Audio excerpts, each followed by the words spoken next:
And we are live. Welcome, folks. Made it once again. Hi, everybody. How you doing? Sora, Siphon, Archie, Pyro, yo. Tartarus, hi and bye. Hi, Wen, Hemi, Nectal.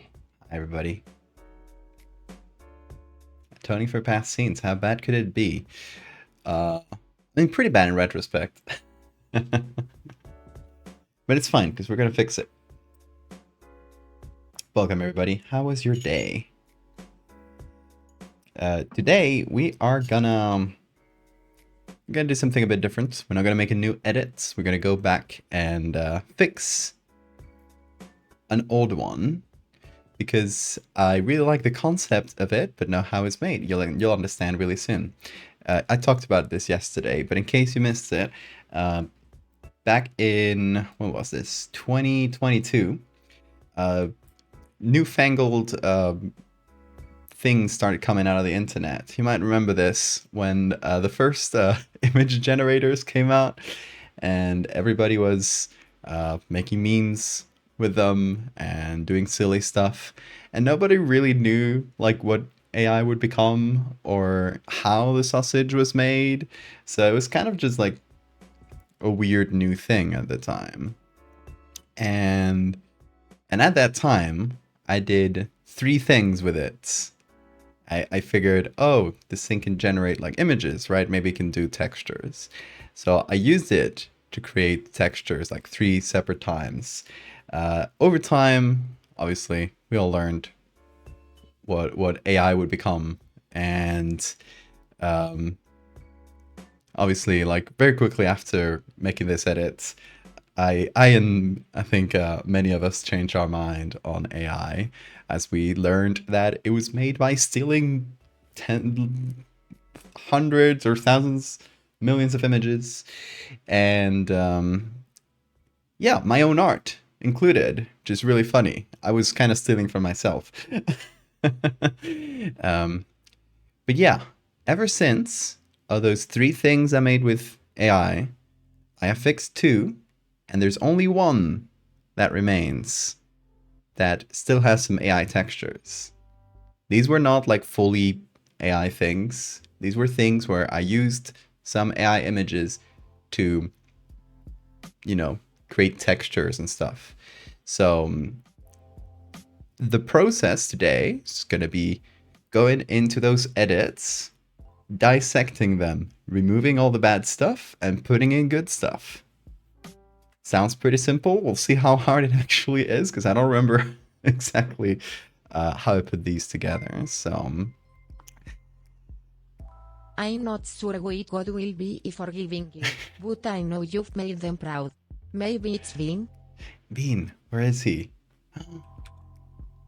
Oh. He's sleeping right here. He's perfectly orbular today. Look at him. He's taking up the entire... He's just missing a little bit here. A little bit of space for a toothbrush. But other than that, occupying the entire bed.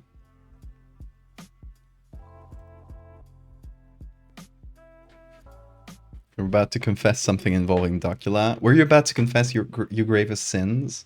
I mean, you can do that. You'd make me feel better about myself.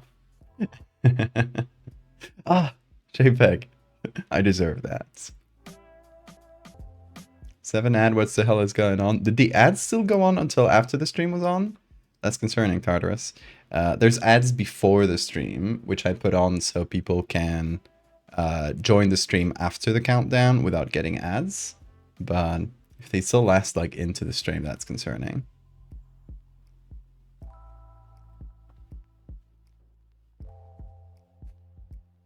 He sees everything. I mean, he probably dreams about everything right now.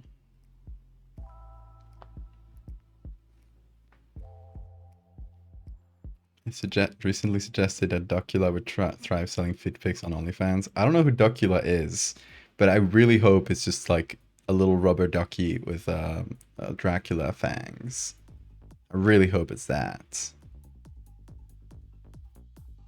The toothbrush is like the demon's core screwdriver.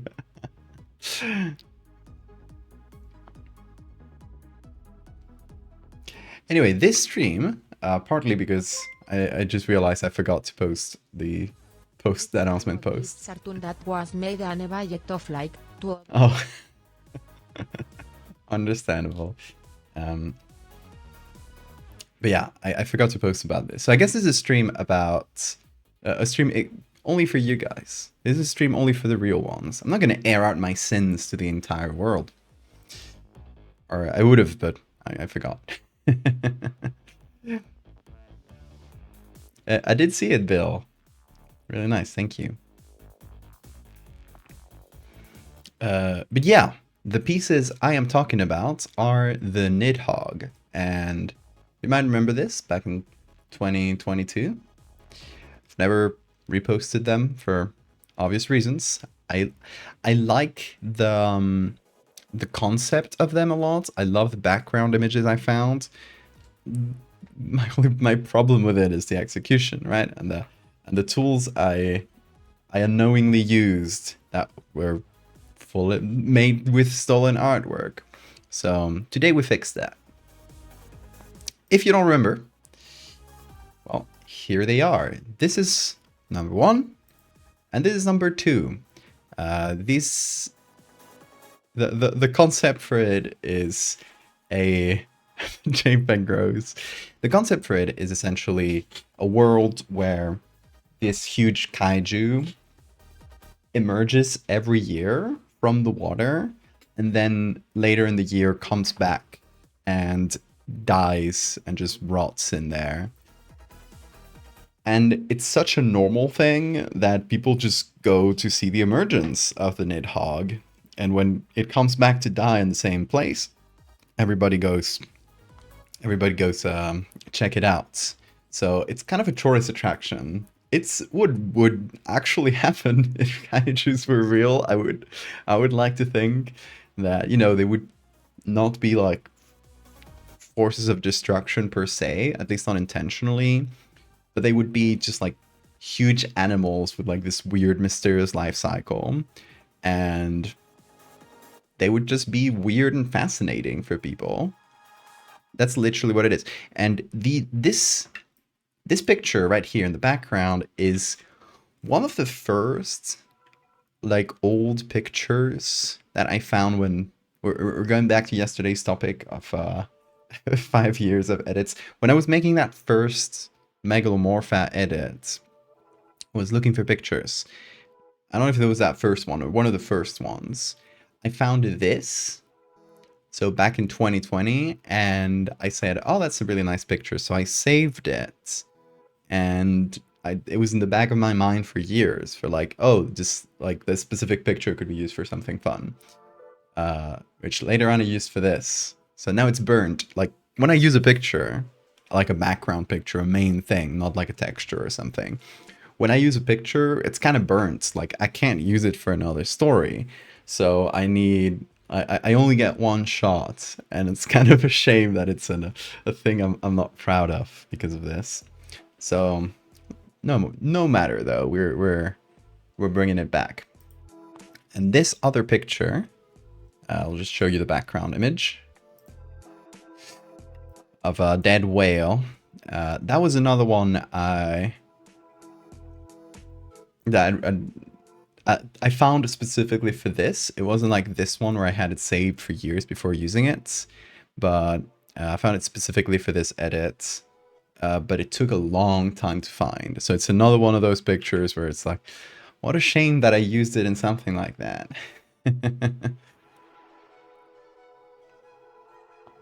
It's a general deep sea critter.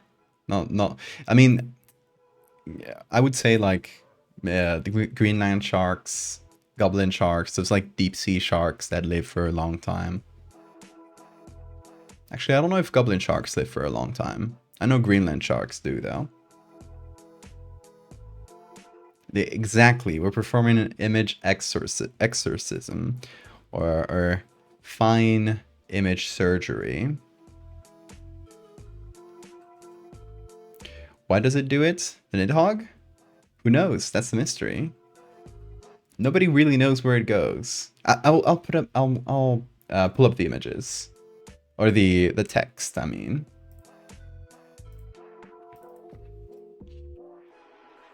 Nidhogg. Hold on.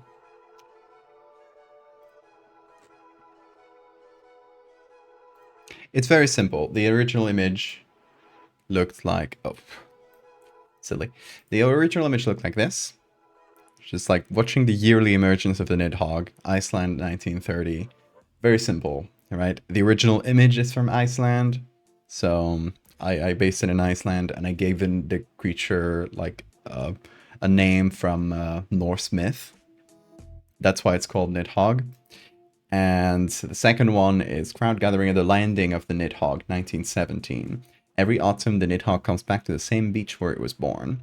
This is where it chooses to die. In the spring, it will emerge from the ground anew. So that's it. That's all we get, and that's all. I'm not gonna add. I don't think I'm gonna add any text to this. It's gonna. I like that it exists as this like little mysterious tidbits, and then the image tells most of the story. The fact that tourists are going to watch it, just like adds the world building without me having to really hammer like tell you in text, right? It's a concept I did for, I believe, for Kaijun, which is, it's one of those months where like people do prompts, but I'll generally just do one. It's like, oh, this Kaiju is the theme for the month. Okay, I'll do a Kaiju. So I did that twice, and one of them, it's right here actually. This was the first one. It was the I call this one Humbaba, and it is a kaiju stuck like frozen in the ground under the city of Babylon. And the story is about just some archaeologists who find this weird thing underground and who track like essentially these enormous tracks that go through the city, and you can see like a path of destruction through the city that this thing made. It's kind of like, a kaiju attack from an archaeological perspective instead of, just seeing the kaiju attack. You just have to guess what happened.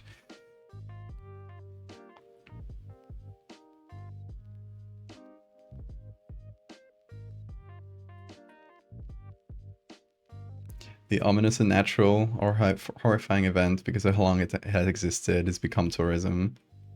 Reminds me of the Gate of Hell thingy. What is the Gate of Hell thingy? Oh, the hole that keeps on burning. Oh, I've heard of that, yeah.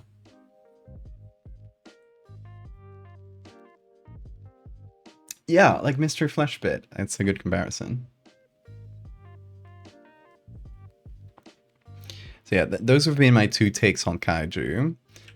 The archaeological take and this one kind of alt history take where they just exist in the world and people are generally chill with it. Like there's accidents, but people know like where it's gonna emerge and where it's gonna die. So there'll be like accidents with tourists who go get too close to the emergence point and they get blasted in the explosion, and it causes a bit of uproar every year. That's basically it. Curiosity is won by familiarity, exactly. Crisp again. Anyway, let's dissect this image, shall we? First of all, this is the original PSD. I like to keep the history of things tight. Like this is still part of the history of this image, so I'm not gonna overwrite the original PSD. I'm just gonna call this one Nidhogg New and Nidhogg to New. So there will be under new documents. We'll still be able to check out how they were originally made. So this is the original image. As you can see, I added a lot of grain, and this is partly because I love to add a lot of grain. And the JPEG's back immediately. Back to JPEG jail. One of your only non-violent creatures? I don't think so. I got a lot of non-violent creatures. I like the concept of creatures that harm you, but only if you're stupid. Like in real life, right? Like a a bowl, a domesticated bowl is this. It's translated as bowl. Bowl? How do you say it? Bull. Well, it's really dangerous. Look around and find out genre exactly. Bowl is really dangerous. It can gore you. It can kill you. Like, it's huge thing, incredibly strong. But it's only done so to people who are stupid and mess with it. Like, if you go to a prairie and it's full of cows and there's a big bull, you have to be really careful of the bull and not try to piss it off in any way, or try to piss off like the herd of cows, because it might straight up gore you and kill you. And it's rare that it happens because people know these things can be dangerous, right? But it does happen occasionally. And that's how like my creatures. They're like animals. If you know when to stay away, if you know how to handle things, like the knowledge is sort of key, and responsibility, you'll be safe. But if you're stupid and you ignore that, or if you just don't know, you might get in trouble. So I don't know. A lot of my speculative biology stuff is like that. Like if you go to the bestiary, as a quick roundup here, this can't harm you, can only scare you. This, it can't harm you, it only scares you. This, it will only mess with you if you get too close. It straight up lives its whole life unmoving on the ground because its exoskeleton is so big that it doesn't let them move. It can only sort of roll around with the tide. So if you're not stupid, you're perfectly safe from these guys. These guys, they hunt humans. These guys are dangerous. These things, parasites of humans, they're dangerous. These things hunt humans, but if you know that you shouldn't maybe go to like weird like baby cries in the forests, you'll probably be safe. So anything that's a parasite, usually like it's unsafe, but there are ways to avoid it generally. House meat, it's just house meat, it's just chilling. These guys, they can be in your eye, but they can stay there for years and years and not really hurt you. These guys only hurt you if you put your hand in the big mouth. These guys are evil. These guys are chill. These guys are evil. These guys are evil. These guys are evil. These guys are evil. We're getting all the evil ones. A lot of evil ones. But these guys, only dangerous if you don't know and if you're silly. And if you don't clean your pool. These guys are chill. These guys are, well, you can avoid them. These guys are evil. Okay, it's about 50-50, I'd say, between evil and chill. And you know, evil is a big word.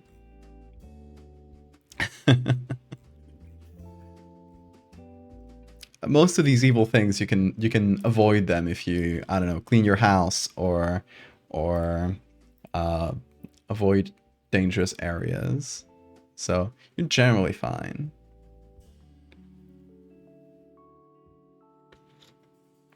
More people get killed by cows and sharks. Really? I mean, it makes a lot of sense, yeah.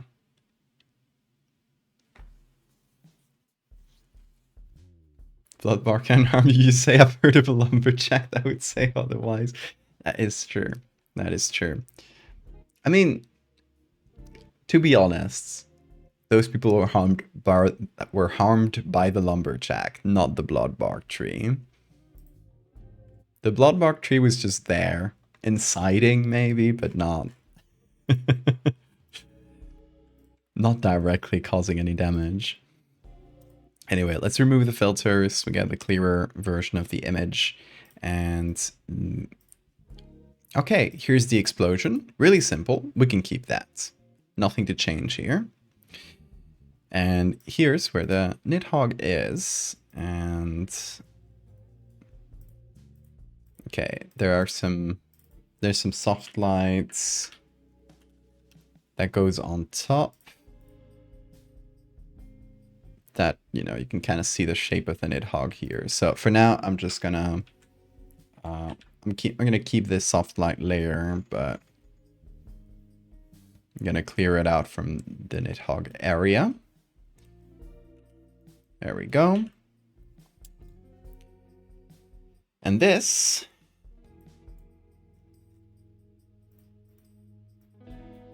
leaves us with our base image. We're not changing any of this.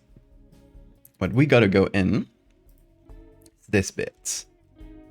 So gotta get rid of it all. And I'm gonna show you because I want you to see how, like, the kind of stuff that I could make back then. It looked like this. It's awful by all means. It works for this very specific, like, gross sort of texture because that's what it could make. That's what it could generate, right? So this is what I worked with for this image. You can see it. This texture here, for example. Right. So we're gonna keep the general sort of shape where we can't really see how big it fully is. We can only see like the tip. We can't see. I imagine it as this a very long serpent-like fish. So it has like a big tail that goes down here, but it's mostly being covered by the explosion. So, oh, archivist on JPEG me. Thank you. You're saving your points so you can do permanent googly eye. Hell yeah. Think of where you want to put them. Think of a good place in the background. You once wrote an SCP that is very similar to the house meat, sponge-like being that inhabits a home, consumes the people inside, imitates their routine and voices. That's really fun.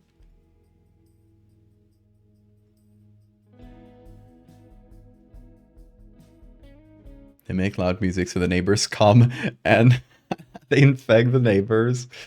That's really fun. Great idea.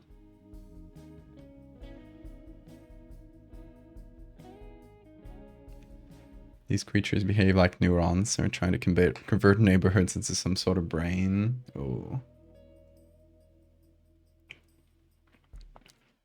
Very good, Tartarus. Anyway, it is time for us to find our textures. And I think we should just go with deep sea fish as a base. For this one, the face, I think like maybe Greenland shark or some other kind of deep sea shark. I think that's where we should start looking. So we're gonna go to, I think, Wikimedia maybe. Okay. And let's look for things. Greenland shark. Oh, good night, Tartarus. Sleep tight. Oh, not a lot here. This side-facing image doesn't give us a lot of great texture. Oh, this gives me an idea, like these old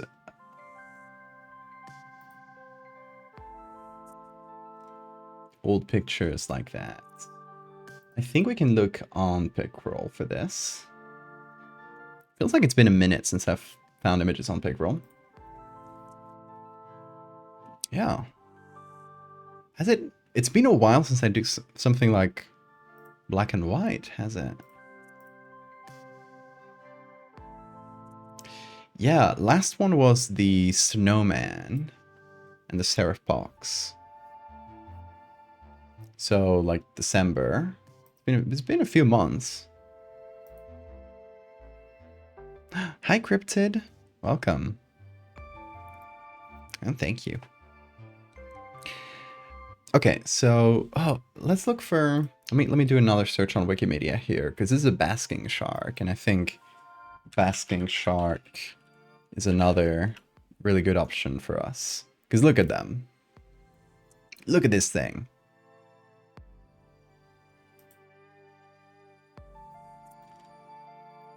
Look at this thing! What? Oh, it's so silly. Oh, I didn't know they could get silly like that. It's like looking... Huh?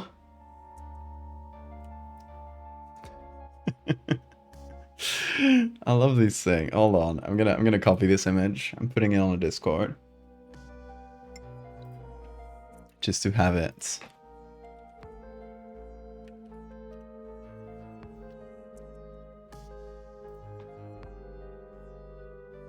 Goofiest creature on earth, for real.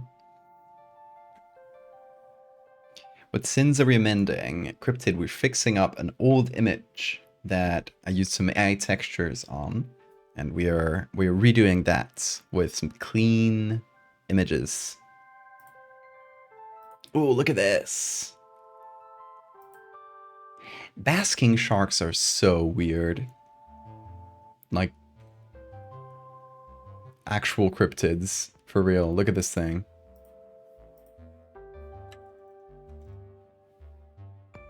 They're holding up its nose.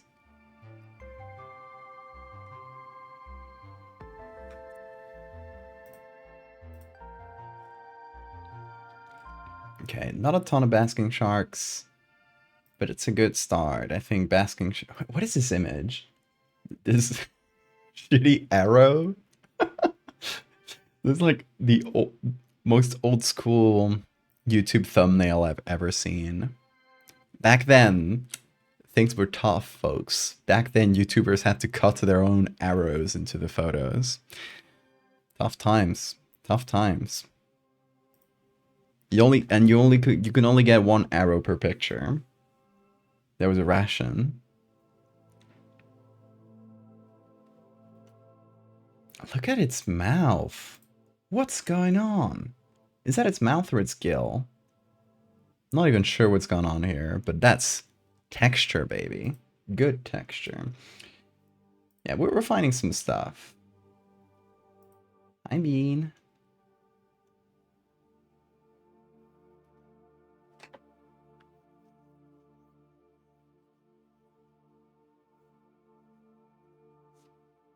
Masking sharks look like they'd unironically own several clown horns and varying pitches.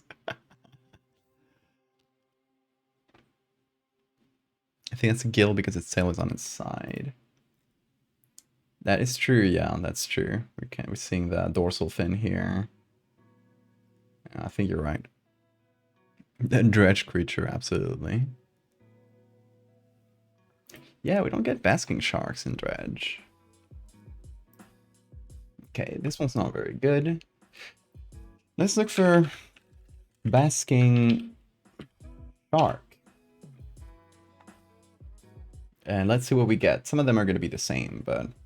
What? Ridiculous. What? This thing has legs! Who drew this? They call this a basking shark. Hi, Bean, I woke you up with my screams. I'm sorry. Good morning, little man. Oh, yeah. Hold on. Bean Cam 2. Where's Bean Cam 2? Is it not working?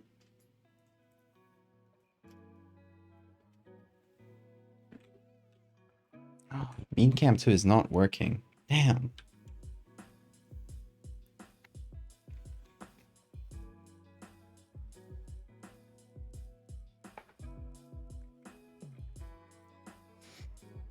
So this is the quote-unquote wonderful fish described in Harper's Weekly, October 24th, 1868.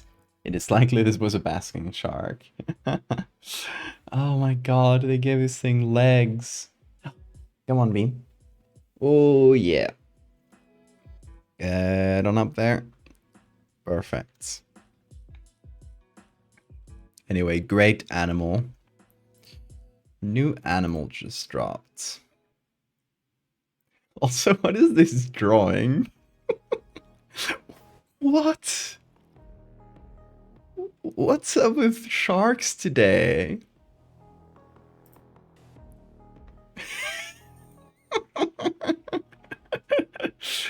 Oh my god, I'm putting these on Discord too.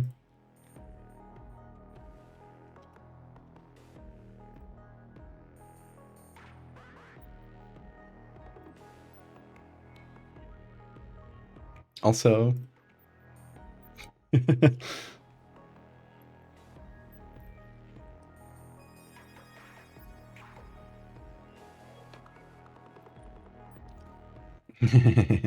good image.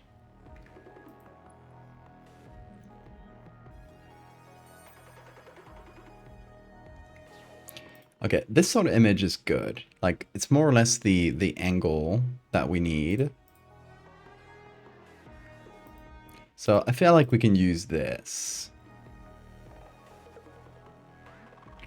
Bean, what do you think?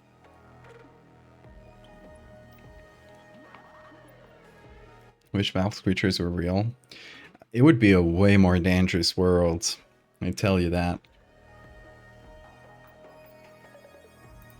Careful what you wish for.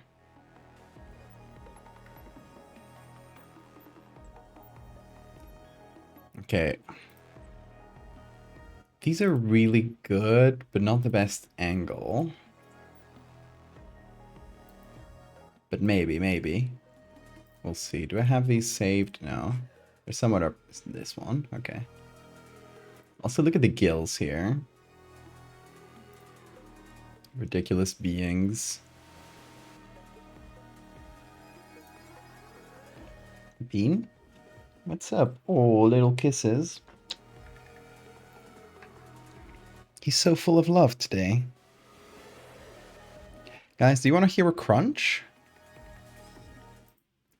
Do you guys want to hear a crunch? Let's get a really good one. Let's see. Let's put in crunch mode. We are removing all noise filters. Calm down, Bean. Calm down. Let's get one of the crunchy ones. Oh, yeah.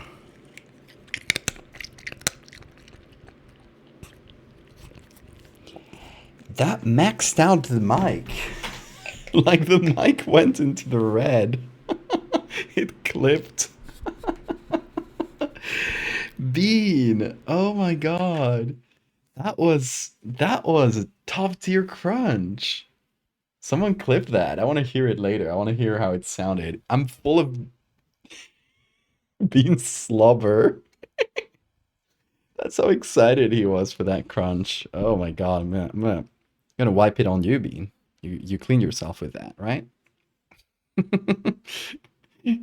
That's your shower gel.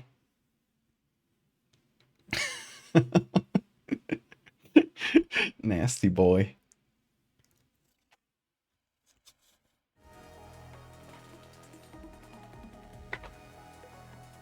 Amazing first 5 seconds of stream. Came in at the perfect time.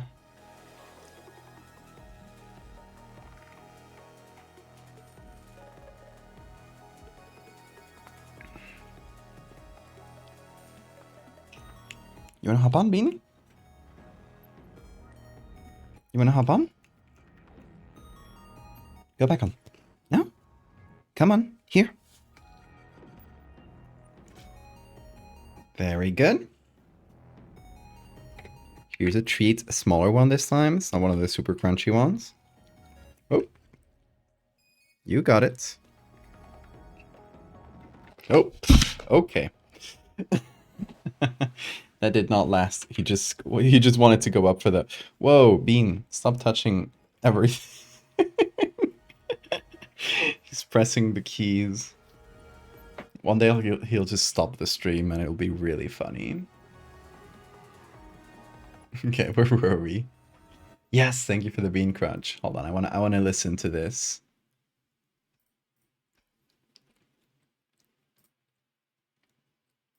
Calm down, Bean. Calm down. Oh, you can hear him purr. That's how close he was to the mic. Let's get one of the crunchy ones. Oh, yeah. Oh, you can see him drool all over me. Down. Look at that. The crunchy ones. Oh, yeah.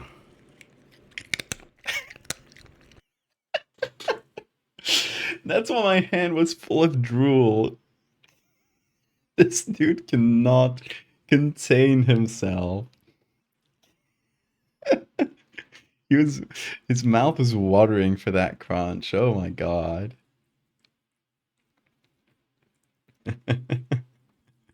My face there as my hand gets all slobbered.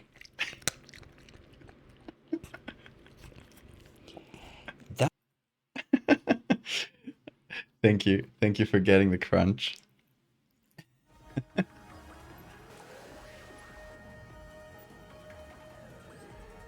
Good crunch bean.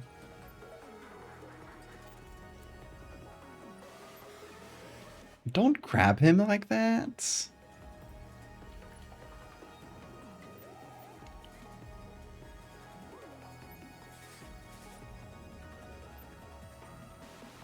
I love these old drawings of fishes. They're so incorrect.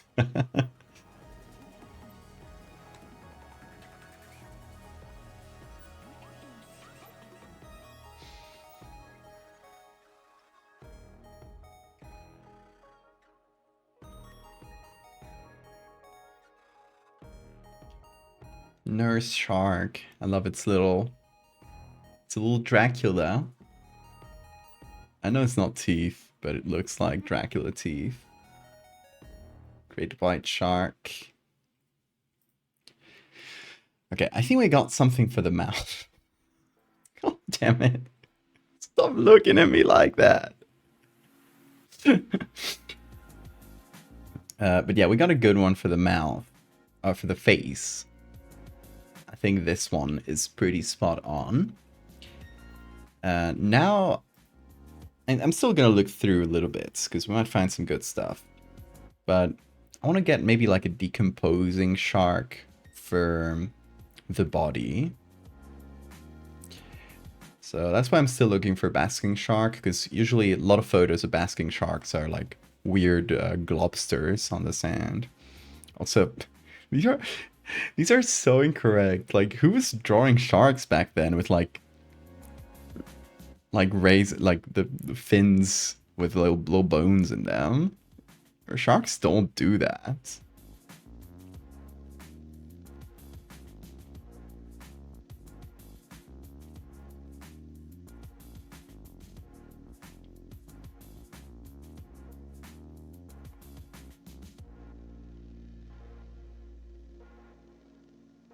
So many US Army photos. What does that have to do with anything?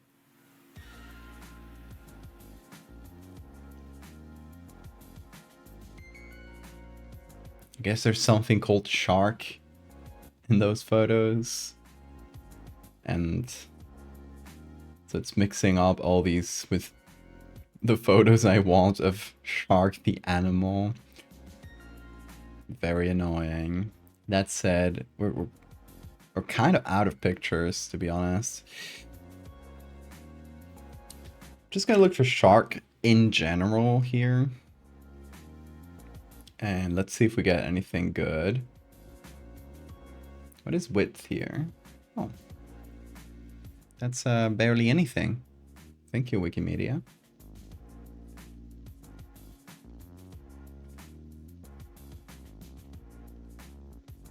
So this picture pretty similar to the one we were looking at here, but I think this one's still better.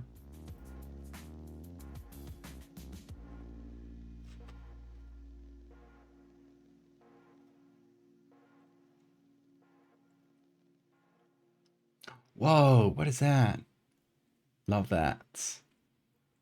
Shark figure in ceramics. Looks like a little shark shoe.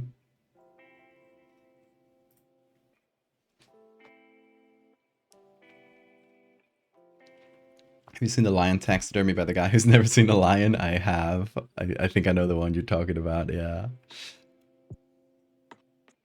Have you seen the fake unicorn skeleton? Um, Forget, it's a Magdeburg unicorn, maybe, or something like that. Yes. Shut up, AI overview. Get this thing.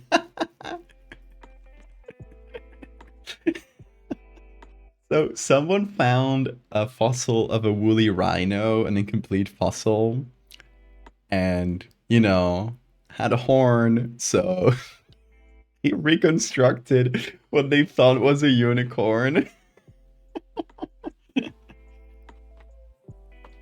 It's so silly. Wait, somebody made a reconstruction.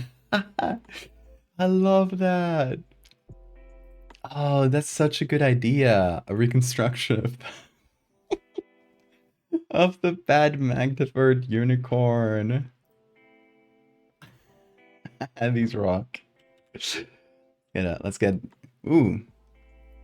Provocative photo of Bean licking licking his ass.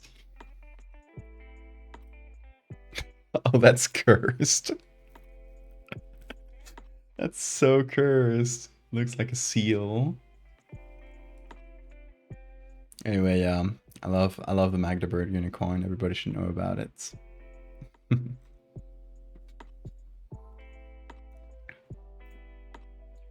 Let's see. We got this fake shark. Pretty good angle, actually. Not as much for the face. The teeth and stuff look really fake, but the body has like a nice, like interesting shape to it. So it could be the base for the body as it like emerges. Yeah, could be. We'll keep looking, but it's a good option. I still want to add some like weird, like more rotting textures. Oh, poor things. Yeah, I still want to find like some. Maybe this for textures. It's an option.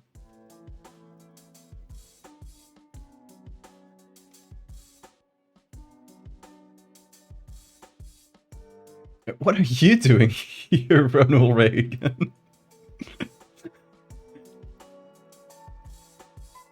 Man, the photo searches are cursed today. We get US Army and Ronald Reagan. Also, this fucks. I love that.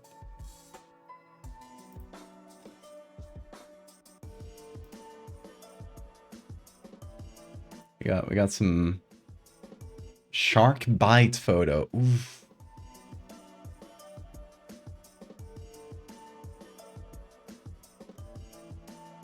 I'm not gonna zoom in on that because I don't think that's allowed on Twitch.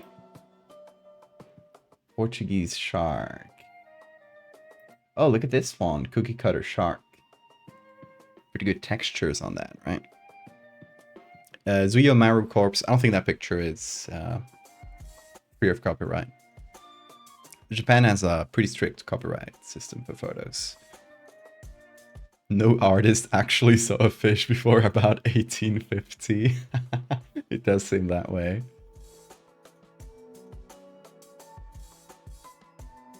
Reagan, metaphorically a shark.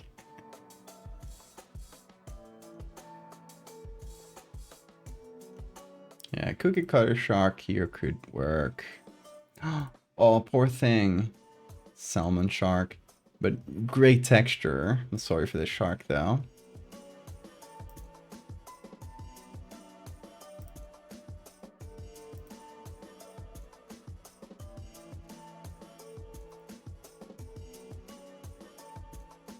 What? Another cookie cutter shark. So silly looking. I love cookie cutter sharks. Do you guys know why they're called cookie cutter sharks? They have this round little mouth. Yeah, hold on. Google Images should have a good close-up of the mouth. Yeah, they have a mouth like this. Like an actual cartoon shark. that's perfectly round, and what they'll do is they'll latch onto other fish, and they'll cut a perfect circle in them, like a cookie cutter. I want to see if we get a bite. Here's an image of what I think is a bite right there. Oh, there's one. See? That's what the cookie cutter shark does. And they look absolutely silly. Like, this does not look like a real animal. It's wearing prosthetic teeth. Oh, this guy was ravaged. Oh, wait.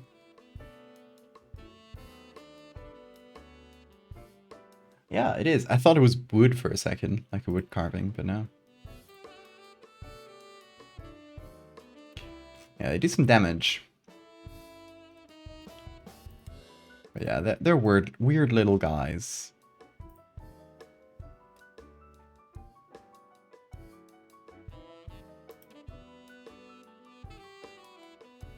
So spiky.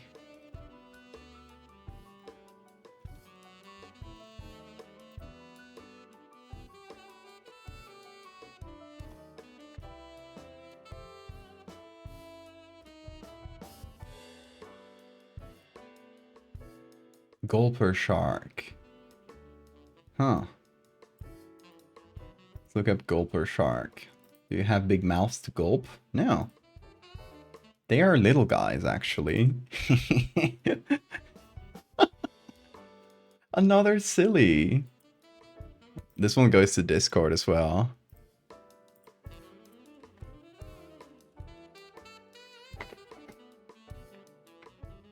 Filling the Discord. The Val's operating room with weird shark faces. I hope somebody sees them later and is really confused.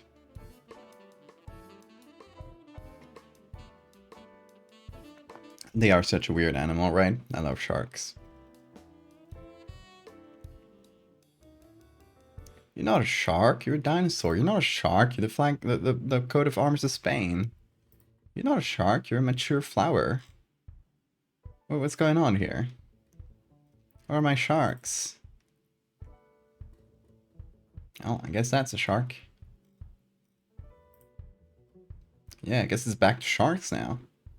The search did a little pause to show me some pictures it liked. What? Wait, that's tiny. It's called pocket shark? Pocket sharks?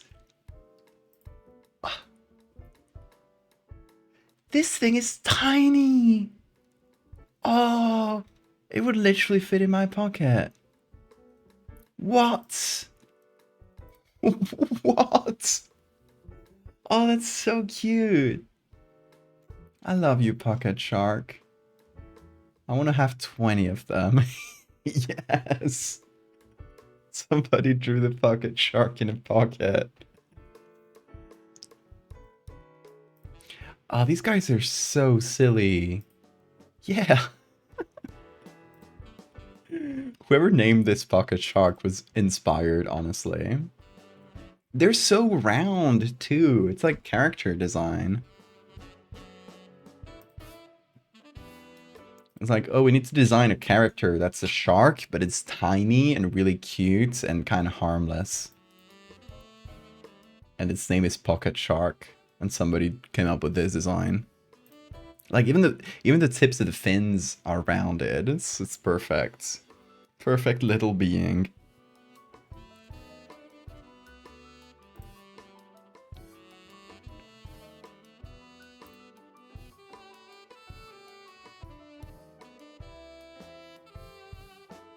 Here's a picture from before.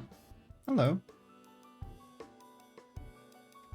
Here's the gulper shark again, although it's not loading.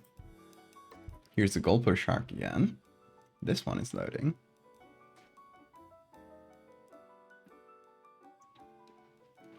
Val sloshing down the pier while wearing cargo pants full of little sharks. Yeah. The dream.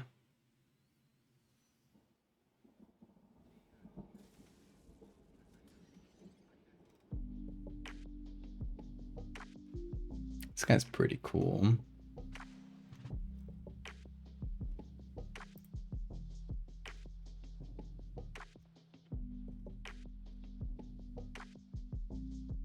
Oh, doggy. Oh, textures. A lantern shark. What is going on with this one? Oh, it has a little smile. It's kind of smirking at us. What evil plans does it hatch? What's making it smirk that way? Huh. It's kind of like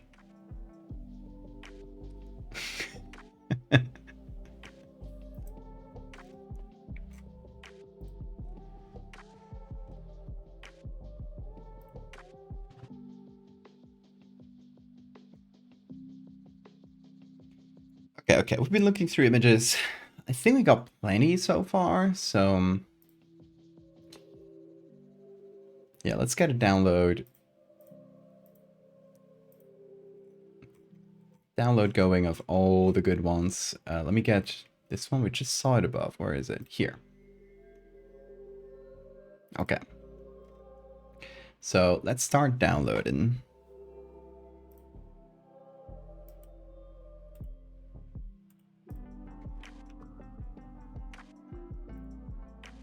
The smirker. It's very small, but yeah, maybe for some textures here and there. Not positive it will be helpful. This guy's just cute. Maybe textures for this one. It's very small again, unfortunately.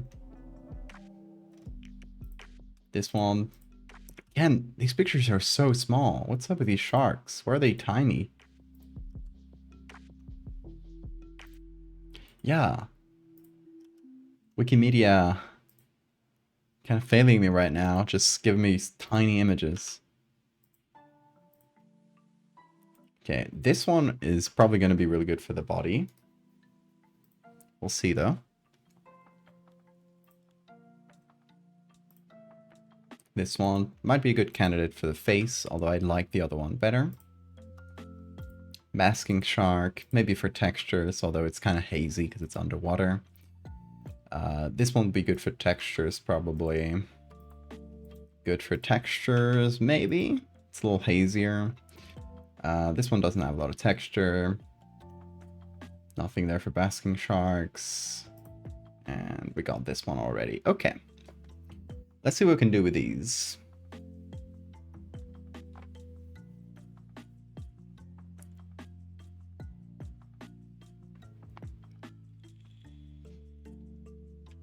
Okay.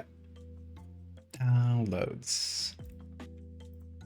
Let's drop all of these into...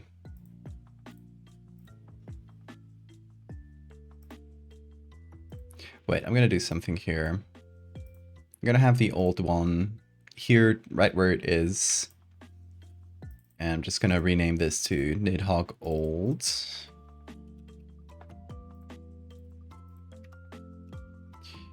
We're gonna hide it, and we're gonna have a new group.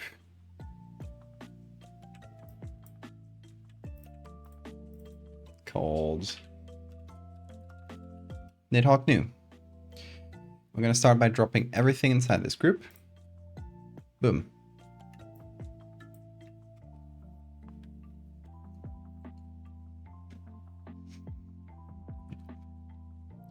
And let's see. I'm gonna take this little statue. Where is it? Here. Very small image.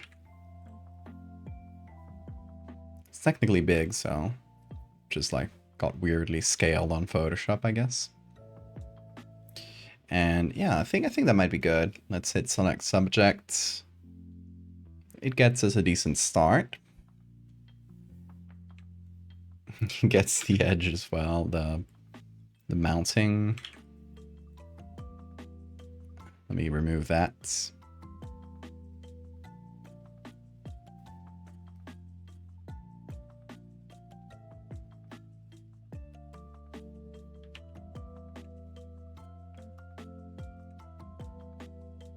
All right. I'm also gonna try something real quick here.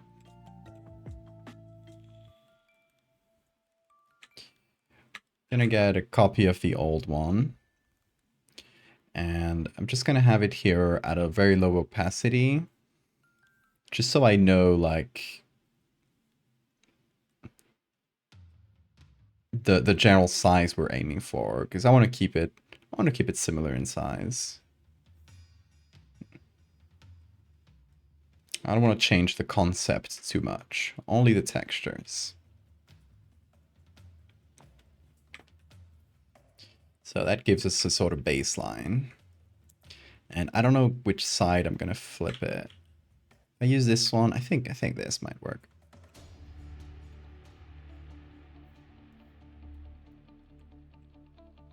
We're gonna change the face anyway, but and also can make a group a mask on top of the group where I'm gonna take everything that the explosion should be covering and cover that.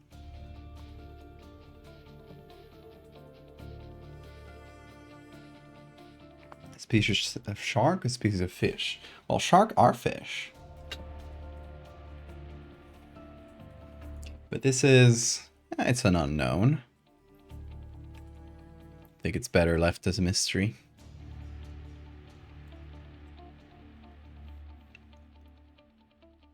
Definitely fish-like though, like it's an aquatic thing.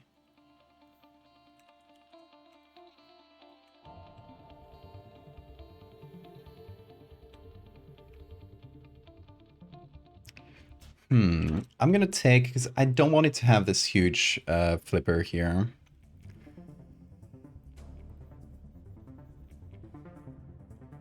What I think I might do is just take this as a smart object and then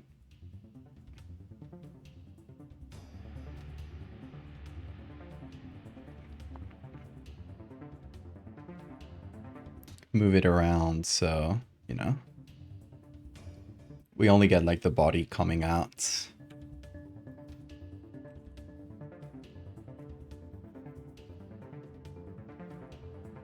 Like so.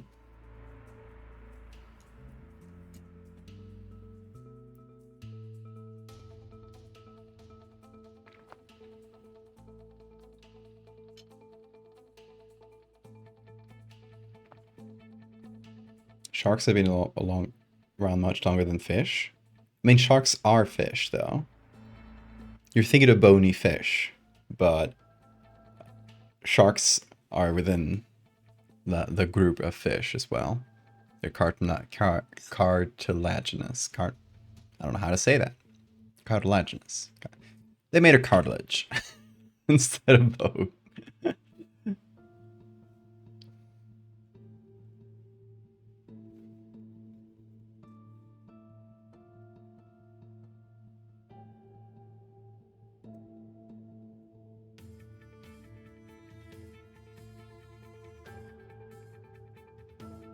Where's this one? There we go. That's our goat.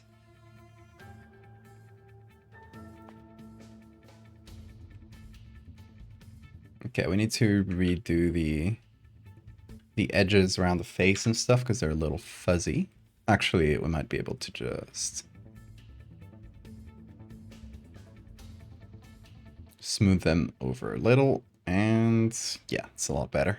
There we go. We only want the face for this one. So we're just gonna take this chunk here.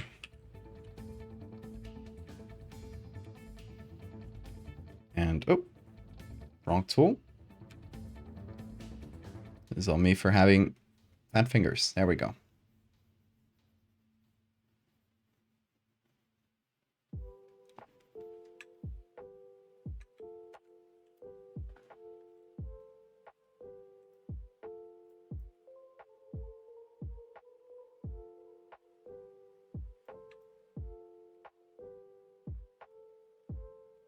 Somewhere around here for the face, maybe. Gotta remove the original.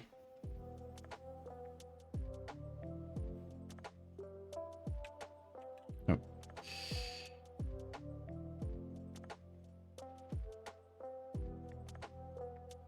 Let's see how we're doing compared to the other one. This one's a lot chunkier. Yeah, let's add a little bit more of that hump. I think it looked good. So what we're gonna do is just continue with this puppet warp, since it worked out pretty well.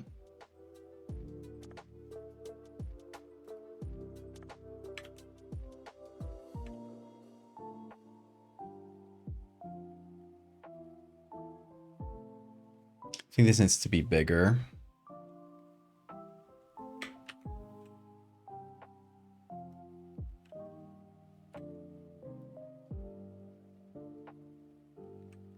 Like so. Finish D&D. Welcome, Siegfried.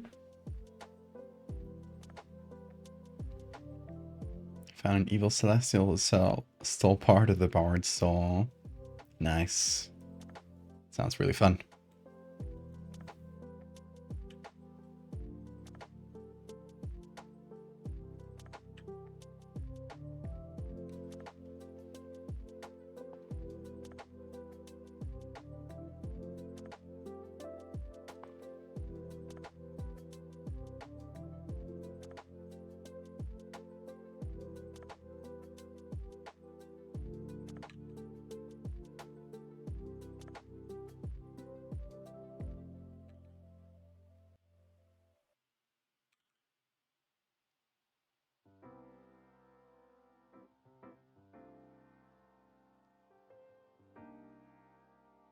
Okay, that matches the shape the other one had better, but it's gonna need more work.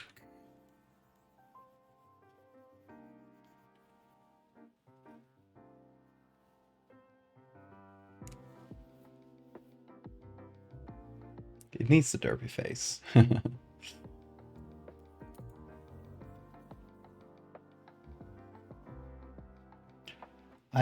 Oh, let me see how I pronounce that. Imayani Slowdown? Did I get that right? Thank you for the follow. Welcome.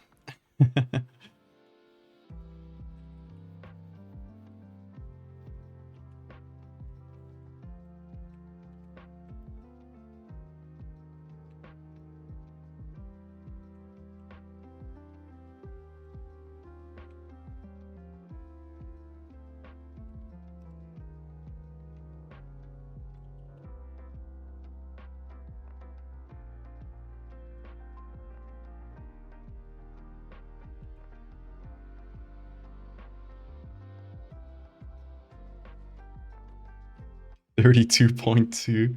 How specific.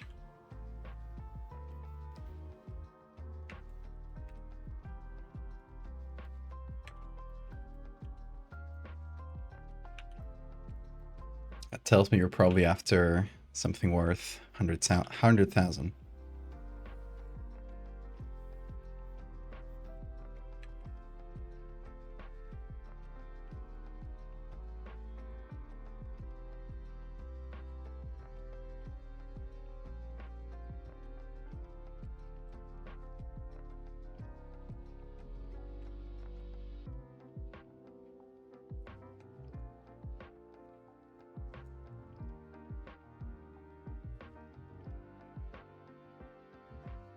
Third photo for the car's nice, man. Not likely.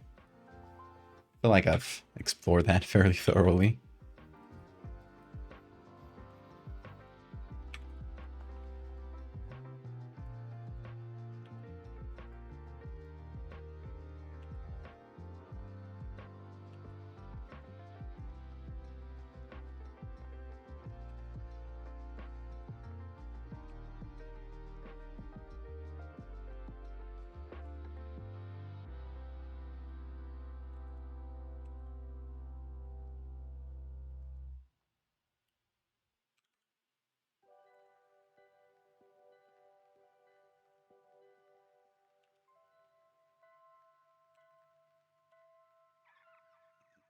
Okay, I'm piecing this together.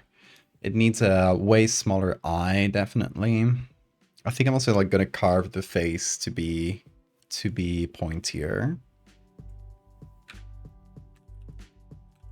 So I want it to resemble like a pointy-faced shark, like the one we had before.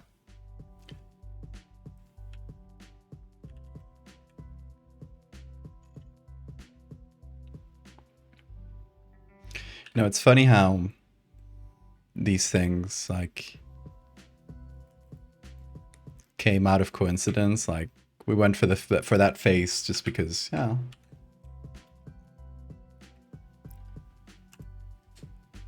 It was the most convenient thing at the time, but now making it too different from the original feels a little weird to me, despite, you know, we could make a completely different thing, but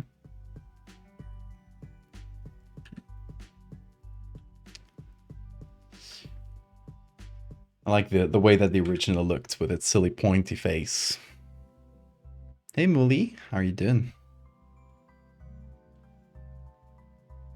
Okay, so I'm gonna put this in a group called face, and I'm gonna see if we can carve this in interesting ways. This is the eye right here. So we'll be able to place the eye wherever we want.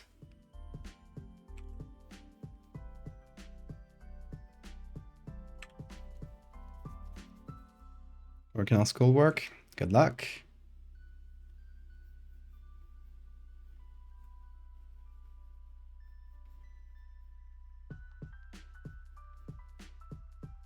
Okay, let me try and get an interesting pointy face out of this. Forget about the eye for a sec.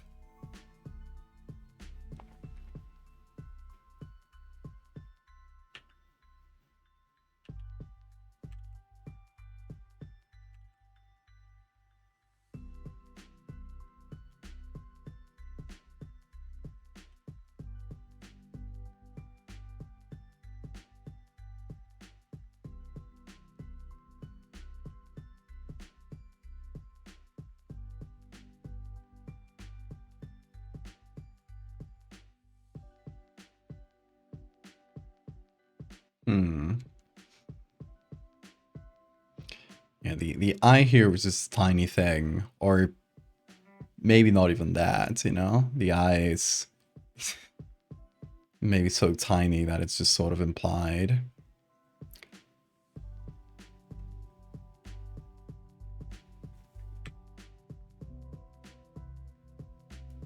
I like that it's like way in the back there. Also, something I would like to replicate is these wispy little fins. I have to figure out like a fish that has fins like that.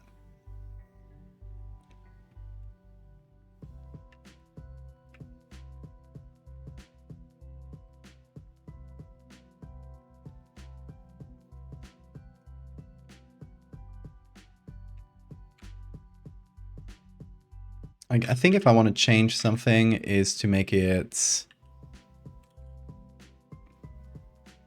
a bit fresher looking, less rotting. Just for contrast, because when we make the second one, it's gonna be rotting. Because that's the dead version.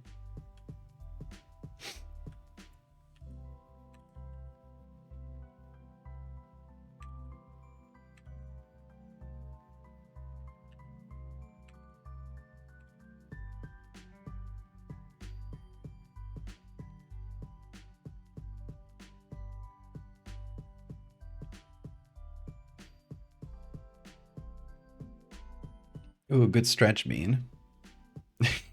I love when he does that with his legs.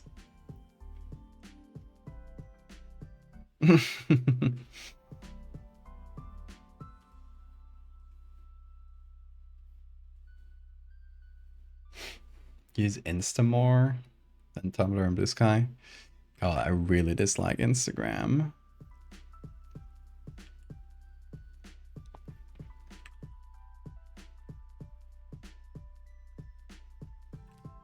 The algorithm is just so bad for artists.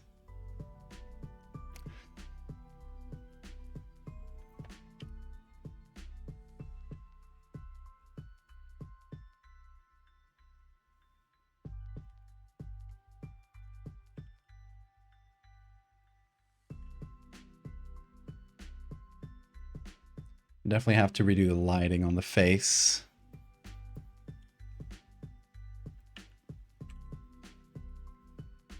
And the body below it.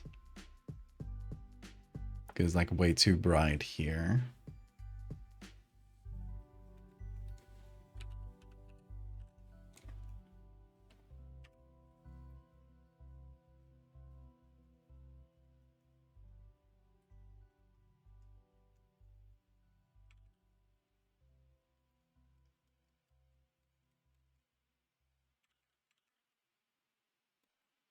Sharing your reels to your stories like a drug. I would recommend what I did. I made a group with a few friends and we sent each other the worst reels we found to essentially like poison each other's algorithm until it was nothing but the most awful stuff.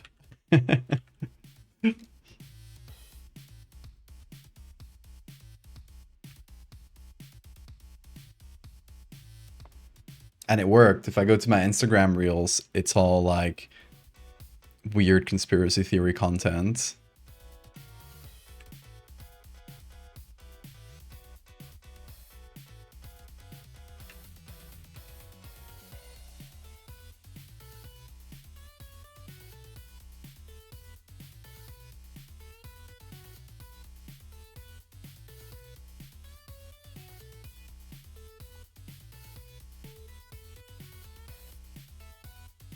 So yeah, I guess if you wanna help look at Instagram reels less, poisoning your algorithm that way is a good strat.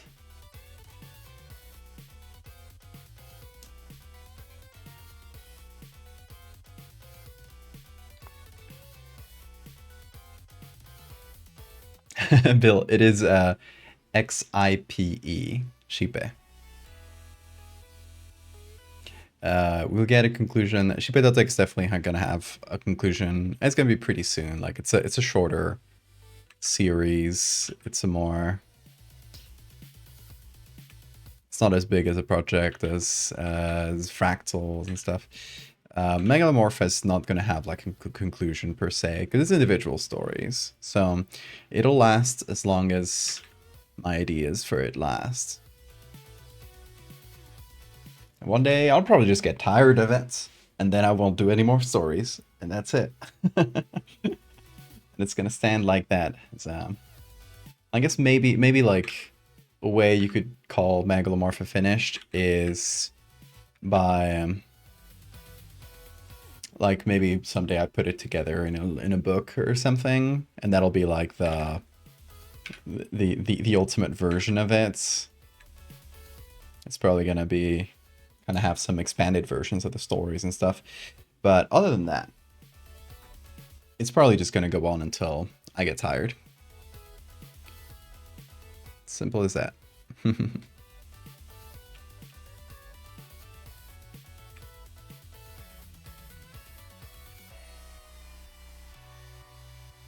Okay, I think we got the structure down. And as a structure, it already makes a lot more sense than this, because this was nonsense. To be frank, like, it has some things that could be interpreted as body parts, but especially just like the face. But other than that, it's just like weird, weird textures, which kind of was the goal, right? That was the experiment, but this version is already making a little more sense. You can see fins, you can sort of see the body structure, but it needs a little bit more crunch. It needs a little bit more... Wait, hold on. This shark has like an anime scar. I kind of love that. So edgy. For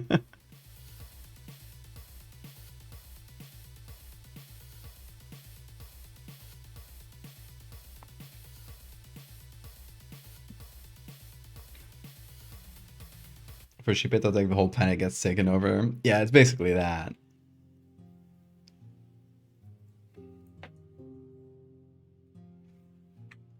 And of course, Terry meets Gugliel and they fall in love. That's canon. That is perhaps the most canon thing I've ever made.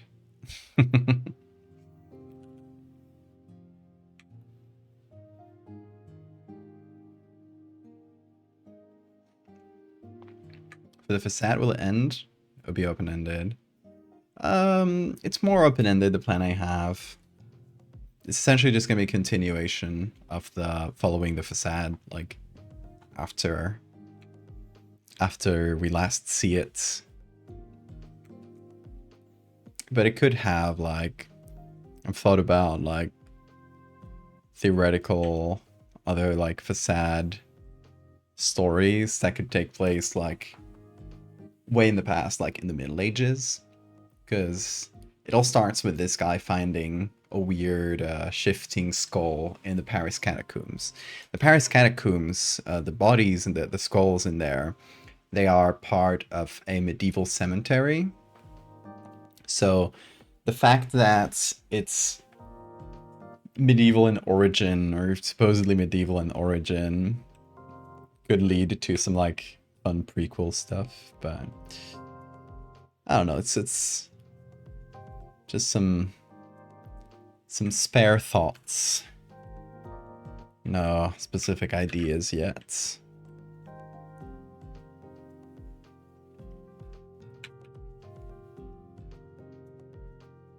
K. Eldritch horror sex. I don't think Teriel and Terry and Guliel would be capable of having anything resembling sex, but there is a fan art interpretation of it that I'm going to show on stream. It is very risky to show you guys.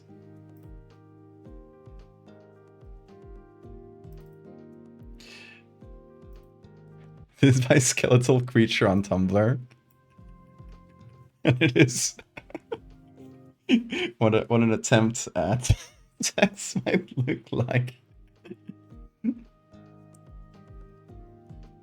No, not particularly good for any of them. Experiment did not work out.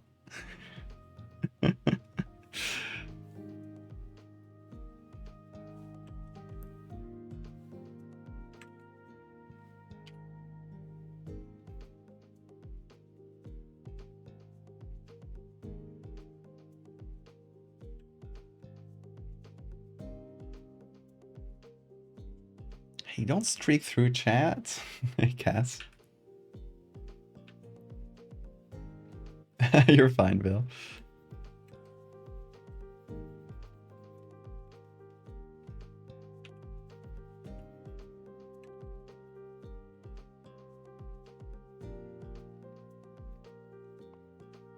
Okay, yeah, let's start gnarling this guy up.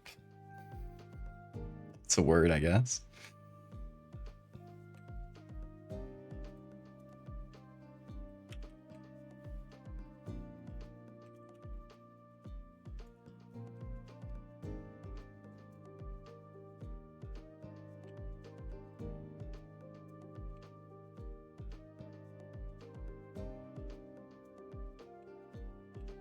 How wrinkly should I make this?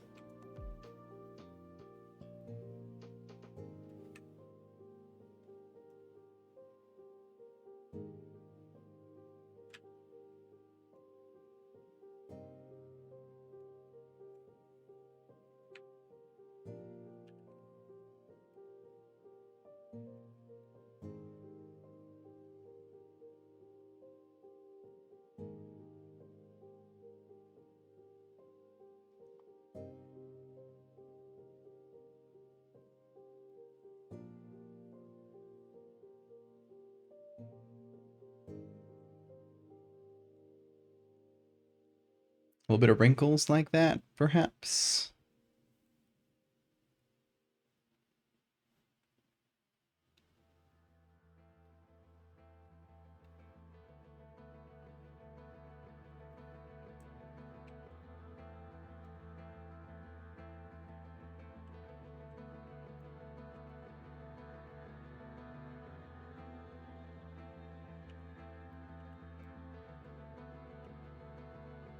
It's trying to follow like the shapes of the body.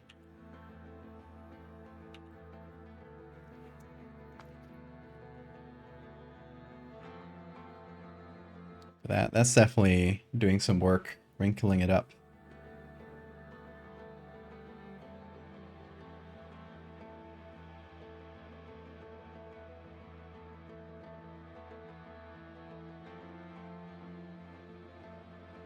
Oh, the name Sheepet.tech is from a Mayan. How do you say Maya? Well, a Mayan deity from like the pre-Columbian Mayan pantheon, and it is a flayed god. So it's always represented without its own skin, or like wearing its own skin, and it is the god of corn. So it's kind of like corn, it removes its husk. Gave corn to humanity.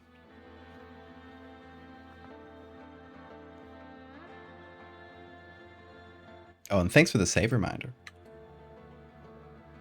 Hi, Suzo.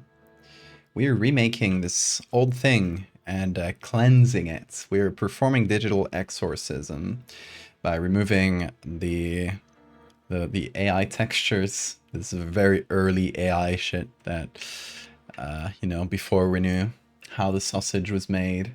And I really like the concept of the Nidhogg, this weird, like, yearly kaiju that just pops out of the ground and then comes back to die later in the year. But the image was cursed. The image was made by bad tools, so fixing that. Toning.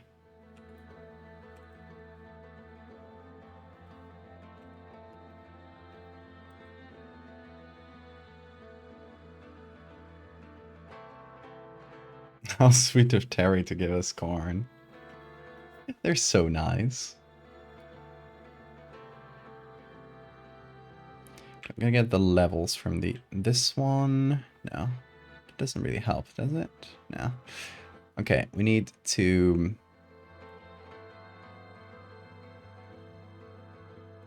set the contrast so the dark bits don't get too dark.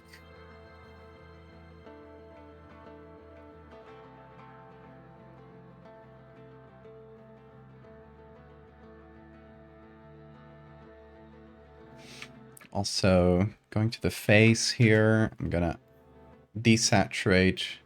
It's gonna change how this works quite a bit. But no worries.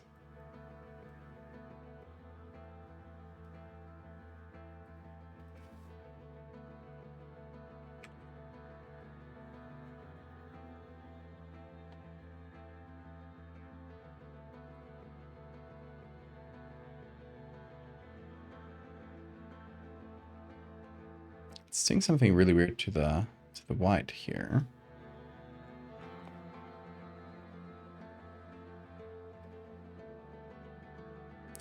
Interesting. It's like pulling out some contrast where there wasn't. Hmm.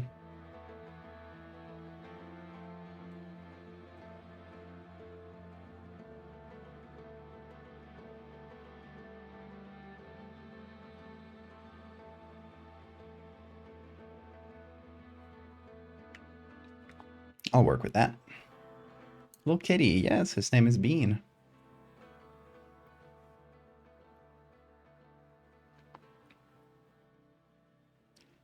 Sparkly teal phone, that's cute.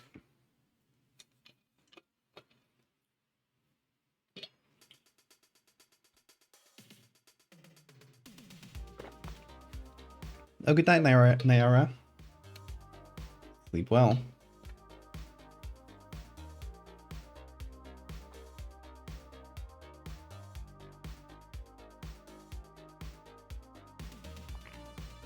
Benny's probably an eldritch horror. No, he's a kitty. He's normal cats.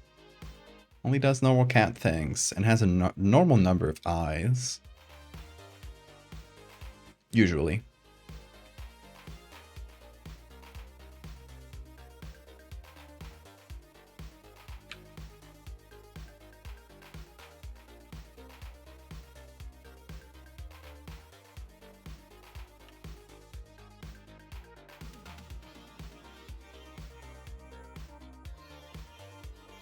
But yeah, I like that for the shape.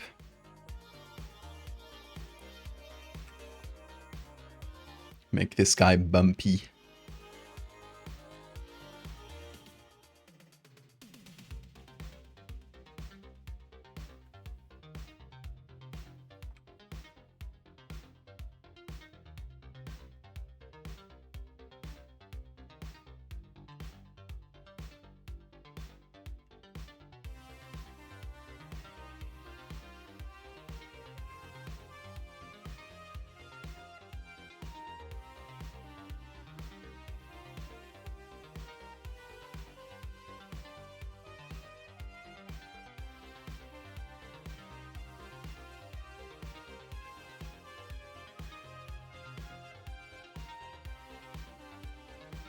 Can you give him a little scritch? Of course.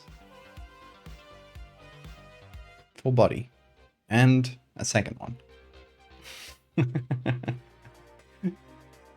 A self-promotion. What should we promote today? I should talk more about my Patreon, so I'll do just that. Did you know that if you guys support me on Patreon, I'll put a link in the chat in a sec. Every month, you get a card pack. It'll look like this. No, you get 3 cards per month you subscribe. You only get these, like they're actually sent every 3 months. But for every 3 months, you get a pack of 9 cards, or double that if you go to the 3rd tier. And inside, there are collectible photos. And these are my edits as little Polaroids. One of them per pack is going to be scribbled, which means I write something on top, and you can just collect these, or use them in a little game. Build yourself a little deck, and play a game of improv, collaborative storytelling with your friends. I'm gonna put the Patreon link right there in the chat.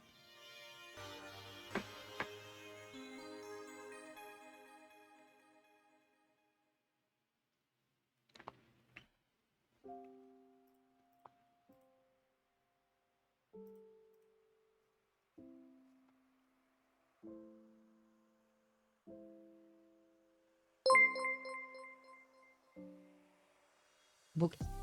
Bug. I mean, I guess this guy's a little too big to be called a bug, but if we put our mind to it, he can be a bug too.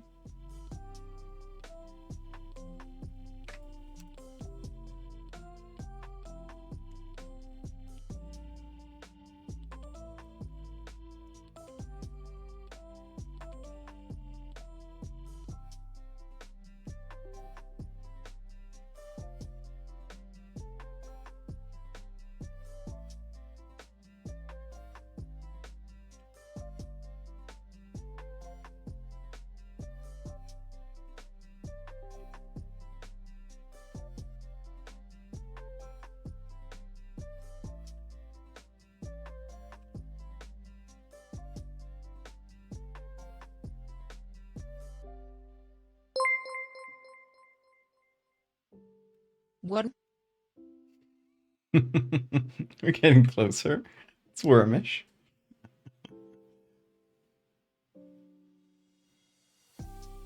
Should have promoted Beans Insta. Someone's easy to promote. Bean commands. Follow Bean on social media. He has his own accounts. on Blue Sky, Instagram, and Twitter.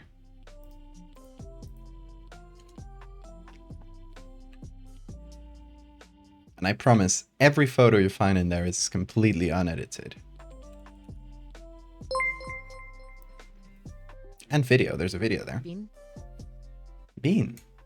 Here.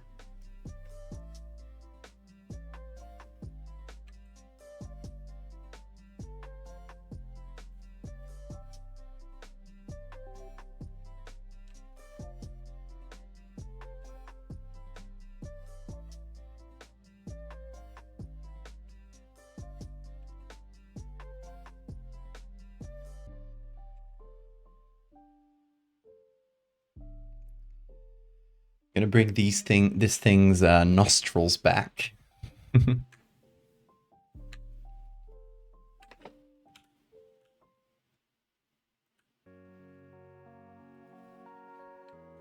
I'll allow it to breathe.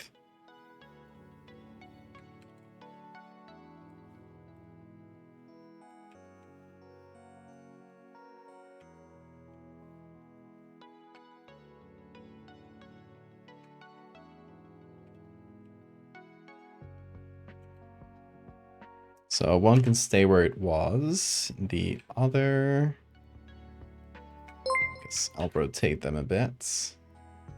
World serpent. Kinda.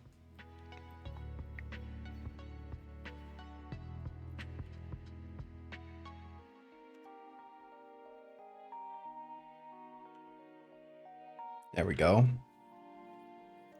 It has nostrils now. Allow it to breathe. Jai. Yay.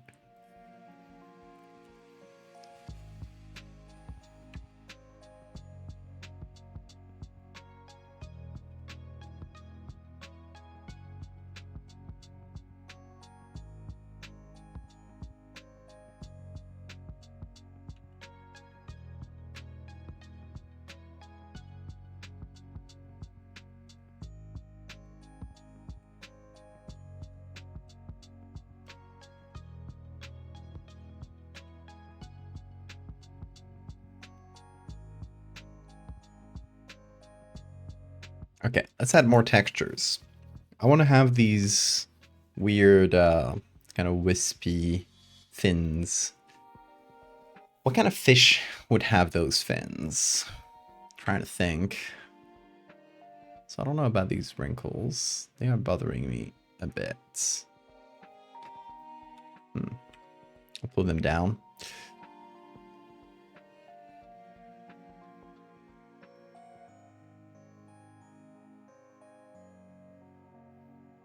Or put them on the face, maybe.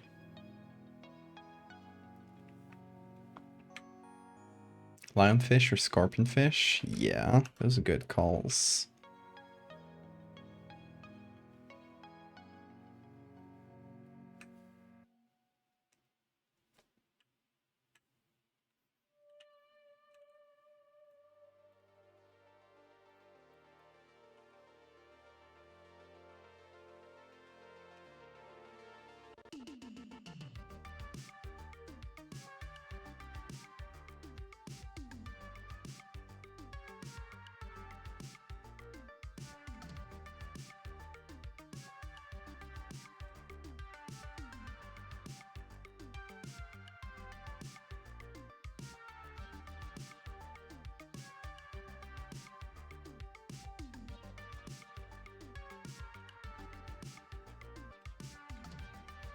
Marking the shapes a little bit more, like the separation here between face and body.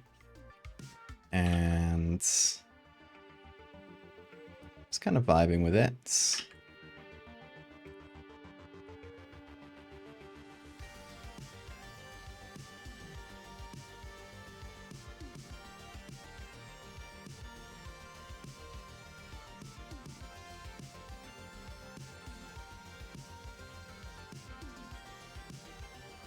Or I'm actually thinking goldfish, like those really fancy goldfish that have like really long fins. That might give us some good textures. Maybe the tails of those two. Be worth a try. Okay. Let's try... What if I look for fin? That's the ones I was thinking about. These ones with the long fins.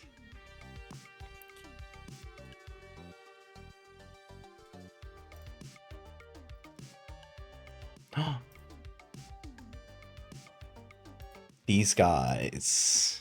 Hold on. These algae mimicking seahorses. They have really good textures to use here.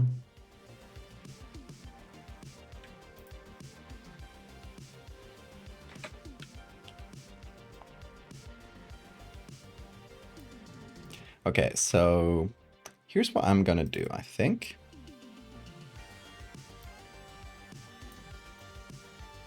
I take this very simply. Try to remove all the black.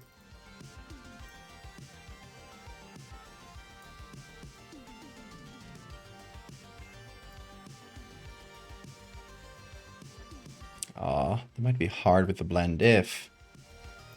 Okay. Let me try the other way. Which is select subject and then manually editing that. Oh, it's actually a really good select subject. Yeah, it's actually a better start.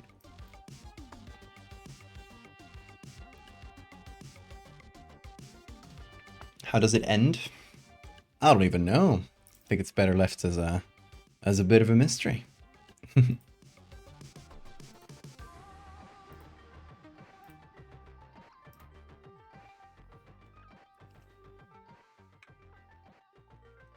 Okay, I got some good textures to use here.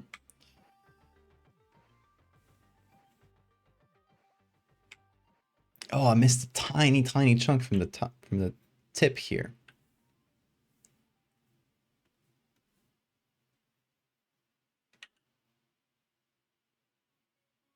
Okay, I gotta remove a little bit of that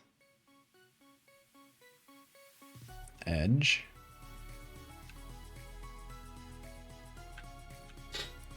Okay, turn that into a smart object, and let's see what we can do with it.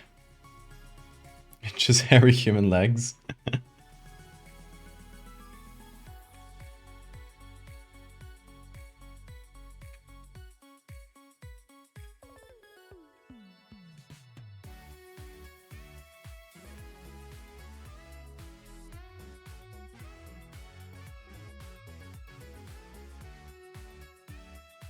Trying to find which of these will work best.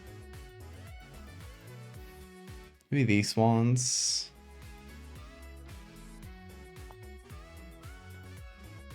And just the general spikiness from that area of the body is pretty good.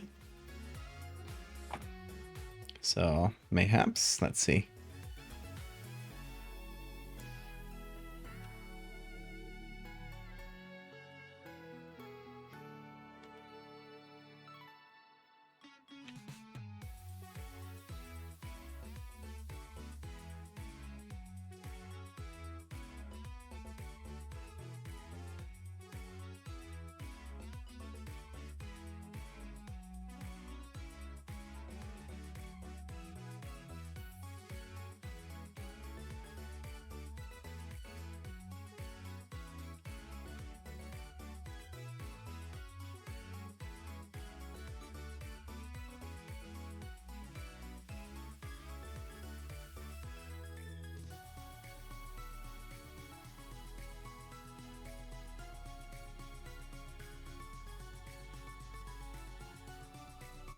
Maybe I put them above.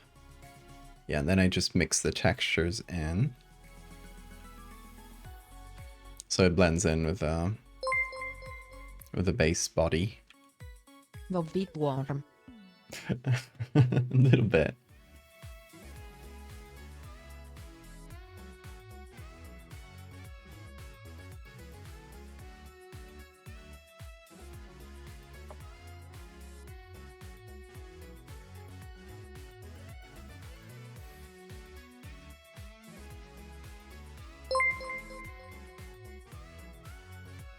harvest spikes.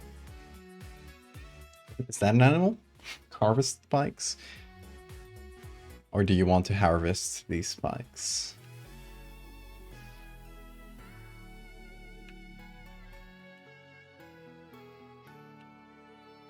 Oh, these little spikes make for great texture, actually. Kind of dig that.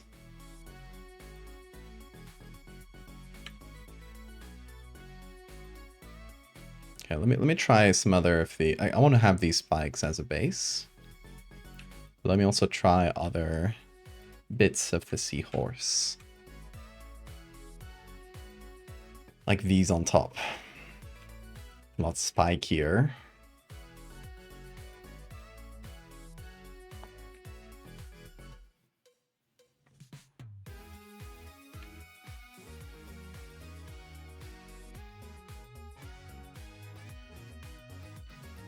Tourist with a white shirt that says, "I came expecting to see this." And the picture of the old Nidhogg.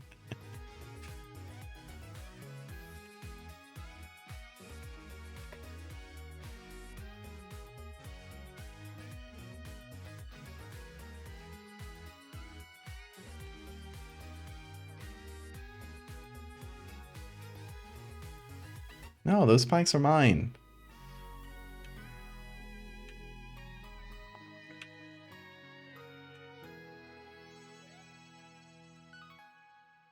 Shoo, shoo. Oh, these are good. Yeah. Definitely make them bigger.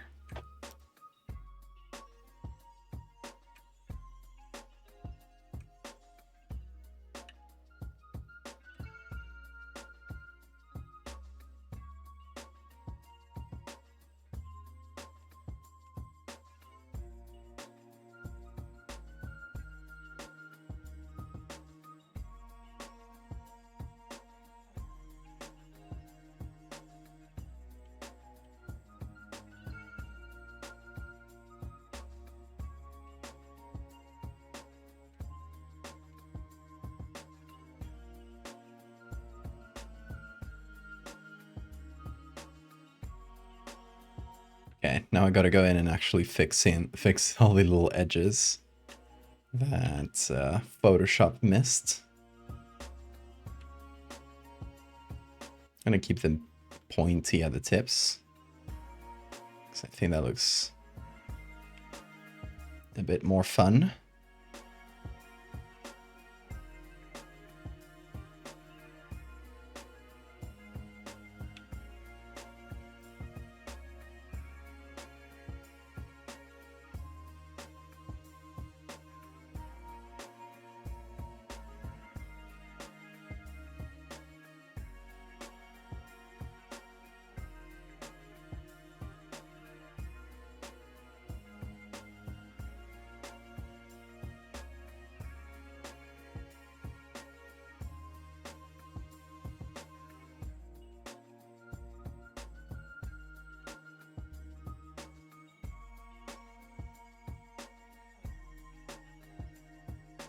Trying to come up with a nice edge for it.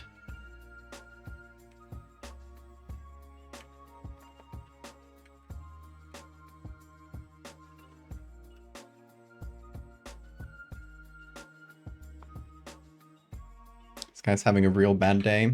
It's being born. Kinda. I don't know if it's being born. It's emerging from the ground. So it's his first time seeing the surface of the world, for sure. So it's probably way more confused than we are. And really scared.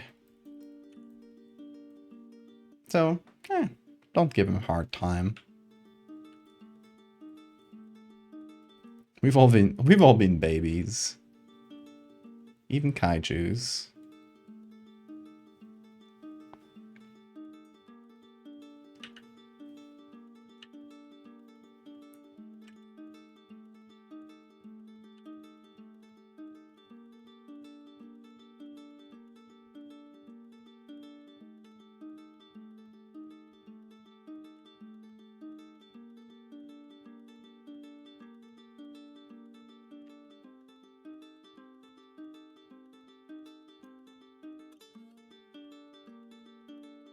Your baby? See, we even have actual babies in chats.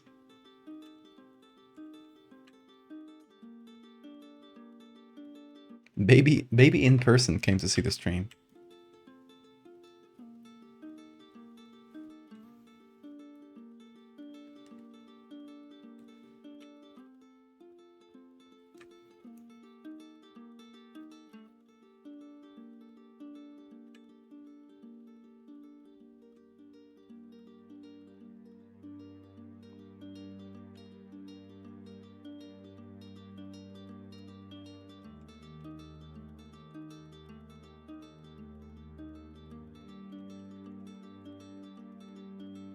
Yeah, I like the spikes,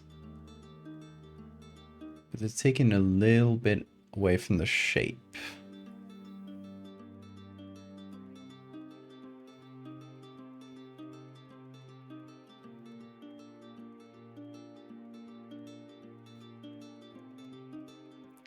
So what if we put them behind the group?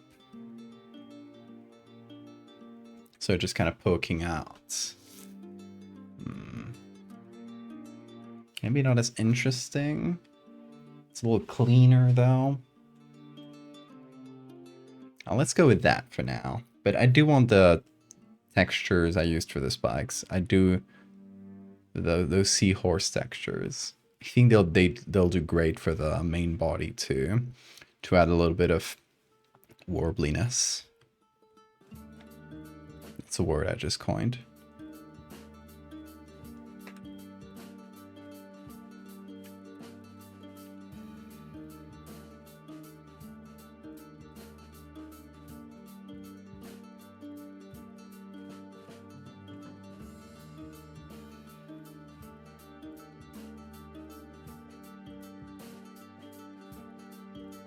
Yeah, let me fade in this texture here.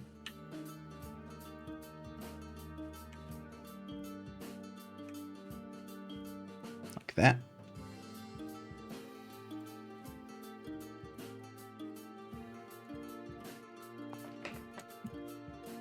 What's the resolution for this?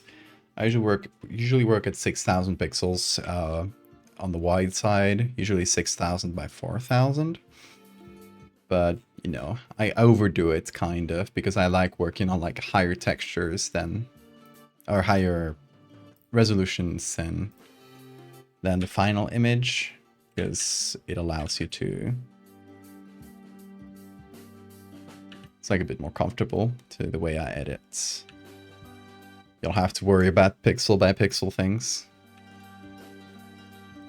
I'll leave pixel art for the pixel artists.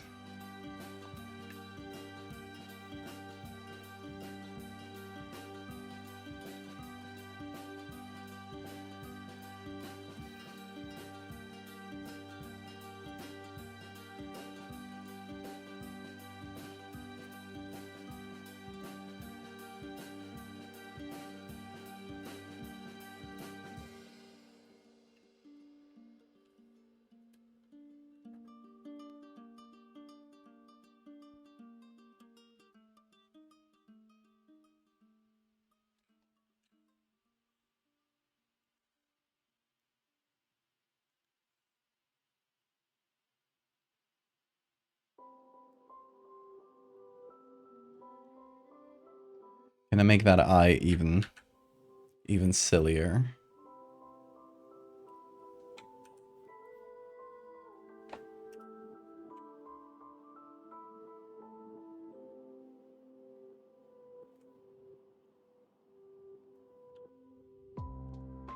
Like, I want this thing to be mostly blind. I think that's part of the fun. Or at least look mostly blind. I mean, it's fine if you find something that's lower res. It's usually going to be fine because it's going to be small within the image, so. I actually got a lot of low res images I got, like this one. Which, this is the max res, but it still works. For our needs. Yeah, I usually combine things of a bunch of different resolutions. Then at the end, you just look at, you know, you just gotta like take the the sort of the lowest common denominator resolution and apply that to the whole image. So if you get something that's like way lower resolution than the rest, it can affect the final quality of the image, but generally with just a little bit of grain on top of everything, it blends that together really smoothly. So not usually a big concern, unless it's like really dramatic.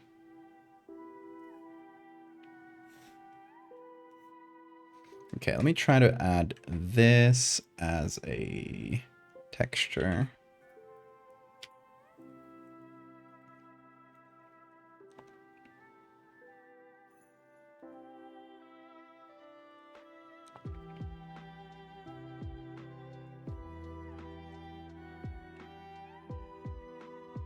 He's a baby, of course he's blind. Yeah. Like, it's been growing underground for the whole season. It hasn't seen the light of day ever. So it's not like it needs eyes. And then it'll just dive into the water and go into the depths of the ocean and never be seen until it reemerges at the end of the year. So in the deep ocean, you don't really need eyes too much either.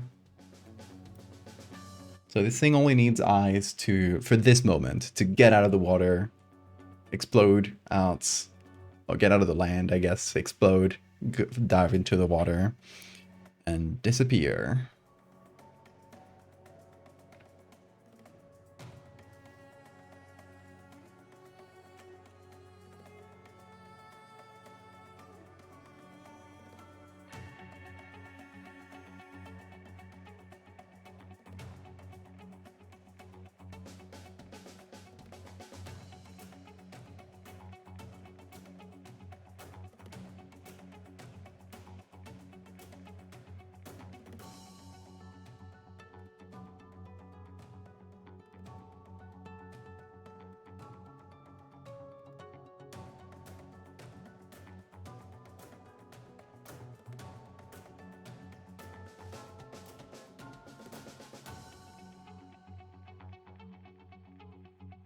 Okay, so this thing adds a bit of wetness and texture to things that I like.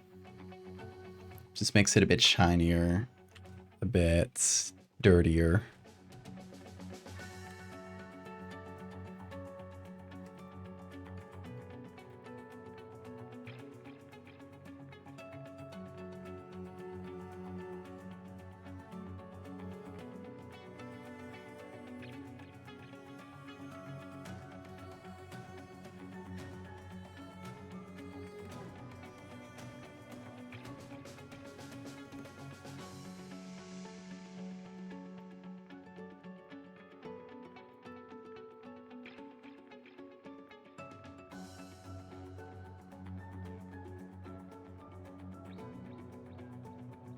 Hey Mandy, how are you doing?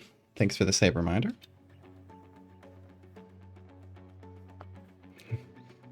There's a little cave worm serpent thing. Just a little guy. A big little guy, but still a little guy.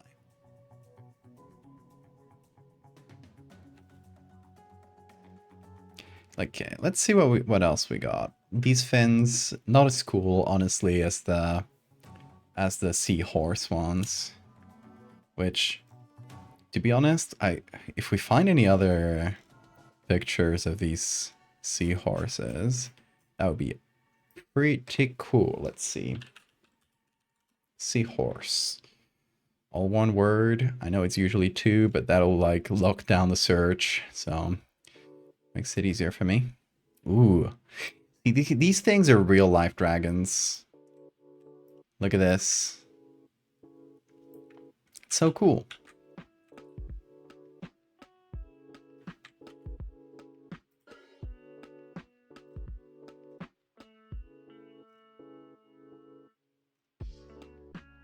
I mean, they're straight up a dragon Pokemon that's based on this exact species of seahorse, so...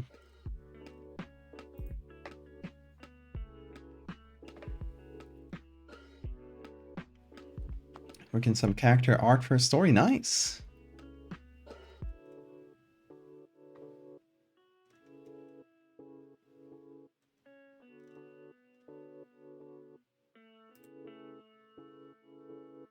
So pretty.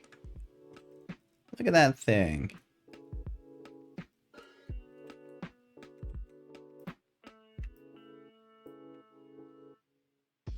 Oh, and this guy's silly. Good fins too, though.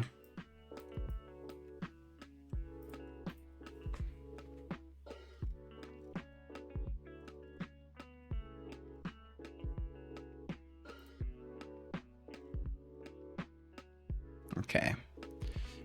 Ran out of seahorses for now. But we got some good textures in these too, so it's a pretty good haul. Let's see. Let me get a quick selection of this one, which I can then fix up with some feathers, some contrast.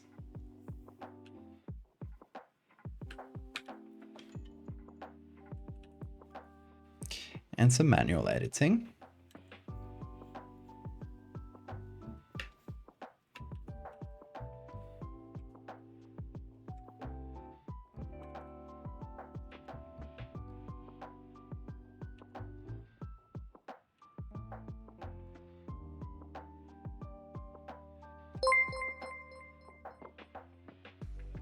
Vovit worms in DC. What's DC? What's DC? I hope there are no bobbit worms in Washington, D.C. causing havoc. Actually, maybe yeah, that would be funny.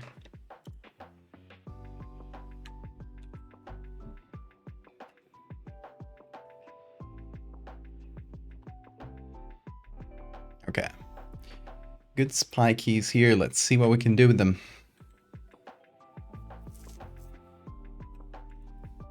They're less like wispy than the ones here. But it might still work. It might go well with them actually. To complement them. Let's see. Where are the spikes? Down, please. Come on, Photoshop. It's being annoying today.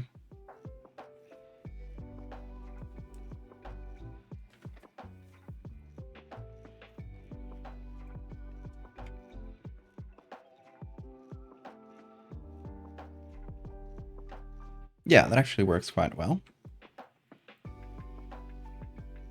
Gonna put it right here.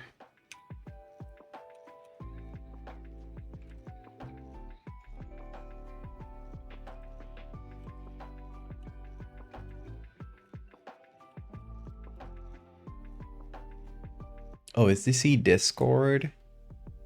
Never seen it abbreviated like that. Oh, it is Discord. Boat worms are so pretty. Look at that glistening exoskeleton. They're scary, yes. It's so pretty. Look at that jaw, too. They're great. I love bobbit worms.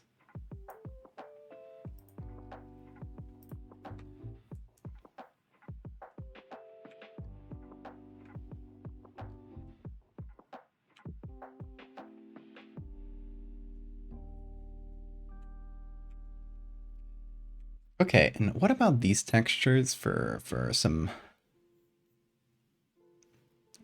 little spikes like in the body? So it's not all spikes coming from the back. Maybe this would complement it well. Let's see.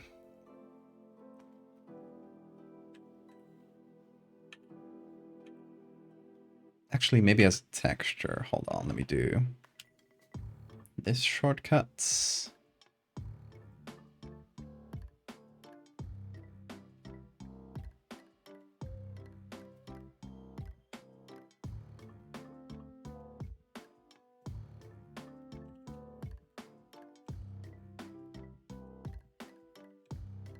Not bad. It adds a bit of spikiness before the actual spikes.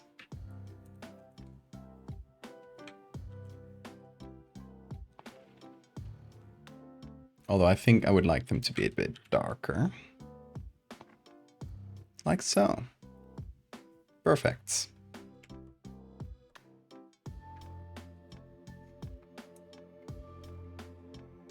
Okay, now I think we need to complement this with some textures like right here in the belly. Because the part that makes the least sense now. I think we got the back and the general shape and the face more or less sorted out. But we need to figure out the belly. Didn't make a lot of sense here either. It was just kind of like weird rotty textures. So we'll need to figure something new out.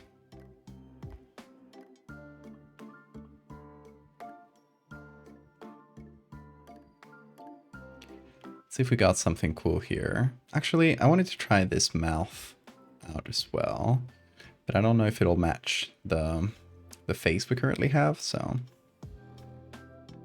it's worth a quick try though, just overlaying it there.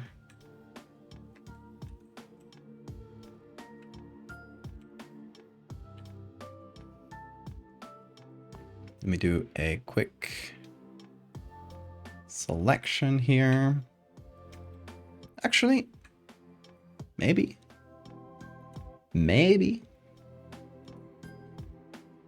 It's a scarier mouth. So that's some points in its favor.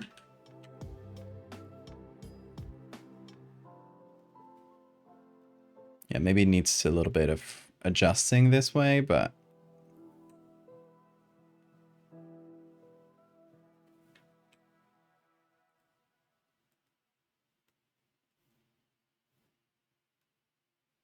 I'm gonna try to make it match the curve on the original mouth. And if we can manage that, I think this might be the new mouth.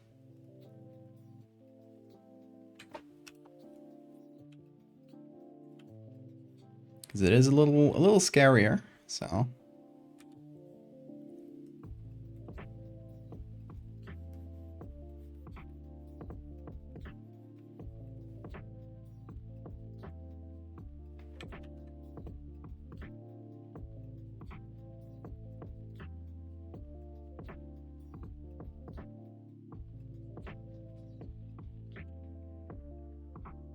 Perhaps too spiky. Especially this top row. Let me try something.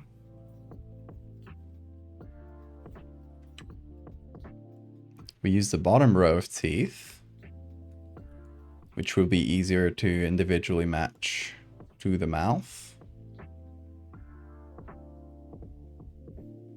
think.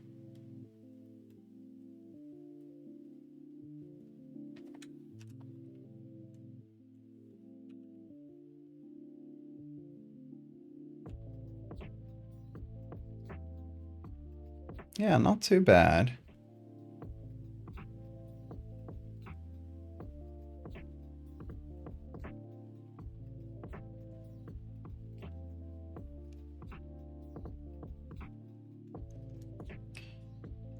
I'm gonna try something. So I'm gonna undo the edits. Gonna redo this from scratch. Reset transform. Convert to layers. There we go. Gonna get the original layer back in, and I'm gonna actually just use the whole layer like that. Gonna make it a little bit more transparent, and what we're gonna do is just use a puppet warp instead of trying to like warp these individually and make the teeth just look really weird in the process. I might just do that. And then give it a layer mask. that does this. Okay, and we can work better from this.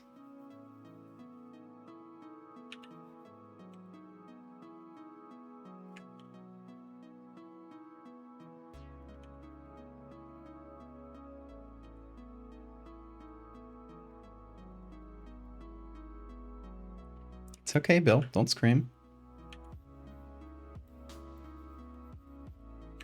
I hear you.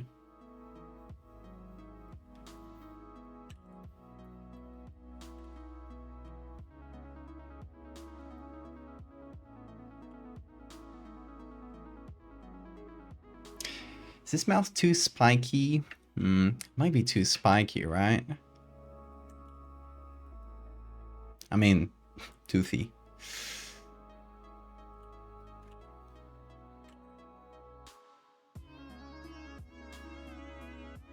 It's kind of my issue with it. I do like it though.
Goblin shark mouth.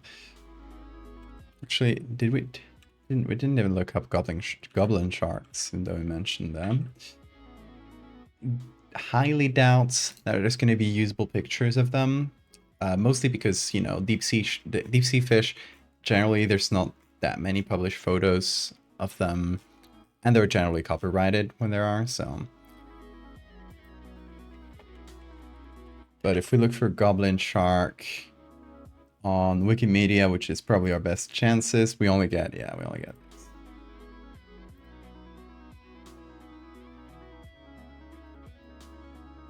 So unfortunately nothing usable.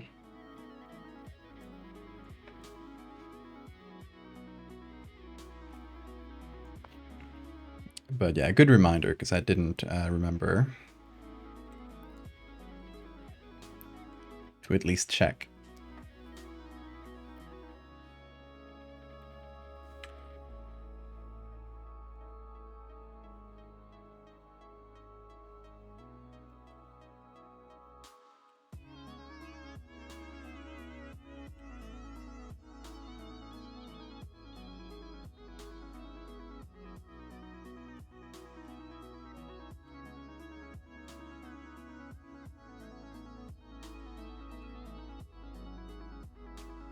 Getting pretty close to the original like body plan, to be honest.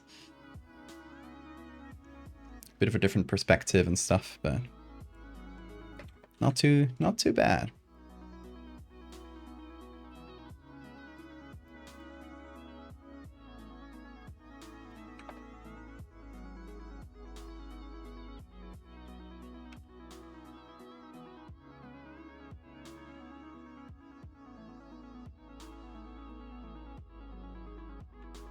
You're playing Bloodbark?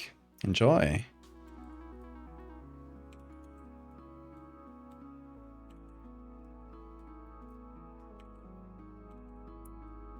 Watch out for the trees, they splash.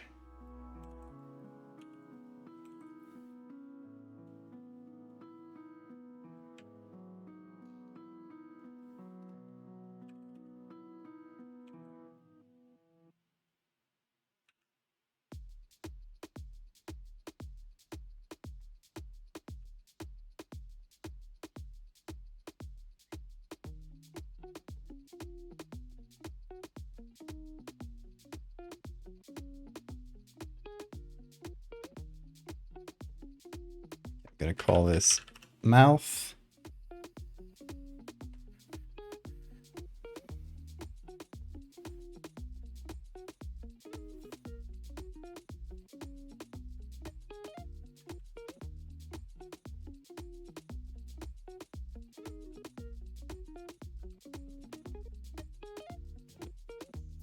There we go. Move the eye to brighter spots for some better contrast.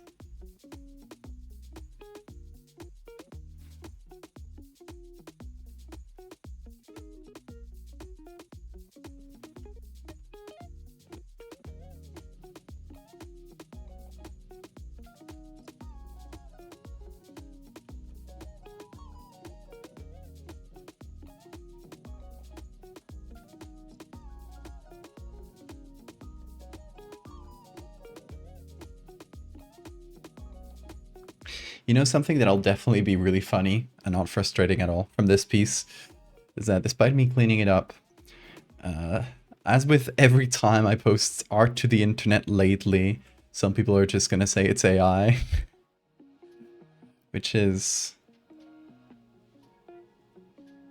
very annoying.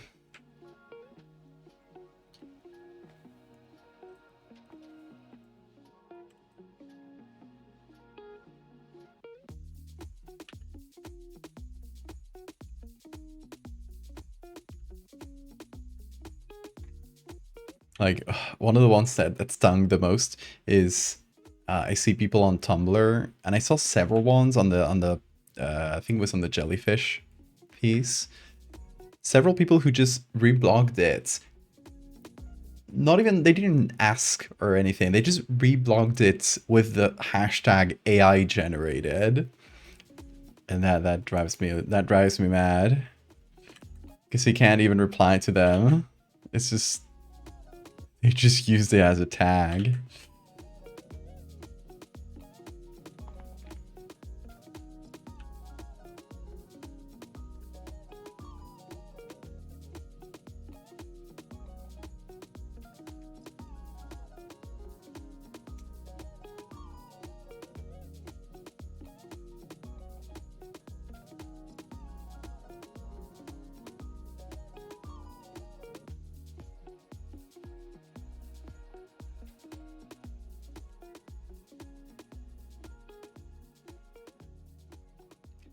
Yeah, it's honestly, it's like people have forgotten how Photoshop works.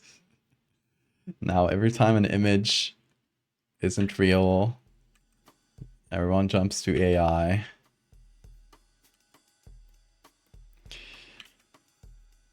And that's frustrating, because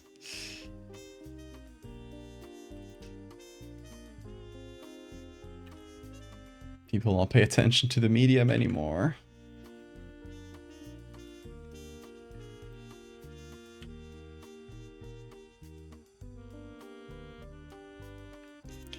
But it's fine. We keep grinding. The grind never ends.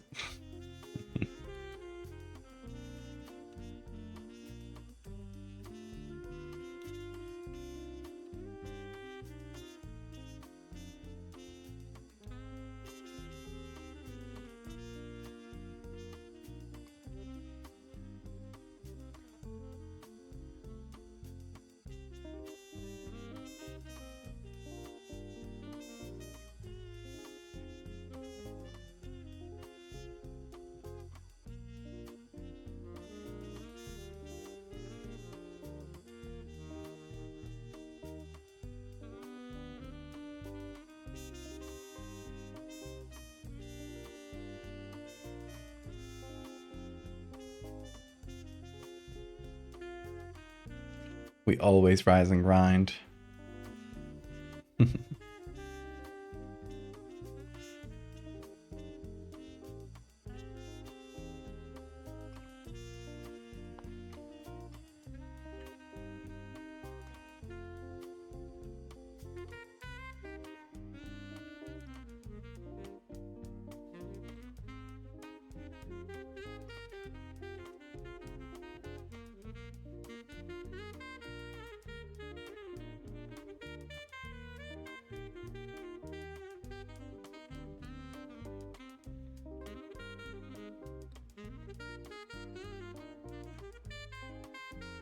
Might have messed with the face shape too much.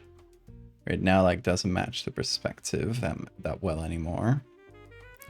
So that's a little bit annoying, but...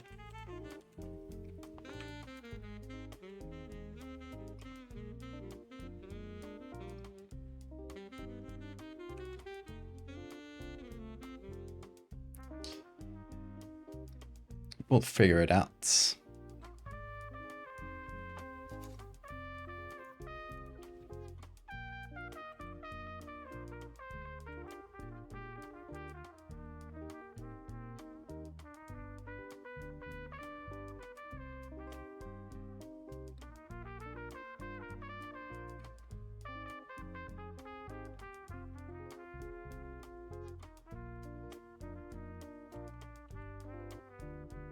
Bean, you're so sleepy today. Yesterday you were going crazy. He's mysterious like that.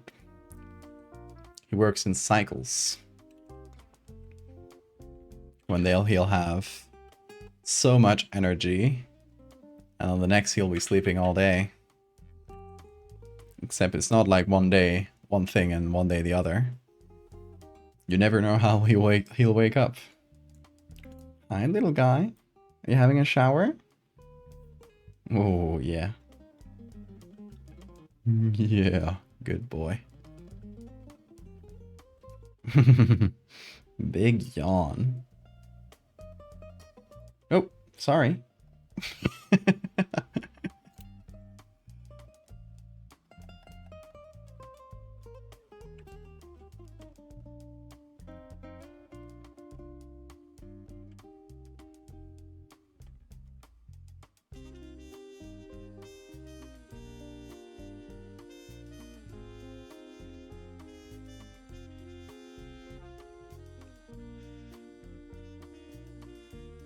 Where did I mess up the shape of the face?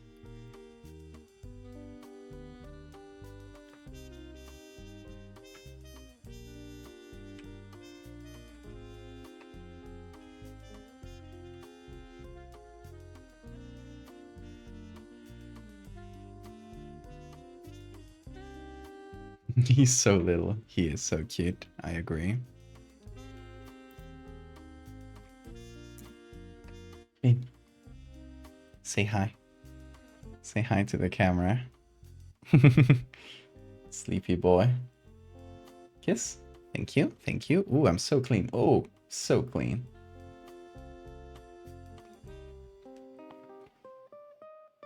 He spit all over me before because he was so excited for a treat. He slobbered all over my hand. Isn't that right, Bean?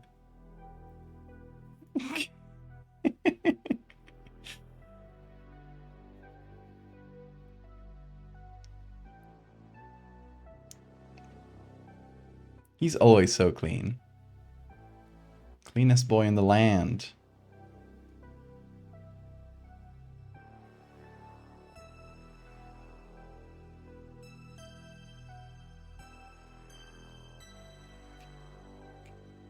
Kiss?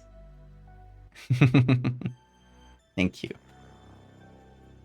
Oh, you're getting up? You're getting up? What?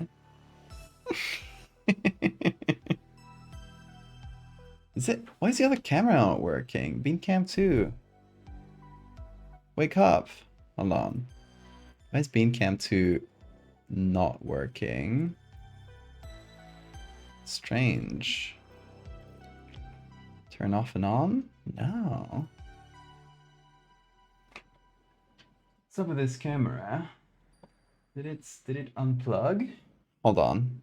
I'll get to the bottom of this. My second beam cam isn't working.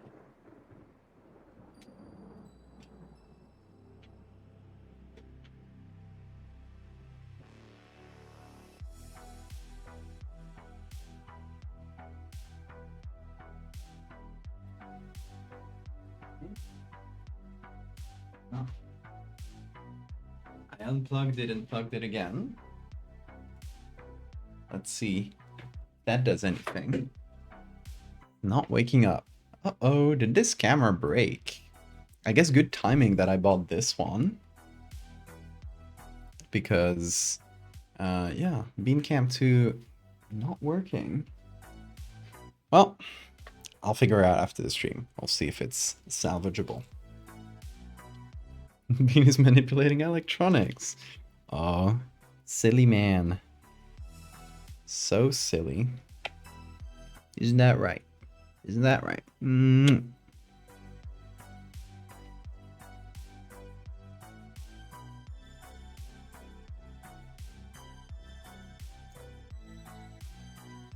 A pet store near your house. I thought putting human teeth on a dog would look good as a front art for the store.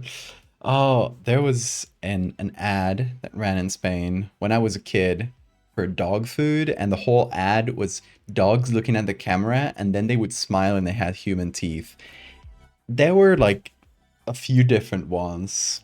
I think like it was the same ad, had like the few different sequences of the same thing. It was terrifying. It was legit so scary. I don't know who had that idea, but why? Who decided that would sell pets food?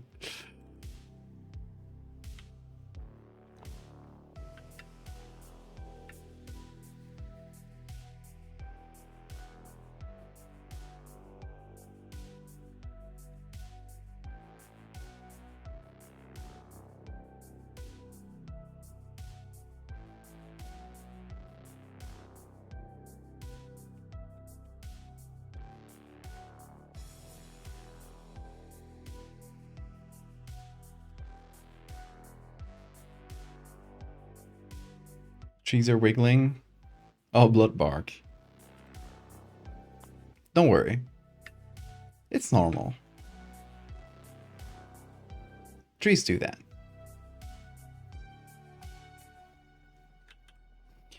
Bean is sitting on my tablet too, which is making this harder.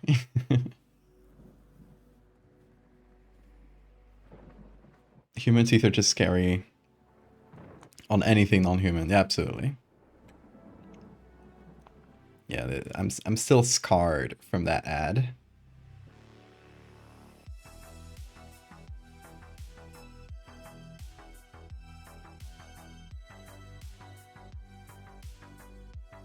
Definitely left an impression on my young mind.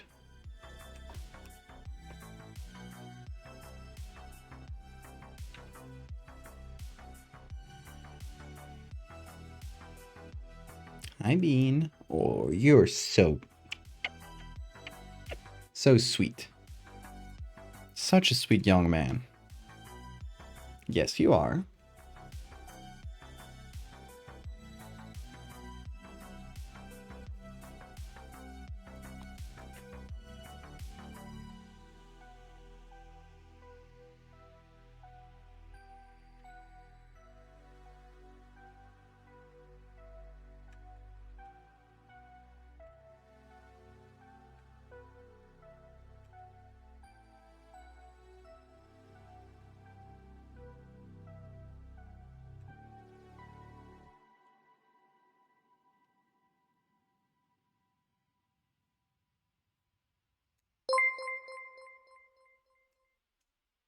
When you toggle the mouse layer, it looks like it is opening and closing its mouth. Oh, Bean, don't move my layers.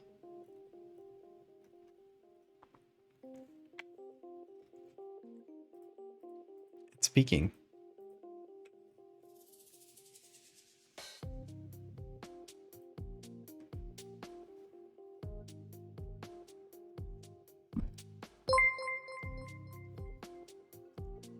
Vin move your layer because he is helping. He is. He's the best little helper.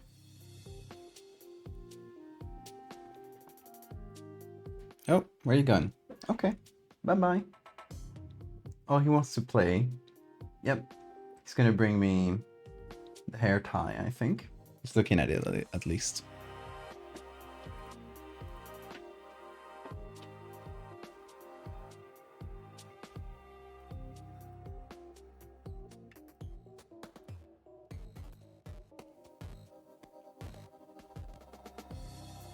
Thank you, Bill. Stephanie, how you doing? Good to see you.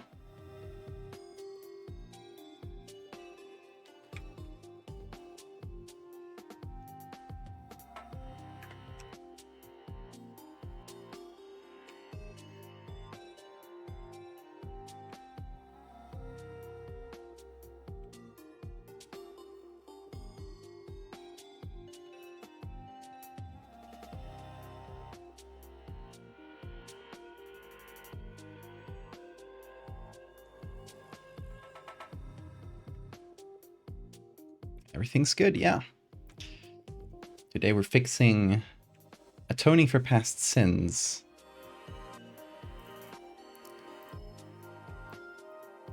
Basically removing AI textures from that one time where I tested out AI before we knew how the sausage was made.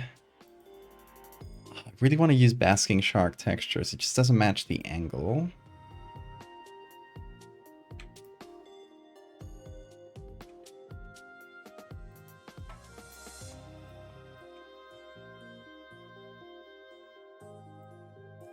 Maybe this way.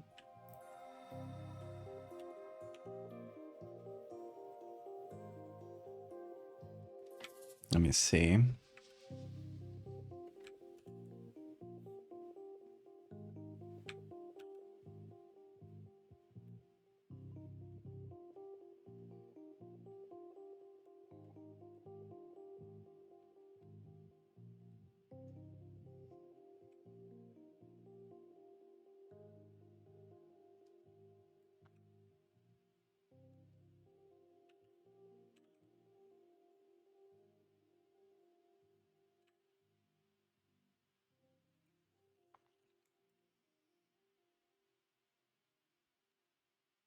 I was thinking maybe that works for the inside of the mouth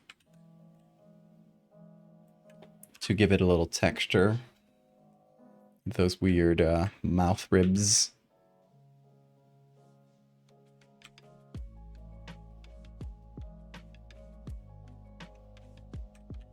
You know, maybe.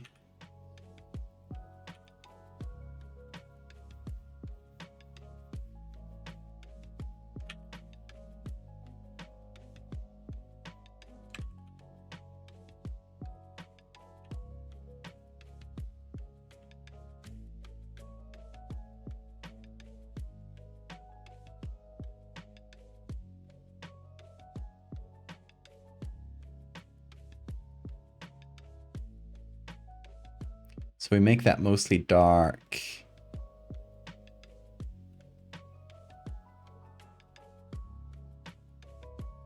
Like this.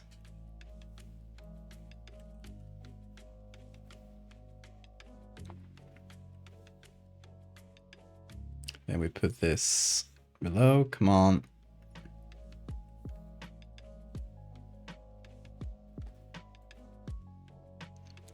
Right on top of the mouth here.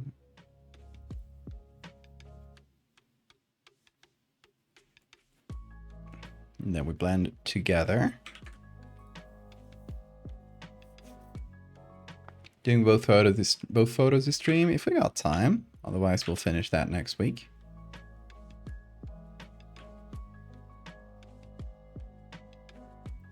For now, I'm trying to get this one right.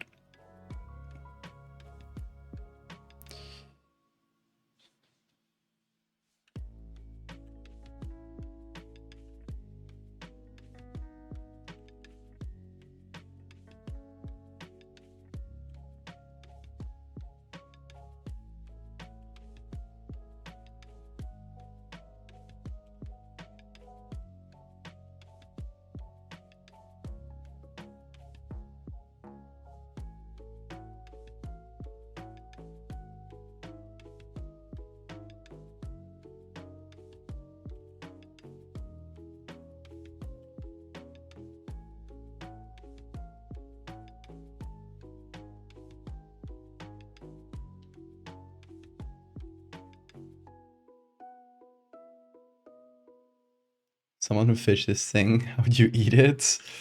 I mean, I would feed an entire nation. You need to eat fast though, before it rots. It already feels half rotten when it comes out of the pops out of the ground, so.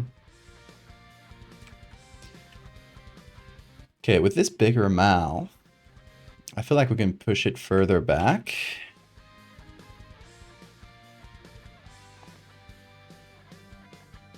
And have it feel more like a basking shark. Or one of those gulpers. They just open their mouth really wide and filter feed. I feel like that this would filter feed, but with large things, right? Instead of being like whales, where they filter feed the microscopic sea life. These guys would filter feed, but with like regular sized fish. The benefit of a much larger filter.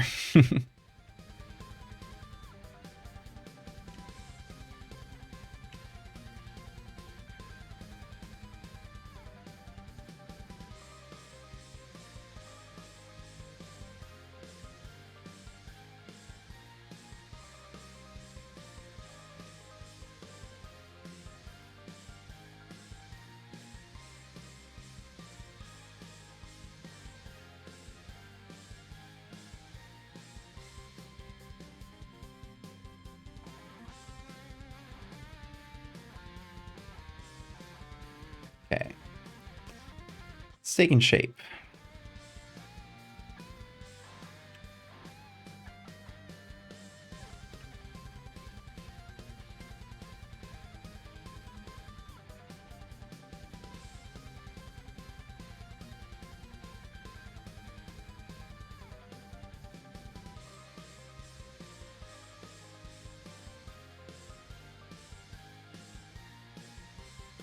Yeah, I'm liking this shape better already. We need to fix up the textures that went on top of the face. Because they're sort of mixing in with the mouth in weird ways now. So we need to clean that up a little. Depending on the area.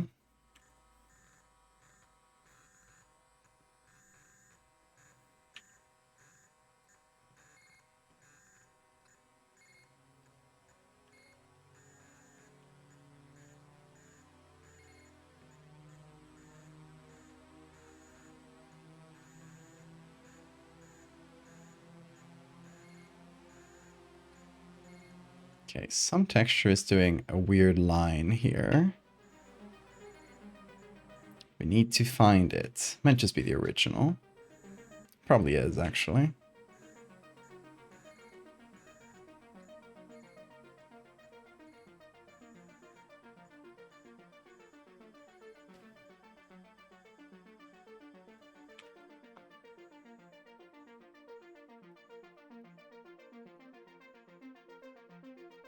Can you imagine hunting this thing to eat it? I don't know what kind of weapons it would take to kill this thing. Hi, Bean. What you screaming about? Droli sark.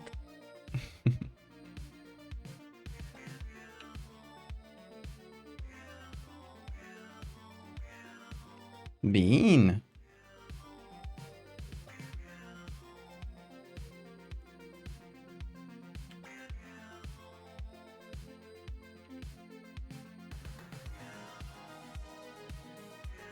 Oh, this is 88% opacity. That's why it was sort of transparent. I was going crazy.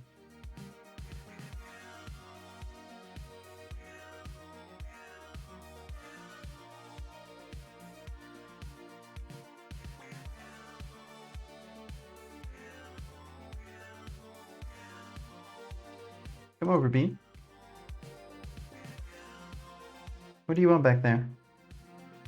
I think he wants to play. But unfortunately, since the camera is not responding today for Bean, I'm not able to show you.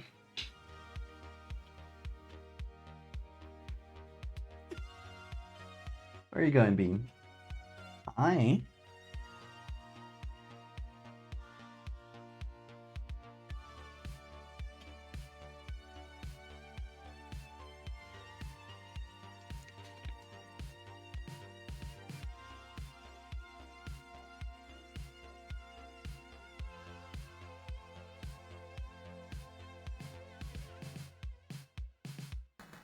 How does the egg get underground?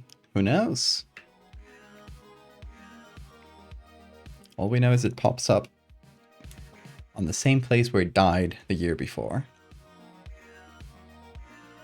Is it the same one or an offspring? Nobody really knows.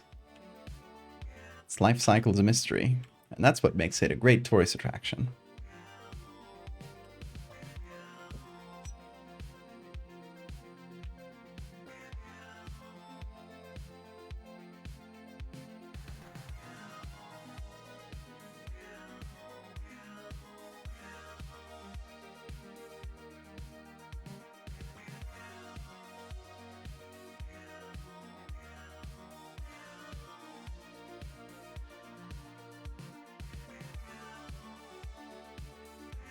Okay, this thing has taken a shape that I'm liking better. With the big, like, basking shark type mouth. But this bit of the mouth is bothering me. I think we need to reshape the face around that. What has it been? What you screaming at me about? Hello?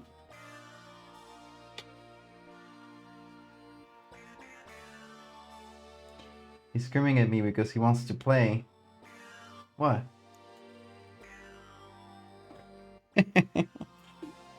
Little screamer. There he goes. Yeah, great job, Bean. You're killing it.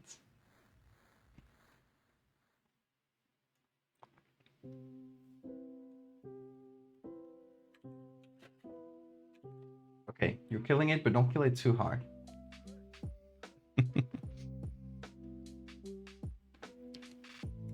Such a silly boy.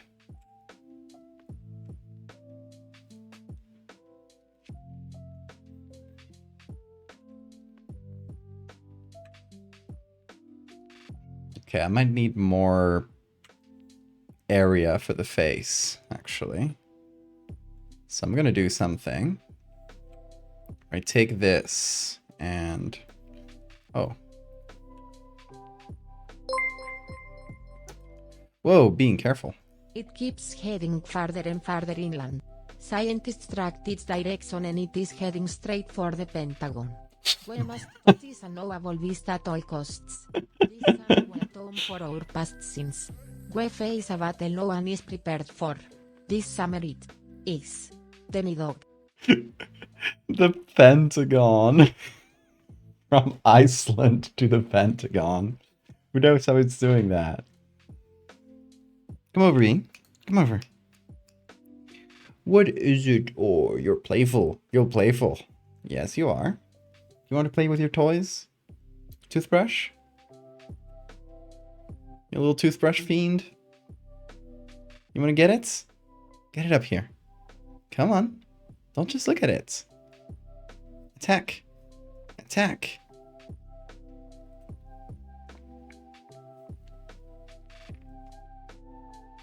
He's not attacking. He's just merely observing the brush.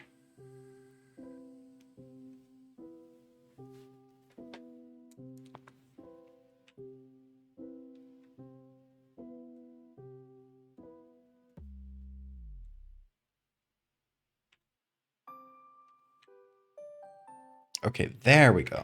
That's what I wanted. A little bit more area right here for the face. Gives it a bit more. Whoa, okay. You didn't attack the toothbrush, but you attacked one of my pens randomly. No, you don't attack pens. You can attack toothbrush. Go for it. Go for it, man. Go for it. I wish I could show you, but the camera is acting up today. Bean is going feral right here. Attacking things.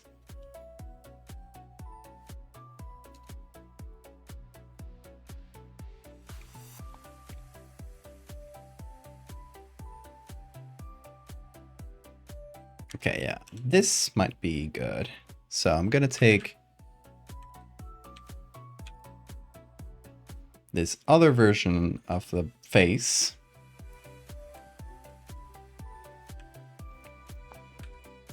Gonna use it to fill in this shape.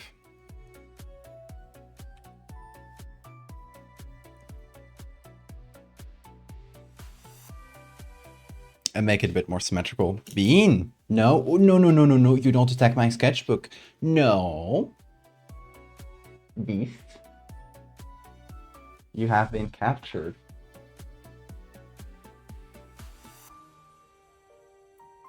What say you in your defense? What say you in your defense? Hmm? Little beast? Are you going feral? Are you going crazy? Are you uncontainable? Yes, you are. Such is your nature. Oh, who's holding me now? Why are you holding me? Are you like, you grab me, so I grab you back? Now we're in a duel. Who releases first? We grab each other until one of us dies. My little man.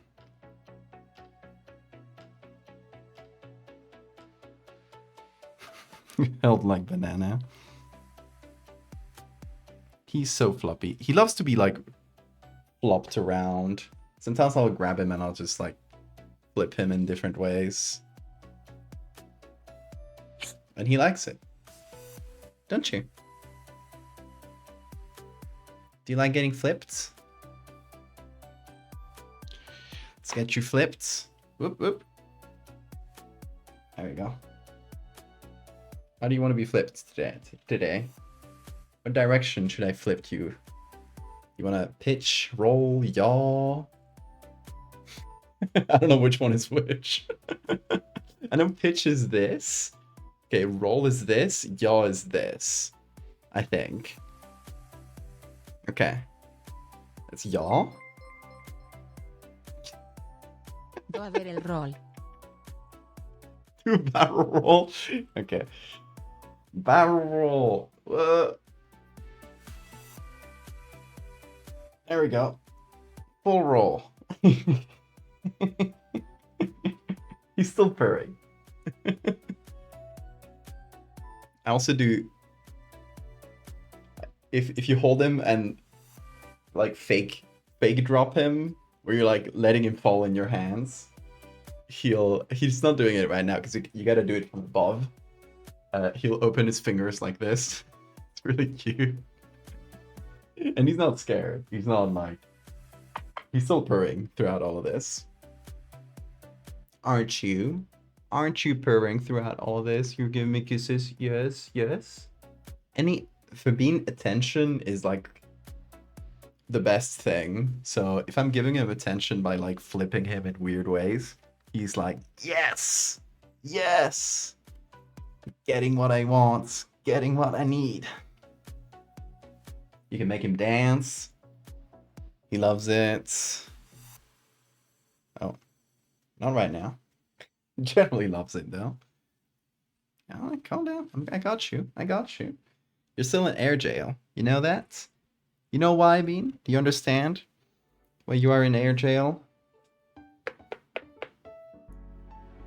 Because you ate my stationery and you tried to eat my sketchbook. You don't do that. Don't try to kiss me to get out of it. He's trying to bribe his way out of jail. It's not gonna work. It's not gonna work. You're being held prisoner till your judgments.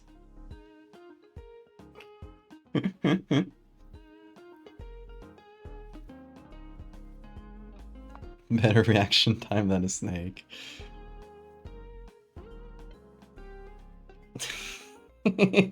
Ass up, ass up, ass up.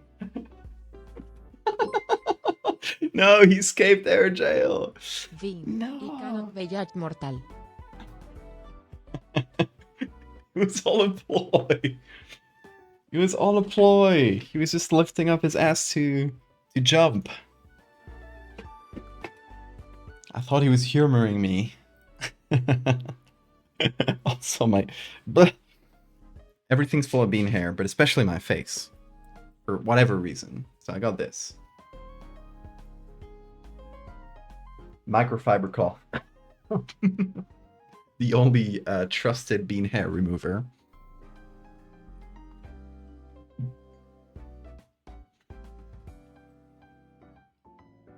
Okay. It's on good. Yeah. Okay. Where were we? Yes, figuring out the body of this thing. Probably it's not the bean hair in my face. It's the bean hair in my mouth. How did it even get there? A mystery that we may never solve.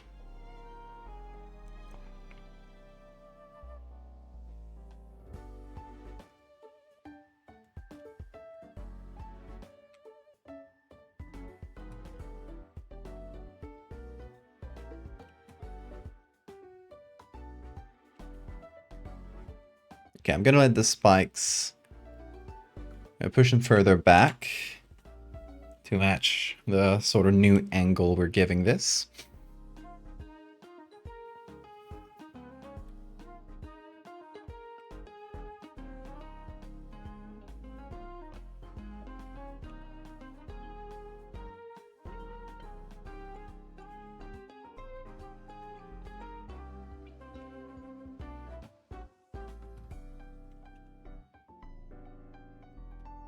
Fill up the mouth, and now we need something for the belly.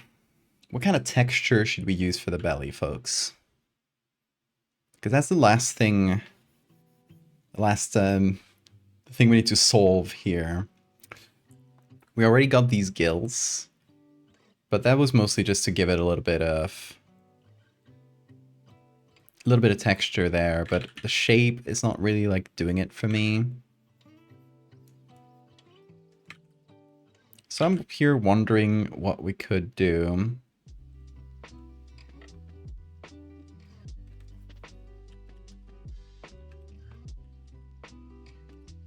Raven the Cat, thank you for the follow. Barnacle crust. That would make sense for the dead one.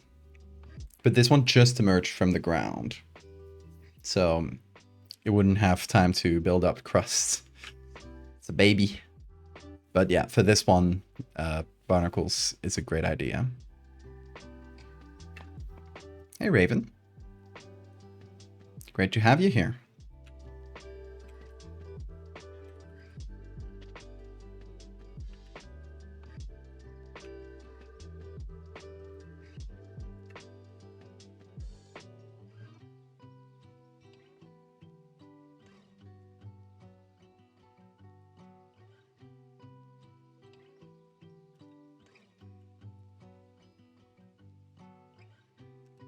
Let me rotate things slightly. Is that working? A little bit.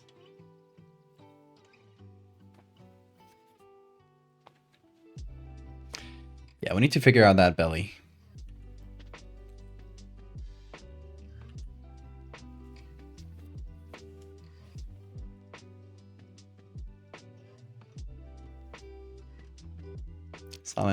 Silent Hill kind of vibe. Well, it's good to hear.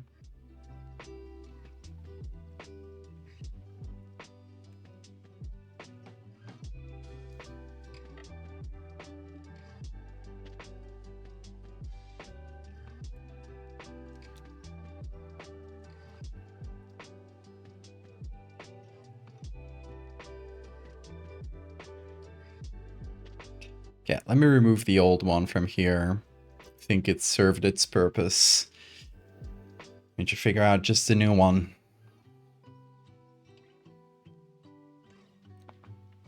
Oh, it's not post-apocalyptic, it's the 1930s.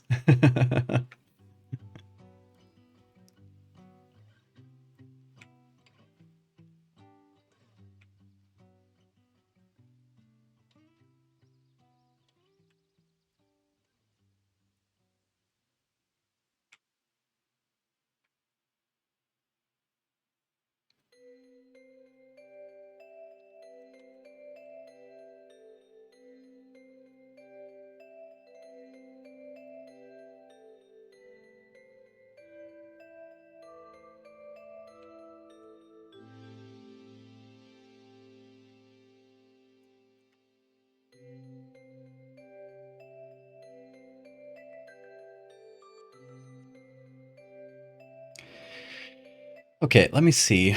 For the belly, could we use in the one we have as a base has a nice shape that I think we lost a little bit of. So let me go back to this body layer here. Maybe do a copy of it without the puppet warp. Delete filter. Get that out of that group.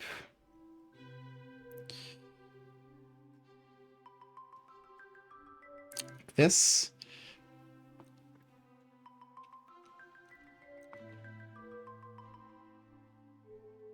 And honestly, we could lean into that shape to the gills here.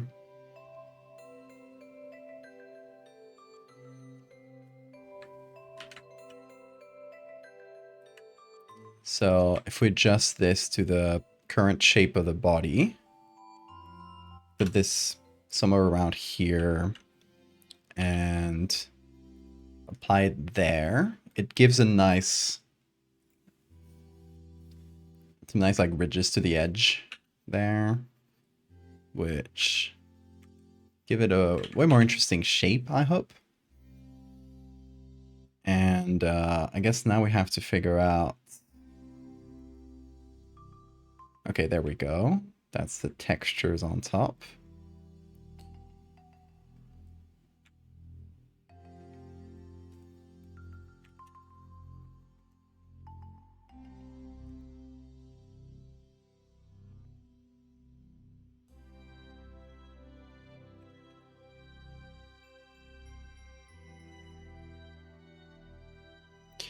Okay, it's gonna need to be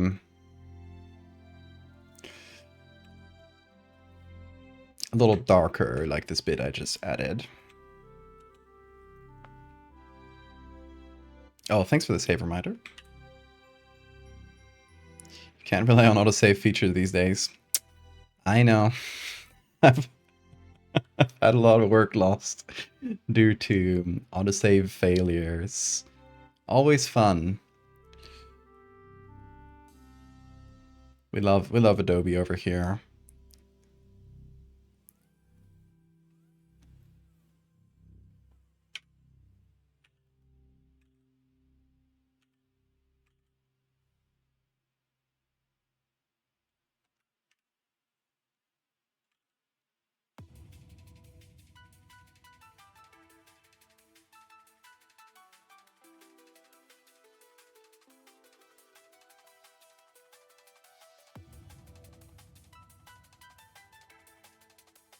Yeah, that's pretty nice actually.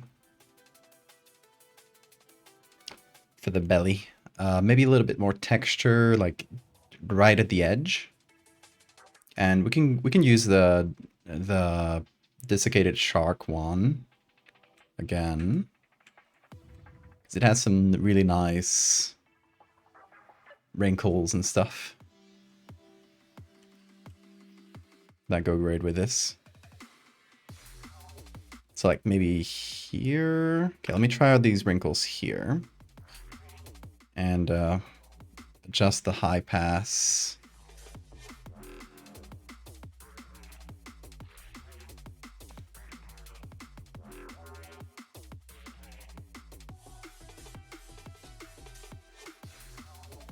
You're saving up points? You never know when I will do that again. Evil. You're saving up your points for evil. I can't trust anyone these days.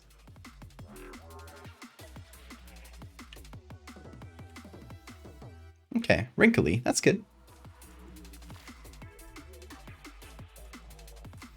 What's up with you, Bean? Oh, he's gone. Door's open today, so he probably just walked out to eat.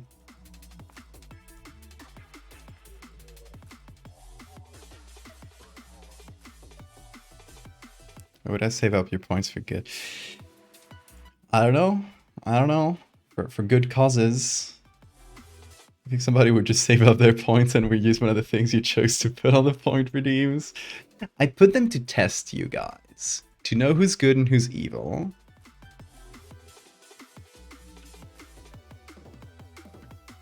Only to be disappointed again and again.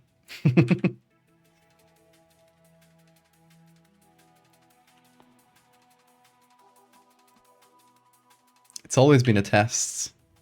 You guys keep failing. God damn it. And I passed because I used them.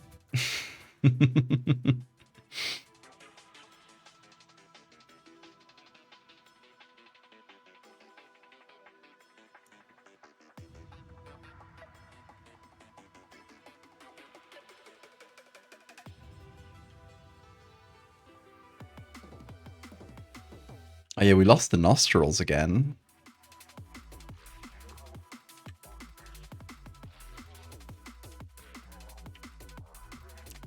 Where are these nostrils? Come back.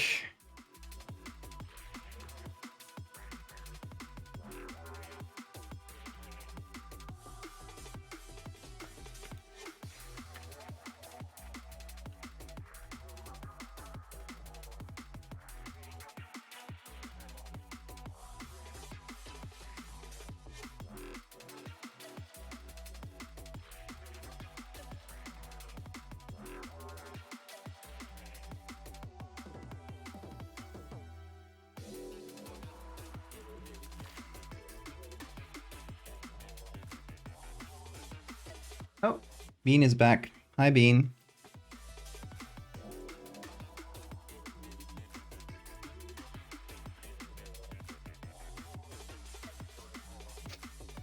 She's screaming at me again.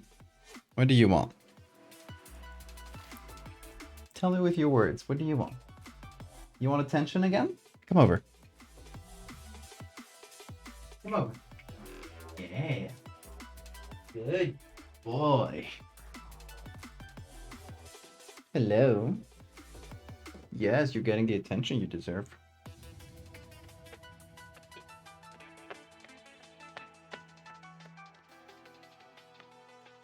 One William kisses.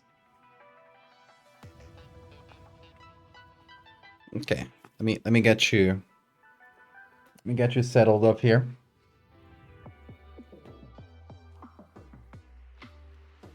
Yeah, down there, down. Good, good, good. No, you don't want to. You don't want to. You sure? You sure you don't want to? You're purring.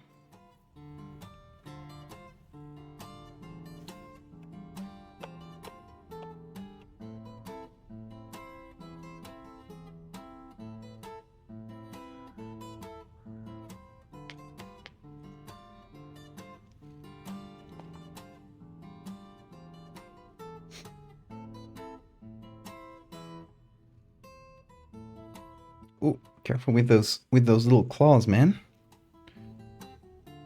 A photo, what you think the creature that made the Antarctic bloop sounds like?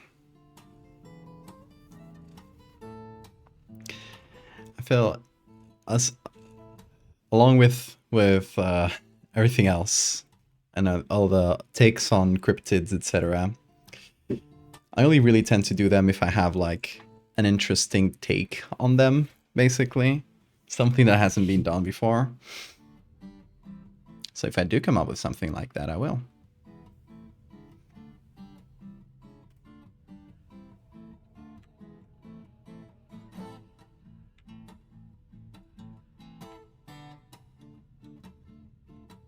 Okay, yeah, so that annoying texture is part of the masking chart. Bean! What is that? My camera cover. Don't touch that.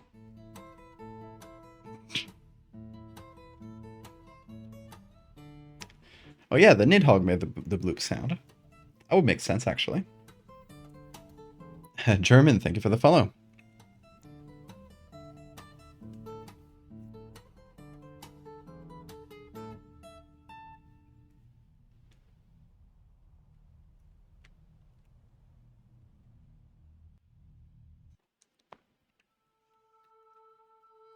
Oh, Bean, don't touch things.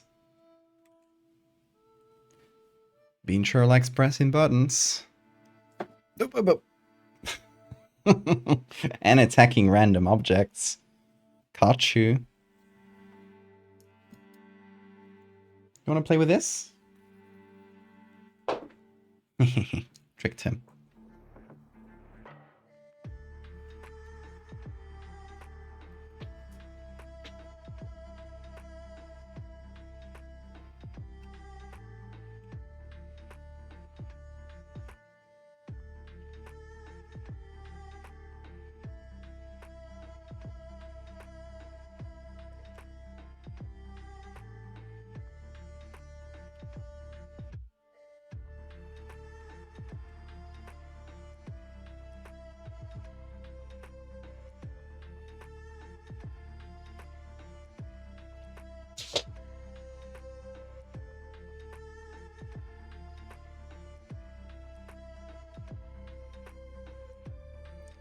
Yeah, no, it has to be like this, how it was before.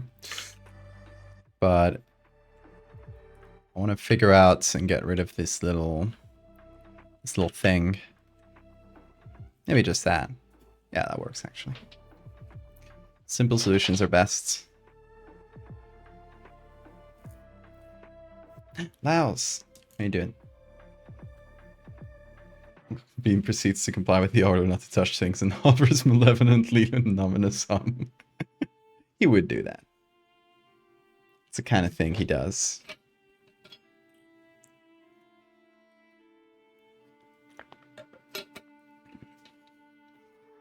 Any new series that'll be as big as Megalomorph? Cheapitotek, Facade, Fractals. Absolutely. For now, you know, my thing is, I already have like too many like open series. So I'm trying like not to start any new ones at the moment until I finish some of the current ones. Otherwise, it's just madness. So once I finish Fractal and Shipetotec, which are the two that are closest to that point of being finished, once I'm at that point, I'll start thinking of other potential series. This eye has just become another texture, honestly. It's lost all meaning, but yeah, I'm happy with the shape of this Nidhogg. I want to give it a little bit of blur because this picture is generally pretty soft, pretty blurry. It already has the... I never used this, actually. Maybe for the dead one. Yeah, it already has this levels layer, which helps like set the maximum light and darkness. But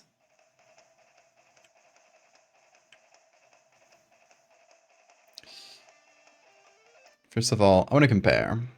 This is before, this is after. Honestly, the new one just makes a lot more sense because, you know, it's more put together and there's more, you know, anatomical thought put into it. So that definitely helps.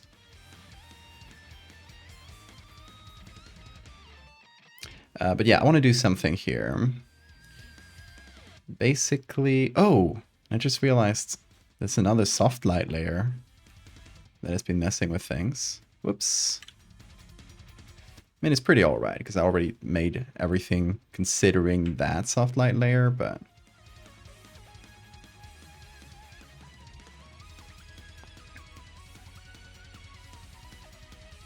Okay, so what I'm gonna do is do a copy of this. Turn it into a smart object, so it's just everything put into a single layer. Like this. What if I... hold on. What if I desaturate here? Changes mostly the inside of the mouth. It doesn't change that much. We can see it with color, and it actually looks very weird. That's always fun.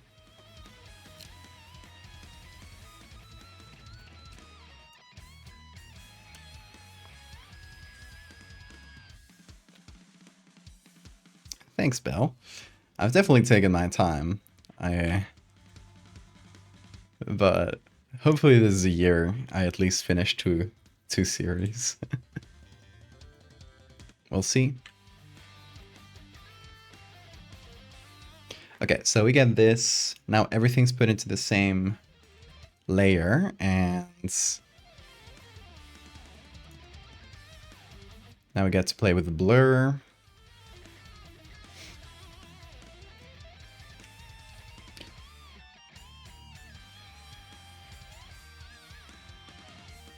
Add some like general soft light to everything, so we can have like a tone that contrasts with everything.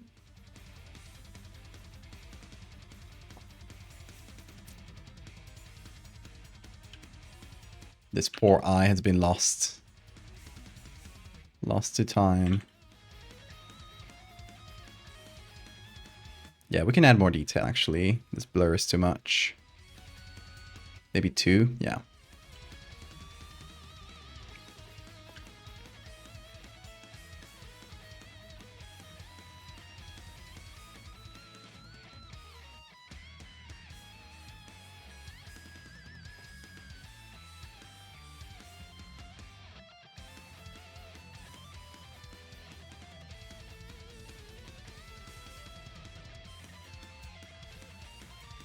Then I want to add some soft light below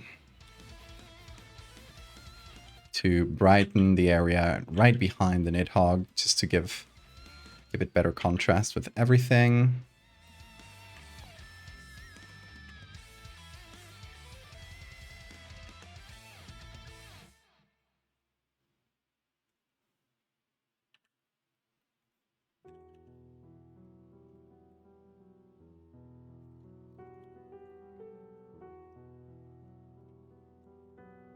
Oh, what if I give it some movement blur?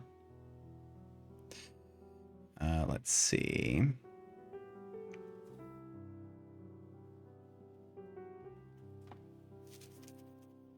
Wait, why is that not working? Oh, wrong layer. Motion blur. There we go. It's moving really fast from side to side. Zagging on us.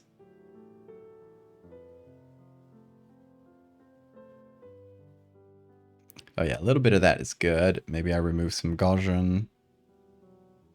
Change it for more movement blur.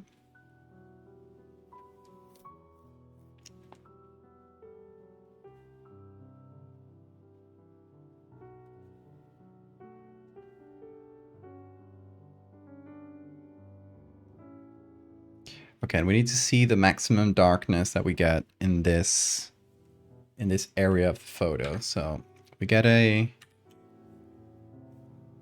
eyedropper. We drag it onto the mountains here to find a dark area, and it's telling us is at 58. And for the maximum brightness, we just pick a color in the sky.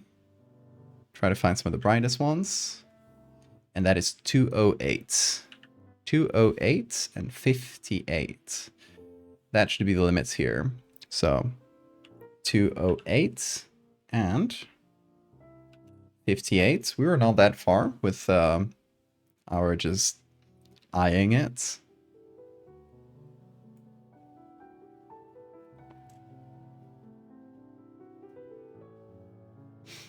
Glad you like it, Bill.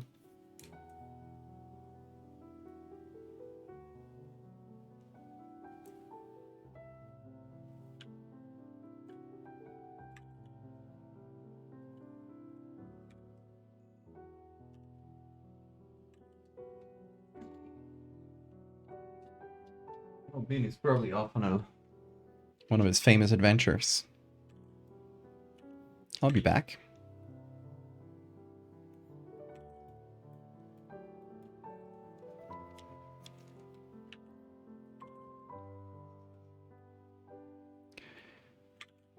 Trying to find the right brightness for everything. Just kind of a balance. You want it to be like obviously realistic, but you also want it to be quite clear and visible. So it's always a lot of trial and error. Till you get to a point where you're like, yep, that's it. That's the spots.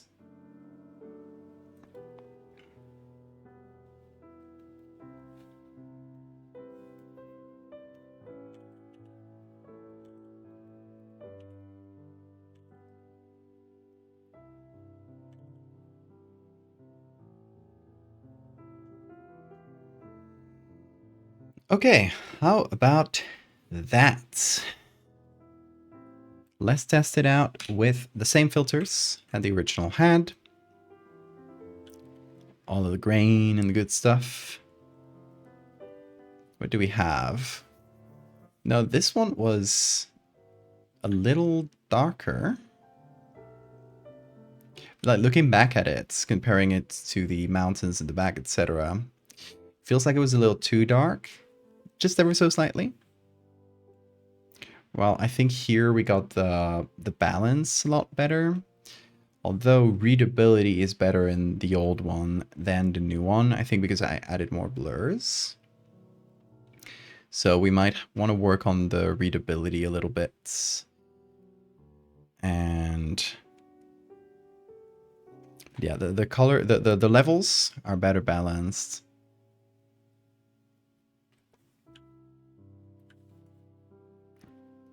So we got that going for us at least. Okay, so maybe less movement blur.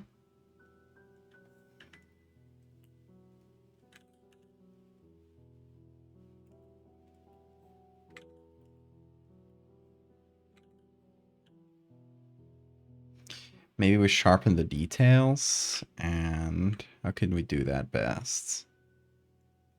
So we got like the same image blurred in the same way, and we do a high pass on it. Maybe that'll help.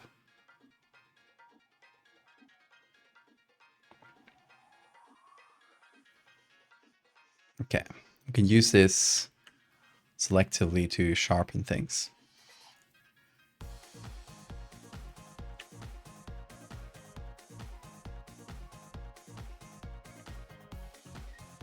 It's good no matter which one you go with. Oh, between these? I mean, this is the old one we're trying to replace, so we're definitely not going with the old one.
Okay, let's test out the level of detail now.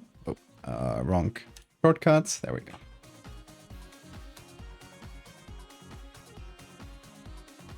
Yeah, we definitely get more detail than before, so that's good. Still a little less than the original. I think it's just because the original had these like really clear lines here, which helped give it more detail. But honestly, since I think we got a better like base, we can afford to blur things less, which will give us a generally sharper image. Also, okay, I'm going to take the explosions, which I think is group 1 here. Yes. I'm going to take all of this. I'm going to copy it, group it into a single layer, and blur it. Because it needs a little blur. Some of the details were too sharp. That was bothering me slightly.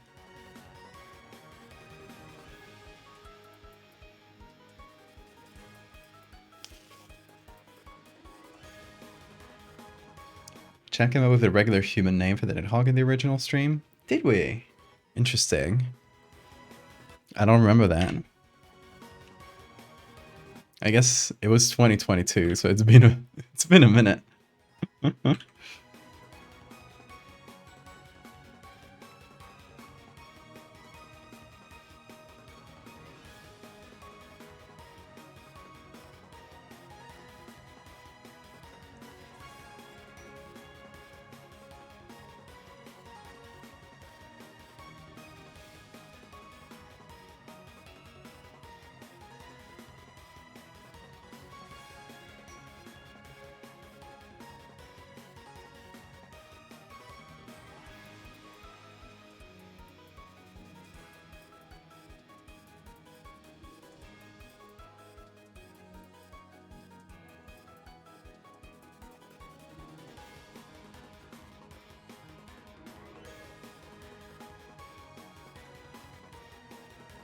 Okay, I'm gonna give everything some more manual detail, which will hopefully help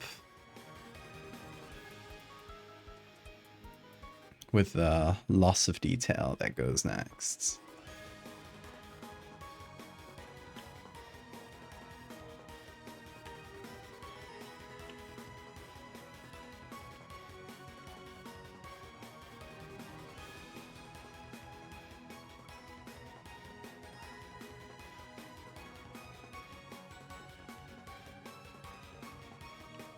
It's basically giving these ridges here a lot more prominence, which will, I hope, will help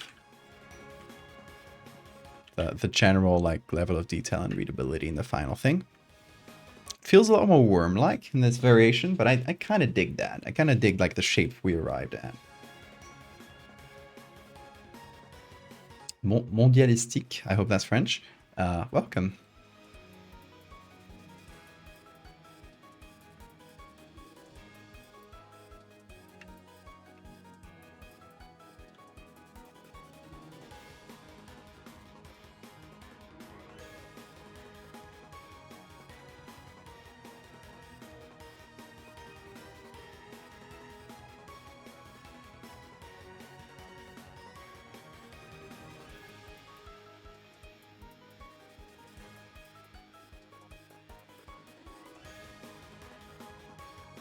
Yeah, but this thing could like burrow underground. Like the tremors worms.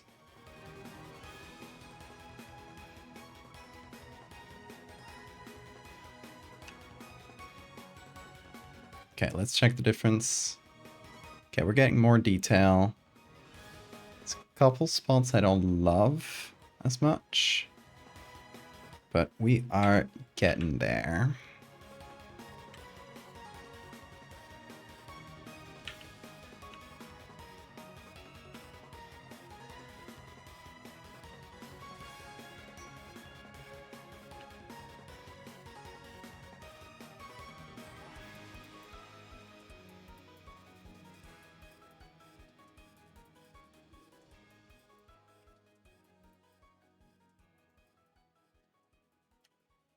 Okay, and then we need to go into the camera raw filter.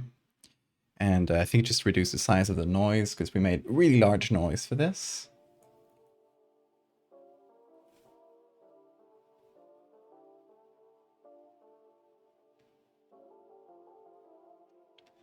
And we can definitely afford to reduce the size.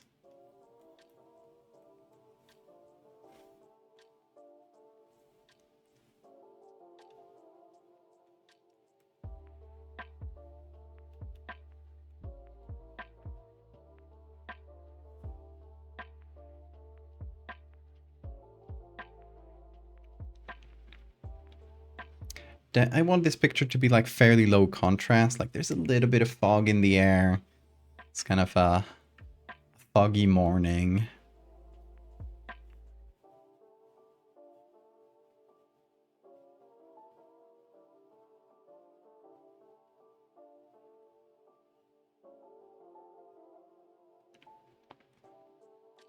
Oh, I kind of dig the public here basically being a silhouette, because that's basically what it is. We still got the signature readable, but it is a silhouette, and the rest stays sort of hazy.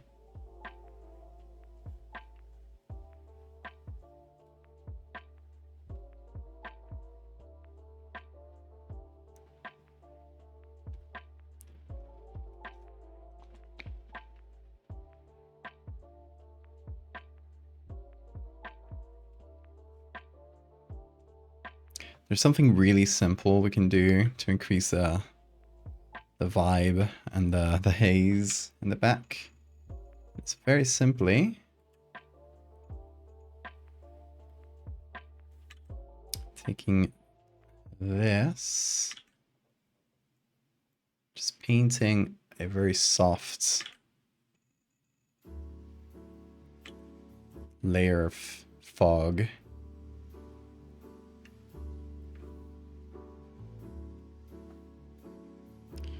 Then we can check the opacity until we're at a point where we like it.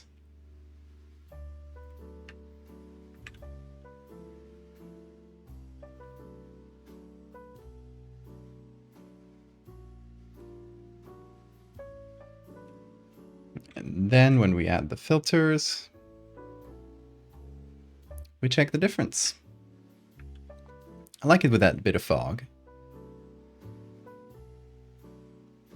Makes it feel like a little bit more in the distance.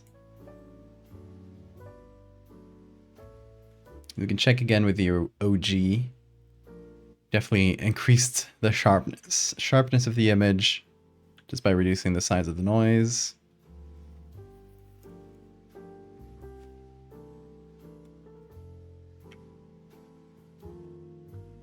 Okay. Oh, there was a googly eye, and it still fits. Pretty nice. Why does it say Val here? Oh, watching the yearly Nidhogg emergence. I don't know why it says Val there, but good for them. Oh, we figured out the... See, Laos, you mentioned it having a human name. It was Googly Jeff. So I guess this is Jeff. I guess the old one was Jeff.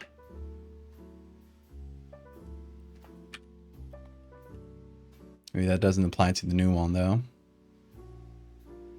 Have good memory, Laos.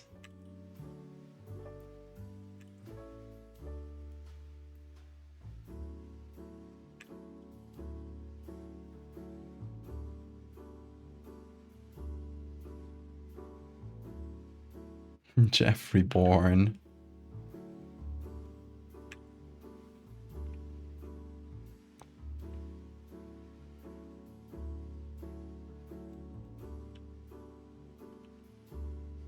Jeff's Revenge.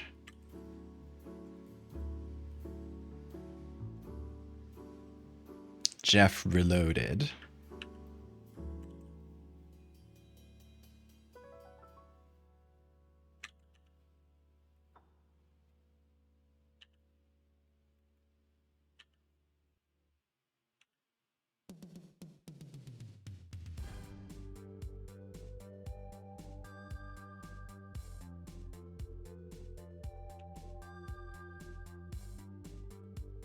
Looks as upon Jeffrey.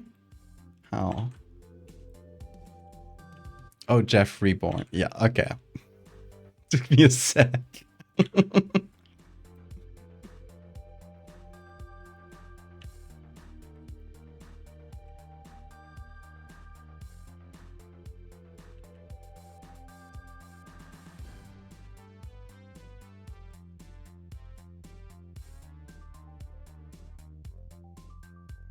Trying to get some nice contrast.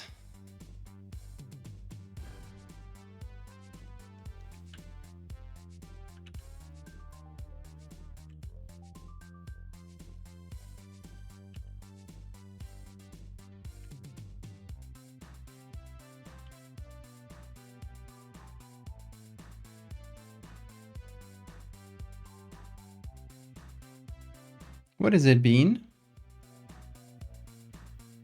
Anything in your mind? You can tell me. Whoa, where are you? I hear you, but I don't see you. Hi. Hello, little man. Come over. Hop on. Come on. Hop on up. Let's go. What you waiting for? Big jump. Yes. The man. The man himself. Give me a good kiss. Good kiss. Thank you.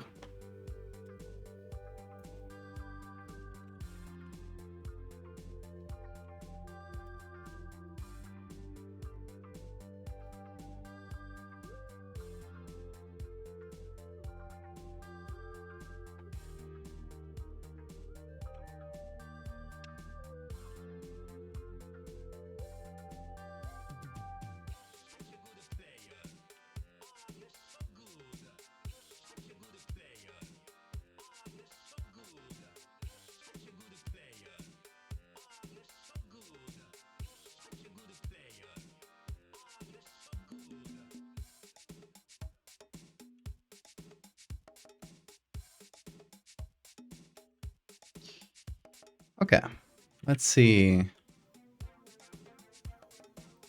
see how this works. Basically just adjusting little things until I'm happy, but the main shape is, I think, pretty much locked in.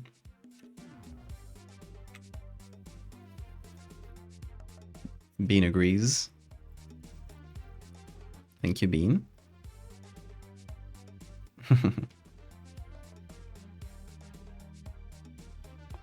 Oh yeah, we definitely got a lot more detail showing compared to this, where it was a little muddy. Now, the shape of the body is a lot more visible, and it's still like maintaining its like sort of foggy feeling, but all the detail I feel is readable. That's the important thing, right? We can compare it with the old one, where, you know, honestly, I like the new shape better.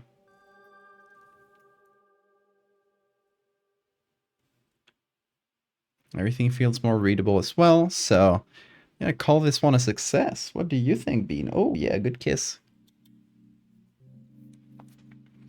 And this would mean we only got this to do. It is a little late, so we might only be able to start this, but we'll give it a try.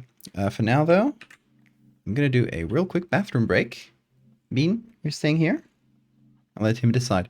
Gonna do a real quick bathroom break, and yeah, then we'll be back to at least start this, get it a little prepared, and get some new textures in.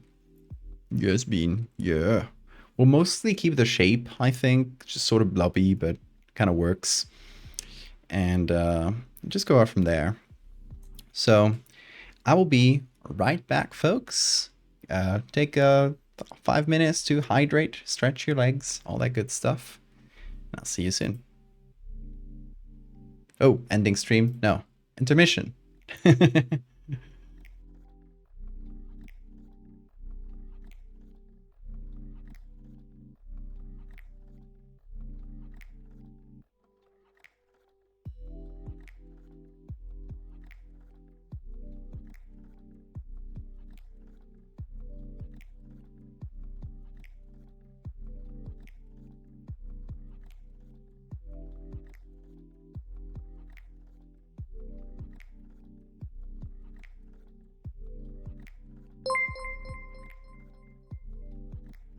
Okay everyone, time to boogie.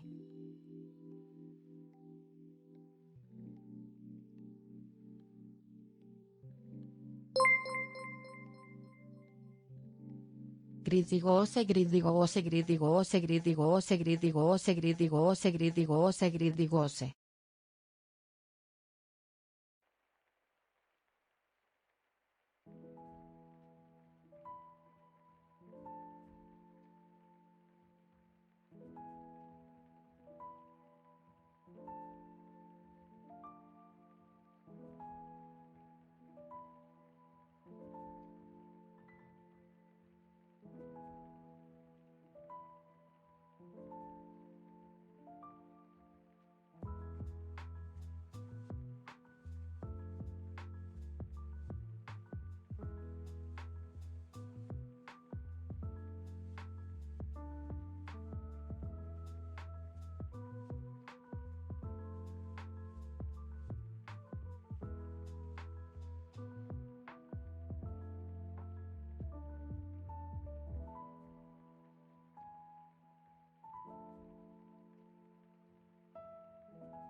Gridigose, gridigose, gridigose, gridigose, gridigose, gridigose, gridigose.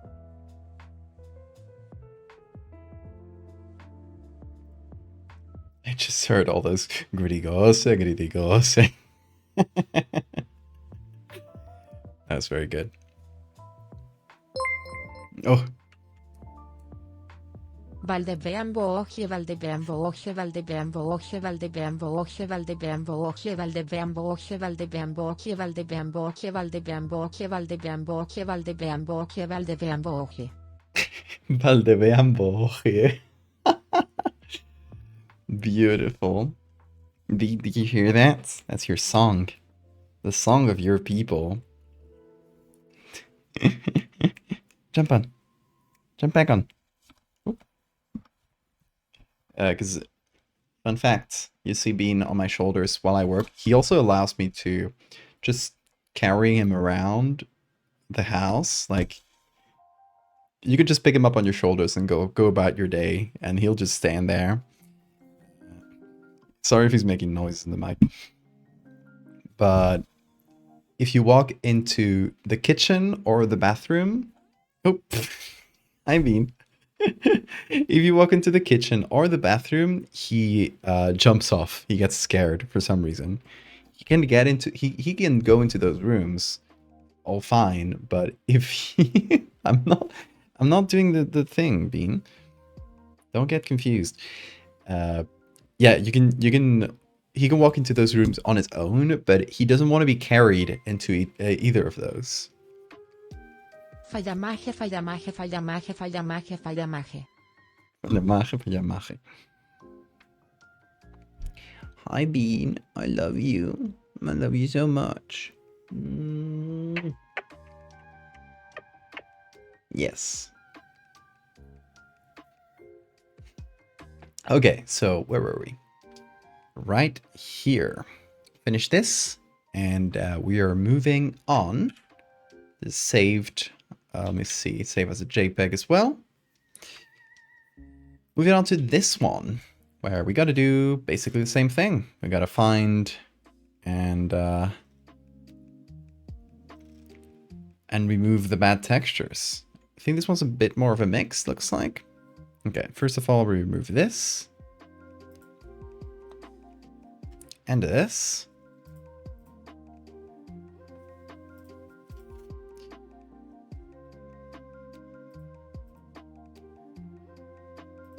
Okay, here's the actual layer.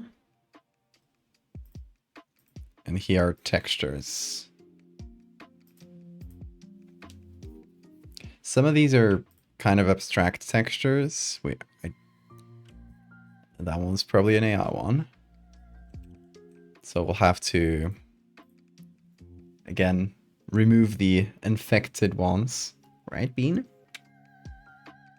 Perform digital surgery on this thing. What is Sea Creature 1? Do not know what that is. And whether it's a good or bad one. It's a bit too difficult to tell. But, oh, we got other versions of Sea Creature, which is all the same texture. Oh, Sea Creature.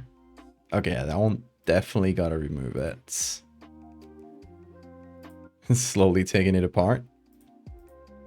So the one's called Sea Creature, got and go. The one's called Sea. Okay, that's the main body. What is this one?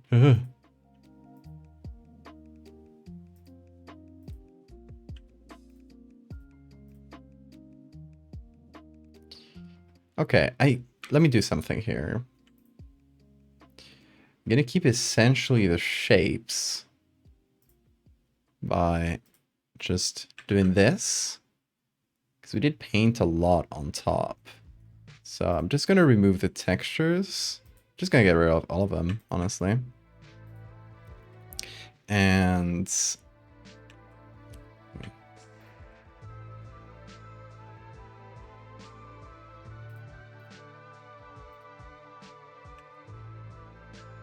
just keep the rest of the stuff we did. There's some there is a big gap.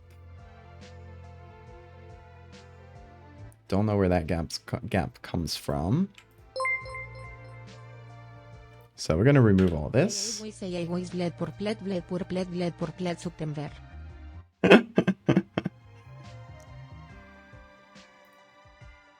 Test the machine. Test its limits. See what you find out.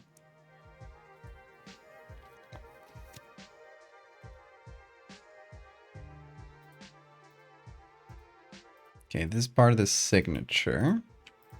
But we're gonna take it as an infected as well. I don't want to keep a trace of the bad textures. They all gotta go. I assume this is one too. Oh yeah, this one's called C, so it is a bad texture. Okay, for some reason there's like a big gap here. Which, you know, might be just due to me messing up. I love that the eye's just painted.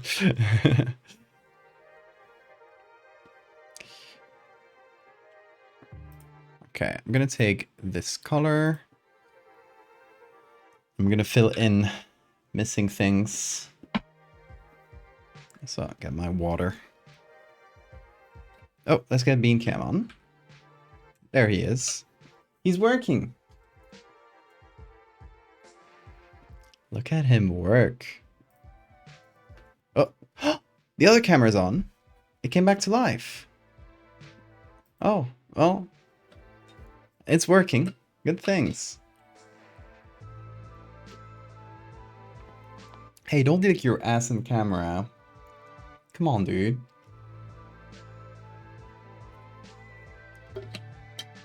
Literally everybody's watching you, Bean. Let's give it some privacy.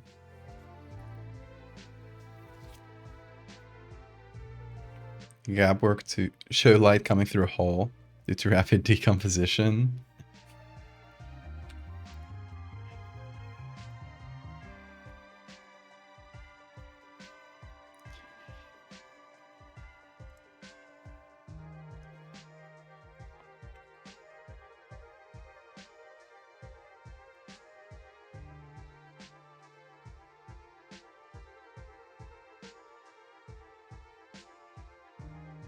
Okay, there we go. That is everything I painted, which looks weird without the underlying textures.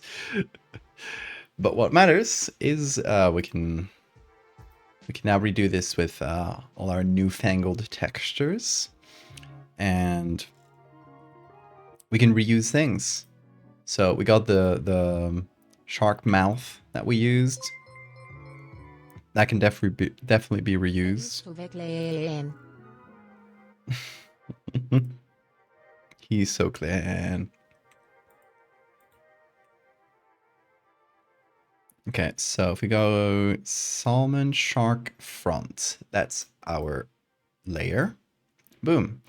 We do remove smart filters, reset transform, and we get our texture. And it is blurry. Yeah, it's annoying. But let's give it a try still.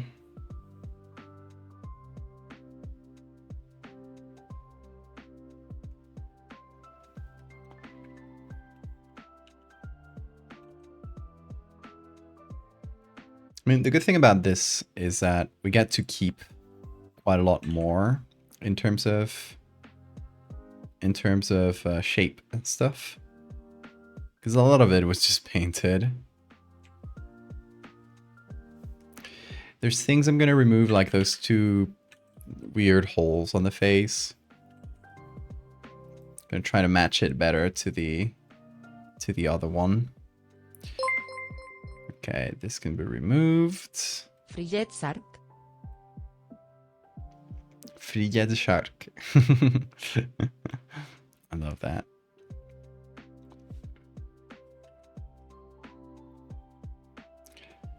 So a lot of it is going to be redone just because different textures.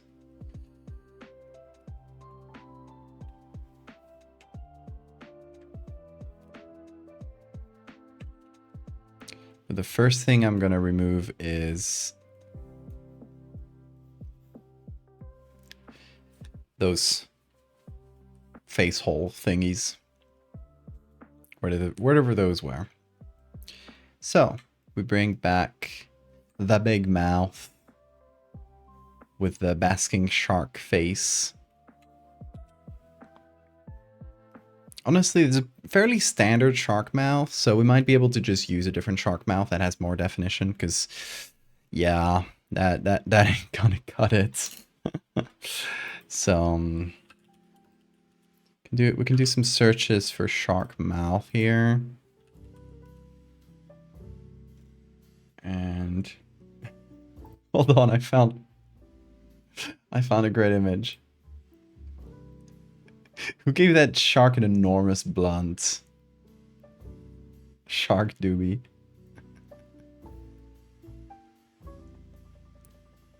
Beautiful.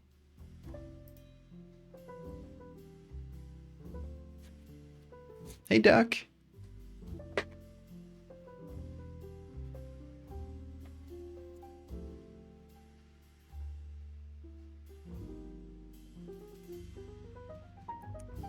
Ooh, look at that mouth. Beautiful. Bit of a different shape than the other one, but I guess it's open here. In this case, it's closed, so you can get away with that. Usa frigid sark. I don't know if we'll be able to find pictures of frilled sharks. There's a deep sea, right?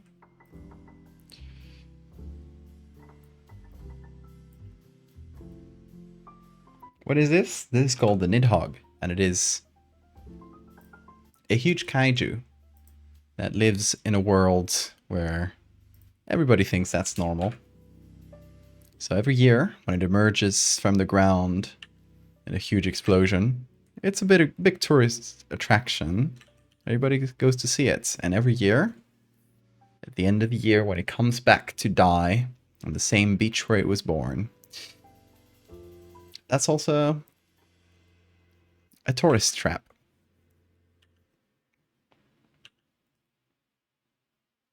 Thank you, Cernox, and welcome. The Shubi. Not the Shubi. Oh wait, that's a cool mouth. What is that?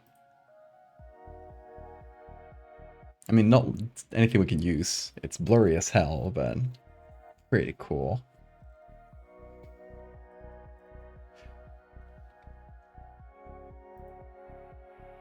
Not as cool as this Shubi, though. Can the giant cave kaiju be found on the website? It should be maybe under Humbaba.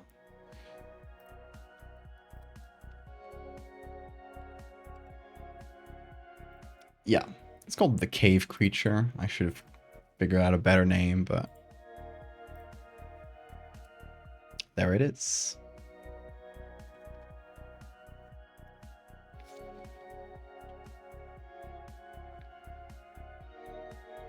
This thing is just there, yeah. This thing is not like going out of its way to destroy cities. It just has like a weird, mysterious life cycle. And it's been around for thousands of years. Like, it's a tradition.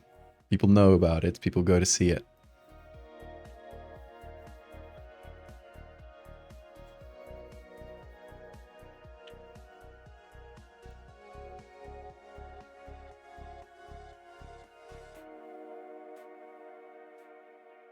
Like, you know, if I was living in that world, you know, I would be begging my partner every year, please, let's go see the Nidhogg this year. She'd be like, again? You already saw it as a kid.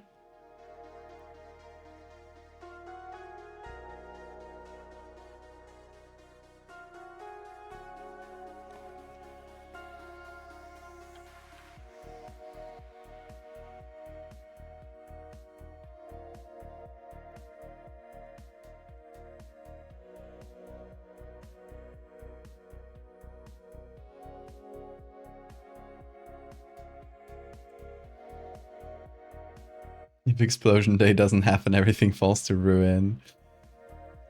Yeah, I bet it would be like, you know, there would be predictions for when it's not the same day every year. Like it's a bit variable.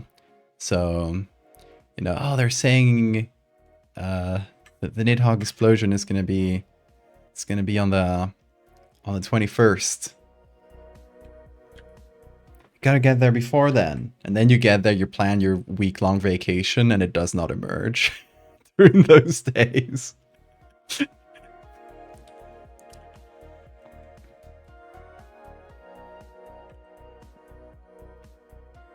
It emerges like the day you get back home. You know how these things are. Fickle beasts. They don't work on a human schedule.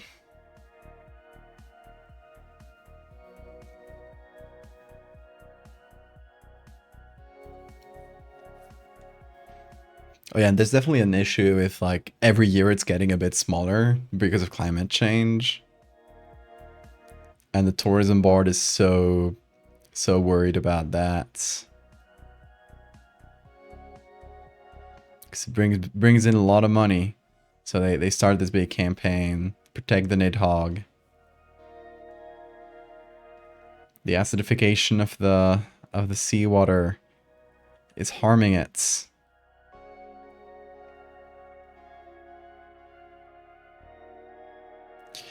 What is this? I'm trying to find like a specific line that's bothering me here.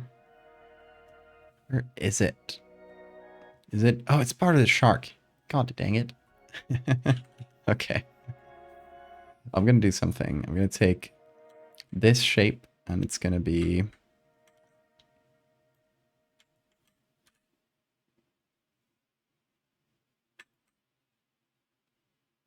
There we go.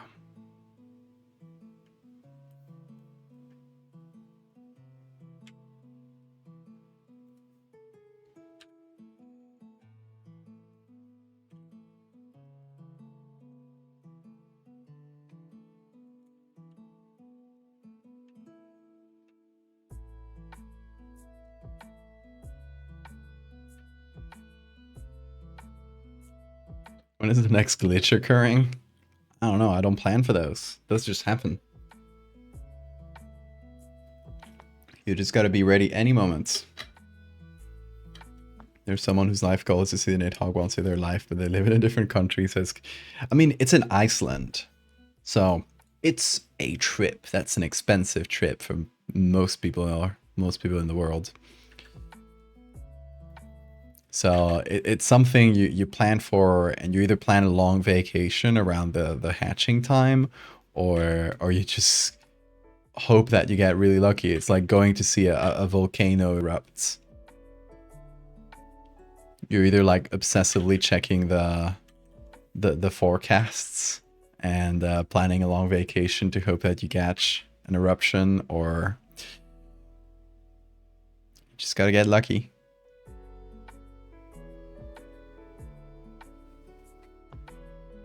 Are the eye jellies dangerous? Over time, they can be, but they mostly just chill until, like, you know, years have passed and there's so many of them that you start losing vision.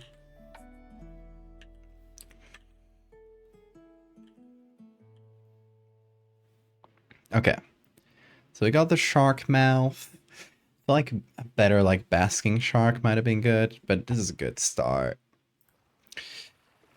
Now, let's get this texture. No, this texture.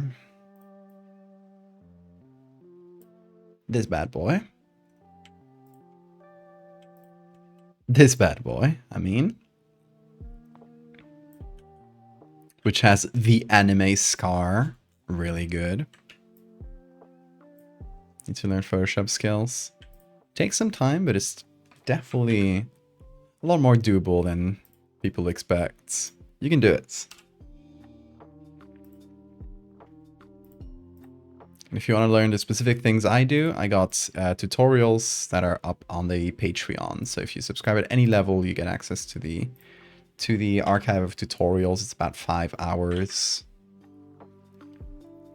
Goes from the very basic introduction to Photoshop of like telling you every single tool and what it does, every single button on the program, pretty much, and up to like specific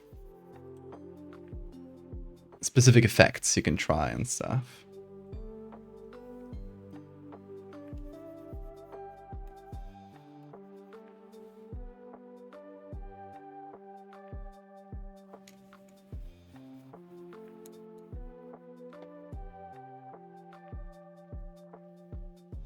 Question regarding fan work. If I were to make a fan continuation of a series, say we wouldn't continue, would that be alright? For example, you say you're probably not going to continue the Crabman fan entry that acts like a third part. And you can yeah, as long as you mark it as like this my own interpretation or unofficial or anything like that. As long as that's clear, go for it.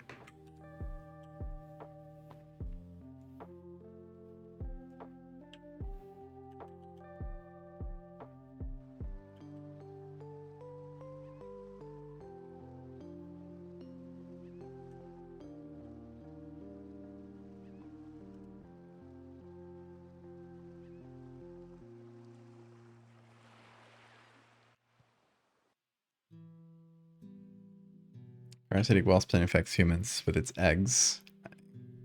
You got 2 of those.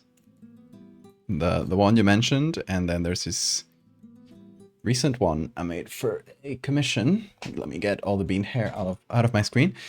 There's this recent one I made for a commission that I haven't posted yet.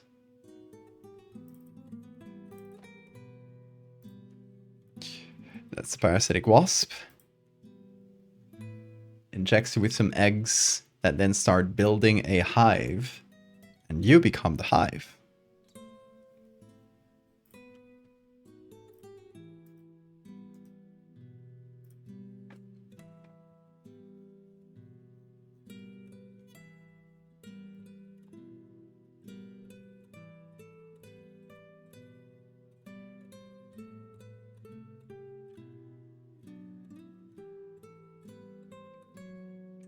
It's kind of blurry. I figured the original shape was a lot less blurry. Hold on. Clear smart filters. Convert to layers? No.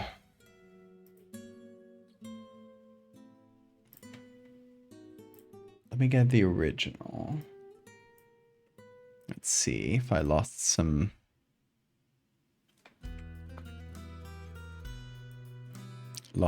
detail in all the edits.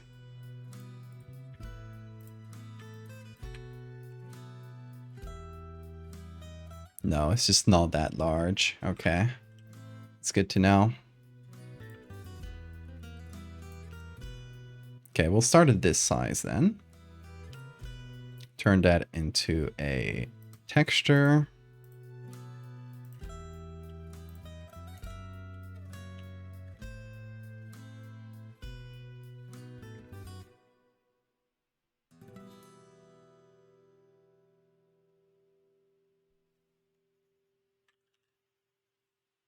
What is this layer? No clue.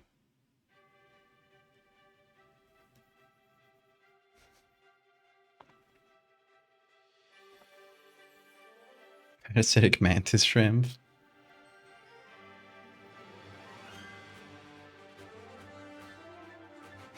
Punches you. How aggressive.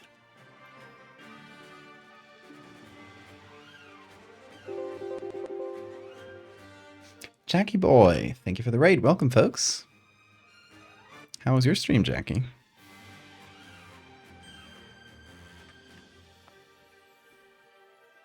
Hey, Jamin. We're making a huge dead kaiju. Its name is the Nidhogg. Hey, Peachy.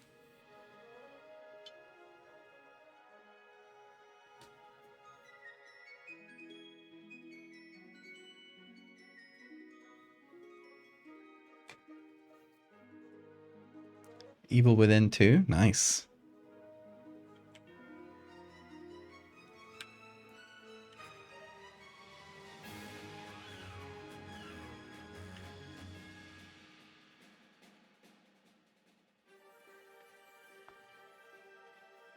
Cat is so cute. His name is Bean. Everybody say hi to Bean. Bean, say hi to chat.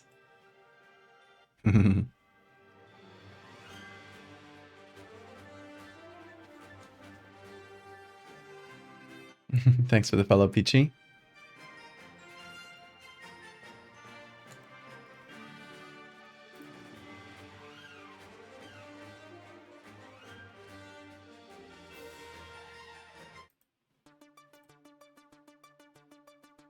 Oh, Bean is showering. Good shower, Bean. Keep yourself clean.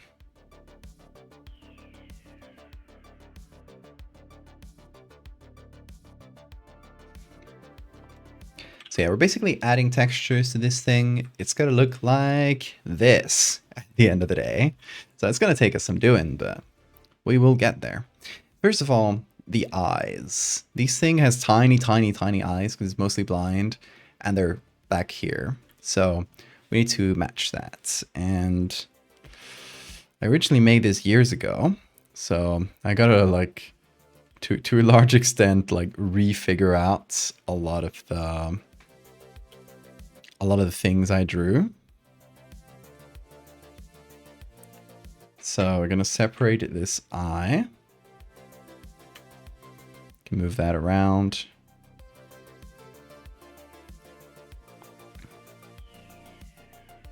I guess it would be a little out of frame actually.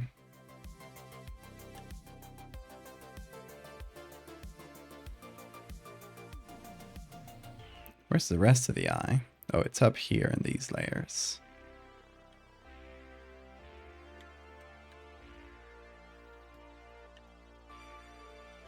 Yeah, I guess we'll just figure out the eye from scratch. Sounds good, Peachy. Have a good lurk.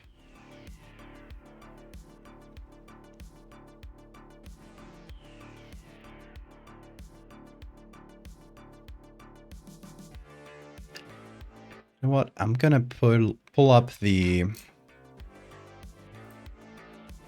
this here. Just gonna take a screen cap of it, I guess.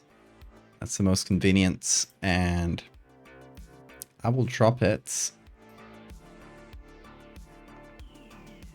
right somewhere. Where did I drop this? I lost my own layer.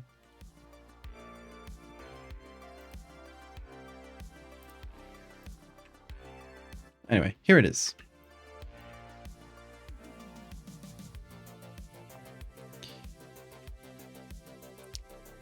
And that way we can have like the reference nearby. I'll keep it there in the corner over the group of people, since those are covering the creature anyway.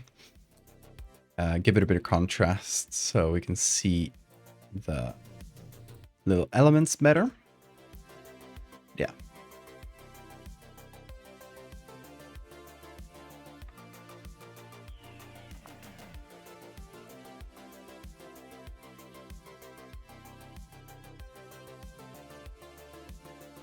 That's really cute, Lilith. Can one be notified of commission openings? Yep, you can. I have a newsletter that you can join. It's a completely free newsletter. I very rarely post to it, but one of the purposes of that newsletter is when I have commissions open, that like the Discord and the newsletter will be the first places to know. And then yeah, and then the rest of the public. So you get like first access to commissions. Yeah, there's it's not the only purpose of the newsletter. You might get newsletters for occasionally other things. I actually wanted to make one for the 5-year horror art anniversary, so I'll probably put one up one of these days.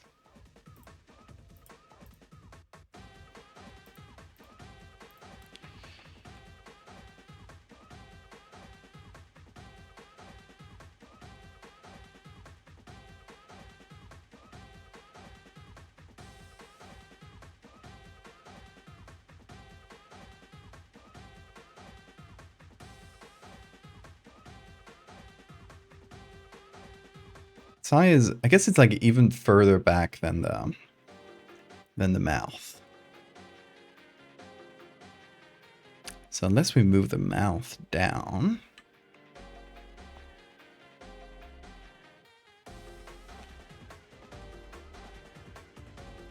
which we can do a little.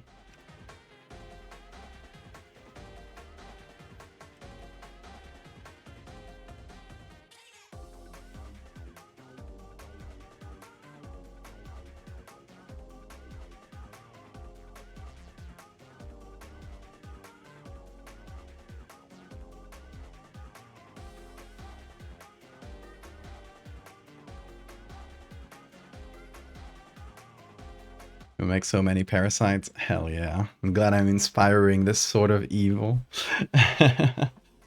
Botflies scare you. They scare me too. That's why I make so many parasites.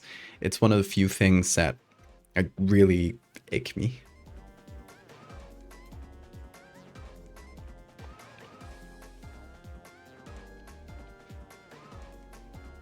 For me, I think it's a sort of primal fear of mine that I think has to do with like loss of control. It's like something like taking over your body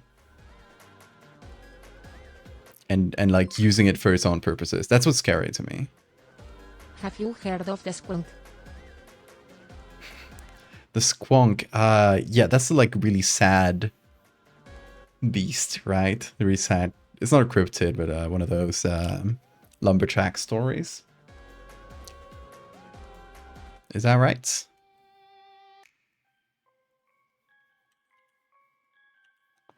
Poor thing that keeps crying. Yeah.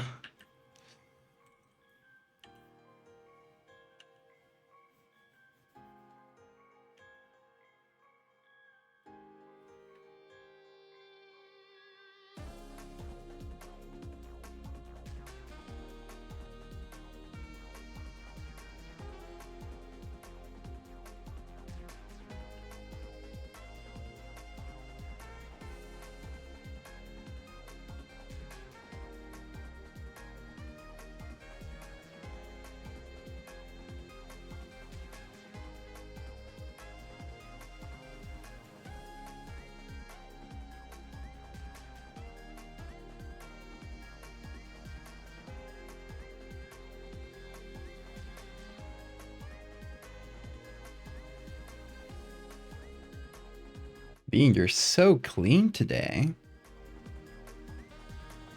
Impressive.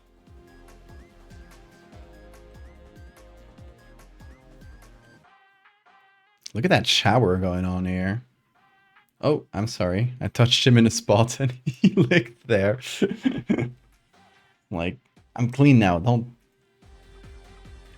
stain me with your dirty human fingers. Suzuki, thank you for the raid. Welcome, folks. How was your stream?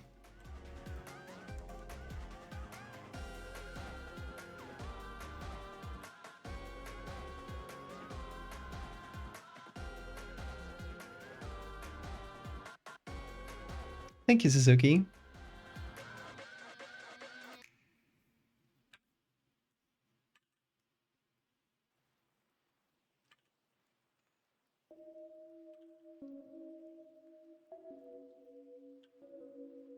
Oh, actually, that's kind of a problem. This thing doesn't have upper teeth. It only has a big gulping mouth. Very parasitic species that I made. I think the wasp, Eudirus, because that is a creepy concept. The fact that it like starts mimicking your brain activity to make it look like you're still alive, even though it's slowly taking over your brain. And it sort of just begs the question of like, when does it stop being you and starts being the wasp? Raises interesting questions. That's why I like it. Also, yeah, it comes down to that primal fear of loss of control. That one definitely like gets into that specific aspects of parasites. Yeah, so this thing only has lower teeth. So right now it looks very goofy, but it needs the rest of the mouth, which I think I'm just gonna reuse the basking shark and have those like bone plates. Let's see how big this image is. If it's not high quality enough, we might do something else, but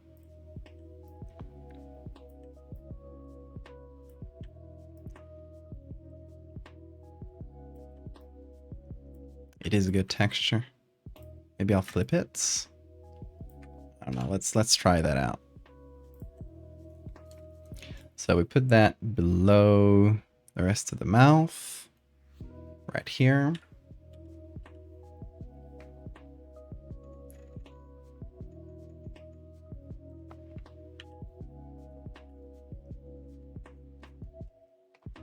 Need some crane game assets for widget. Oh, for like the stream itself.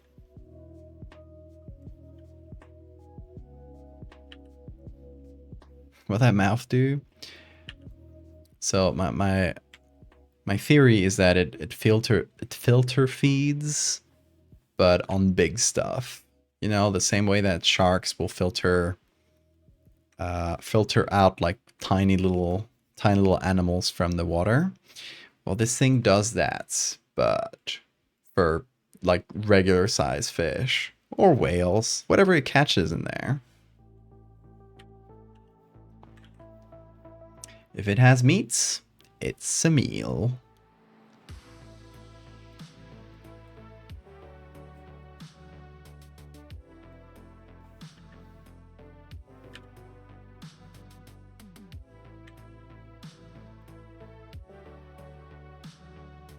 So let's see if I can figure out how to make this look decent.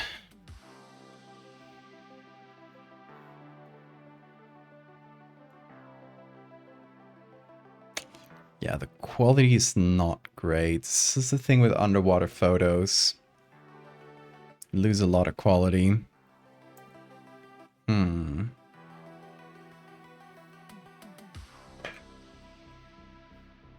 Like that other one. Which one do you mean, Duck?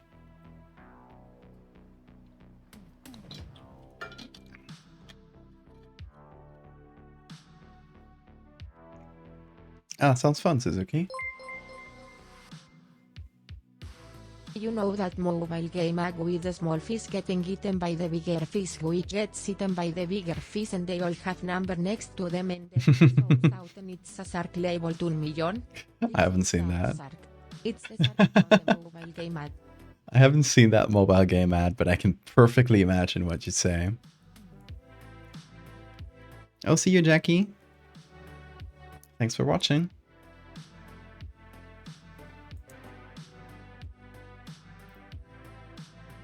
Okay, we got the other basking shark. Basking Shark 2 to the rescue. Don't know if we'll be able to use this very much, but it's there. And we got this other basking shark, which we don't get the mouth, but actually, this thing's tiny. What the hell? I don't think we can use this very much.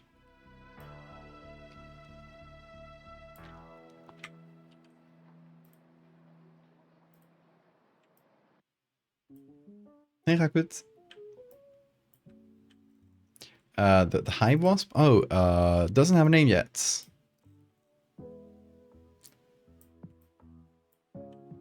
Hasn't been published yet. It's gonna be part of an album release. So whenever that's out, I'll have the full story. Oh, this image sucks. Unfortunate. It was a cool image. We're just gonna finish this picture on stream. I'm gonna keep going a few minutes. We'll see how far we can get.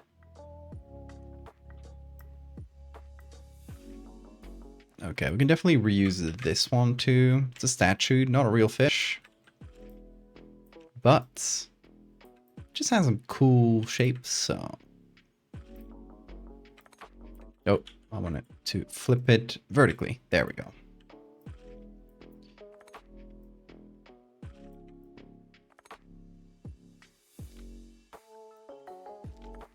So I'm thinking of like using it in the back here to make that little shape a little bit more interesting. Maybe I'll use it as a texture like this. Oh, could be. It's not too bad. So we put that under the other textures.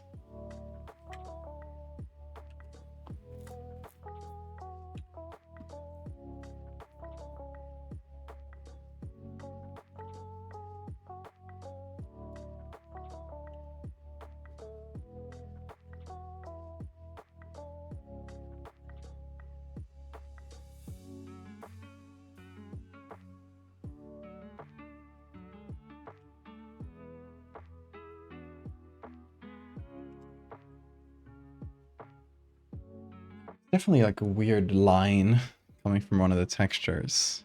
You can see it here, right? Oh. Found it.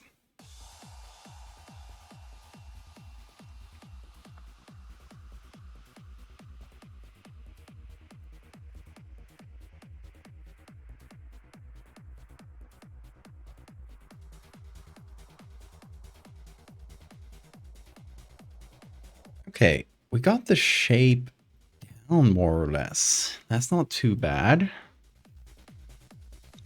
We need to do the mouth. The spikes are not going to be visible from this angle, so I don't care much about the spikes. The tiny little eye is back there. Yeah, I think the most important thing is the shape of the mouth, and then we paint and we kind of give it volume, because right now it's a little flat, but... What's the story behind the hive wasp? What you heard. It's a wasp that makes you a hive. That's about it. And the common name for Eucephalophaga is not, because I didn't come up with a common name for that one. Nowadays I tend to do both, but sometimes I only do like either a scientific or a common name.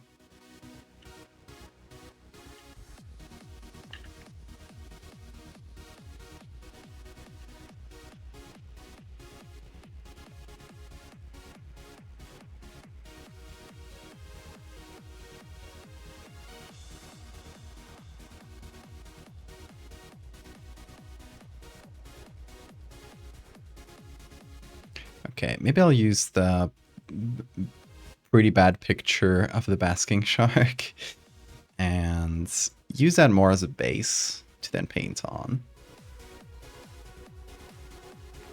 I think that might be better.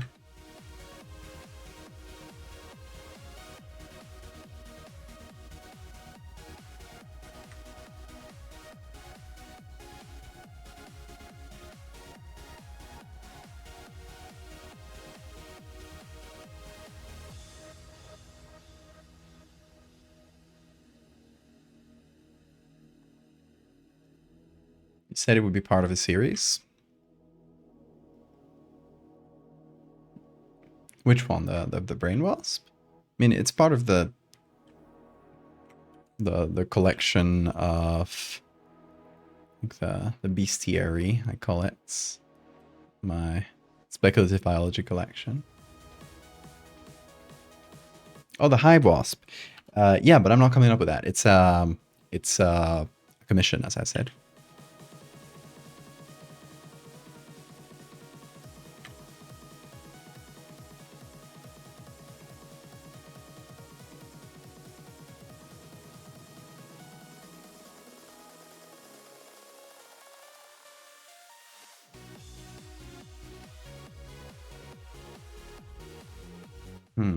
Okay, so this more or less does the texture.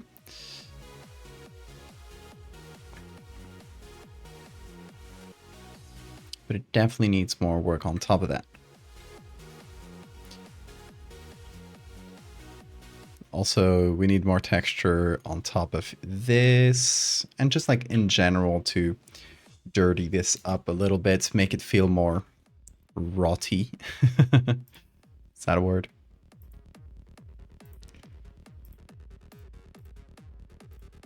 Let's see, we got...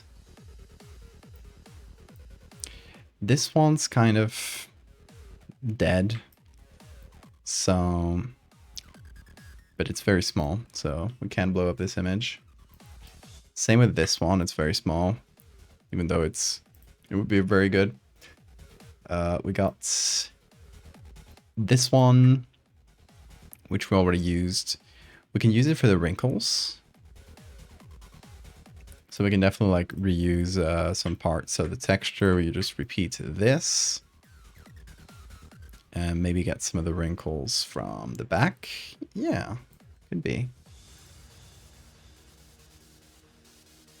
Oh, the Black Hand Spider, thank you. Black Hand is inspired by a local myth from Asturias, from where I grew up, called La Manona. And it's a huge hand. That's a huge hairy hand that chokes you while you sleep. So I figured it would be a good reference for the name. Is it true spider or tarantula? Tarantula. It's a megalomorph, which sounds really similar to megalomorpha, but it's a type of spider. It's trapdoor spiders and tarantulas and stuff.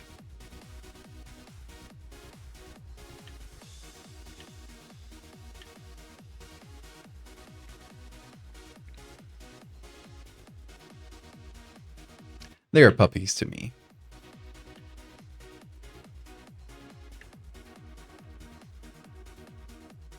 Okay, a little bit of wrinkles. That works. I like it. This document is getting to be huge, mostly because of these textures that I blew up so big. So let me do some simplification here to make everything a little lighter and make this picture savable. Otherwise it just gets too big to save. We're gonna bring the nostrils back. Why not? This thing deserves nostrils. We're allowing it to breathe. That's how nice I am.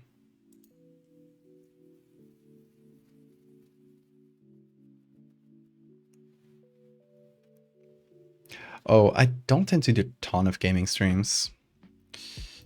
Mostly because I already do a bunch of art streams every week. So the few free days I got, I don't want to stream also. So I generally do gaming streams if I got like, either when I got another stream planned and I'm like more tired that day, I feel like I'm just going to do gaming today.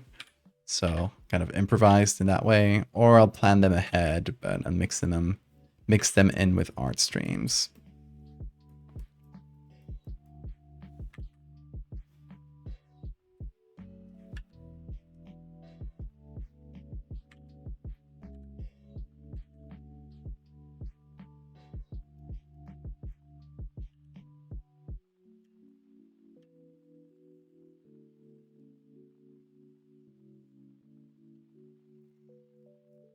But I got such a list of game suggestions to go through.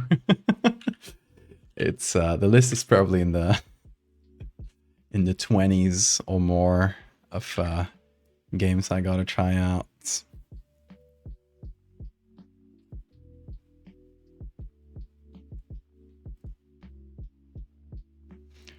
You could use its urticating hairs to paralyze prey. I like that, yeah. And it's definitely big enough that it could cause some damage.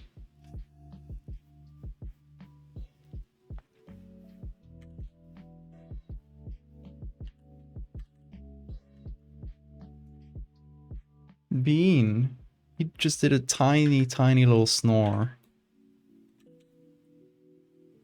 Oh, he's twitching. Or he was a second ago.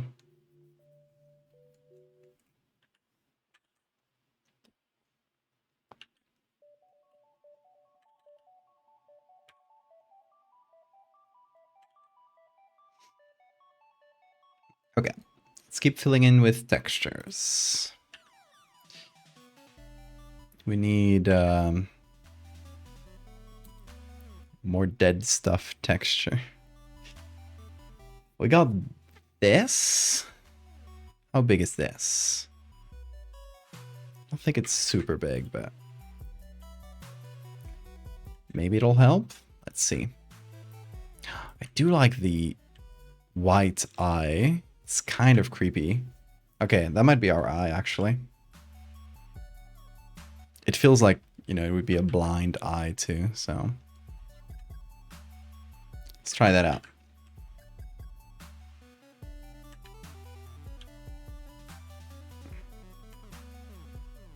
So we put this on here. Blur in the edges. And where's the one I drew? Here.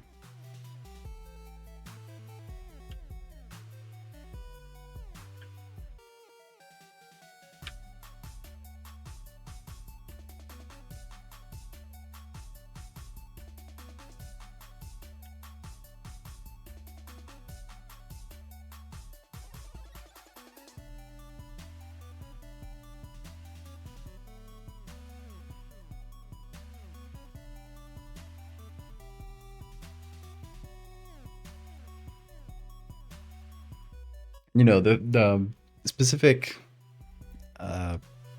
composition and stuff here, the fact that it's half cut off, you can barely see its eye, those sorts of things. It's an effect to make it feel bigger more than anything, because when you have a lot of scale on the image, you have mountains in the back, etc. It's really easy to make this feel big. When you're in a close-up, you need to only show a little chunk of it to just imply its hugeness. So that's why, you know, there's a cliff covering the lower part of its body. We only get the tip of the head, essentially. Enough to recognize that it's the same creature, but not enough to like fully appreciate its form. Also, Bean is orbular right now. Look at that circle. So perfect.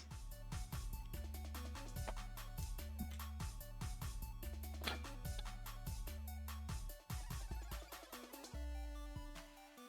like to think this takes place in the same universe as Mystery Flashbit.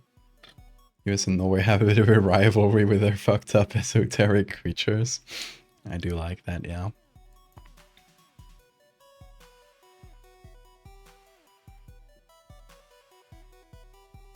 I'm sure Trevor would be down for that. For these two coexisting. Trevor Roberts is the creator of Mystery Flashbit, for context.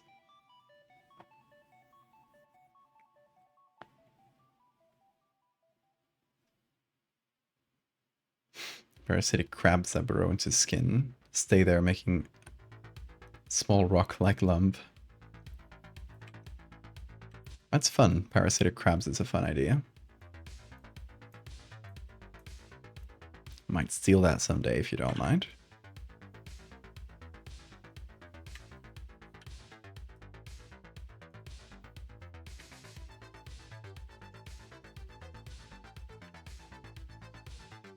Oh, but you make it first, Doc. I want to see your take on it.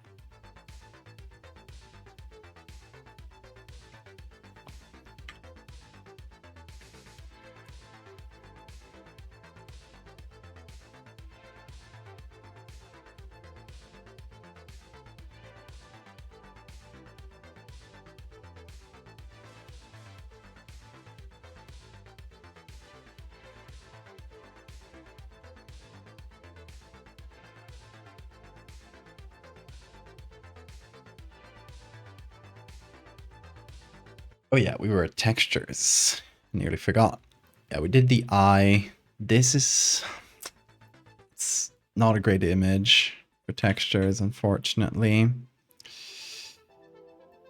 but we may be able to use a little bit of it if we do it in a subtle way.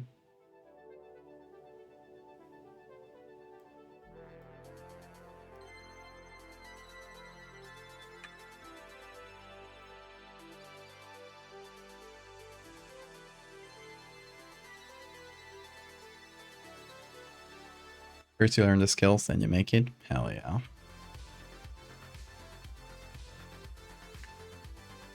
You got this.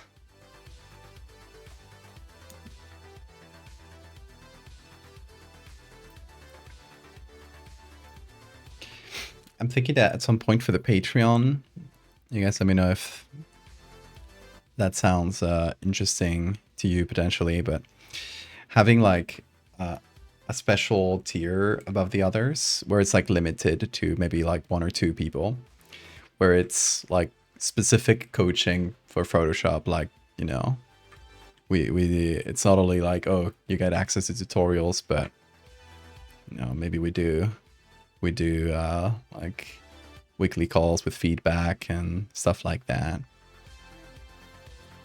Something that currently I don't think I have the time for, but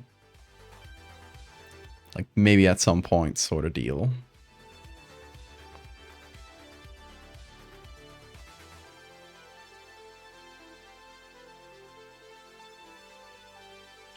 I don't know. You guys let me know if that sounds interesting to any of y'all.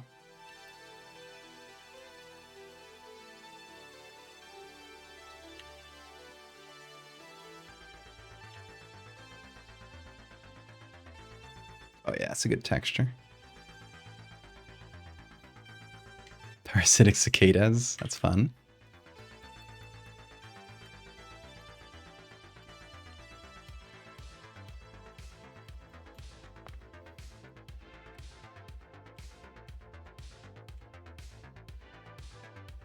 Maybe they like nest into you and then like pop up in like broods. So every few years you just get a bunch of cicadas crawling out of you.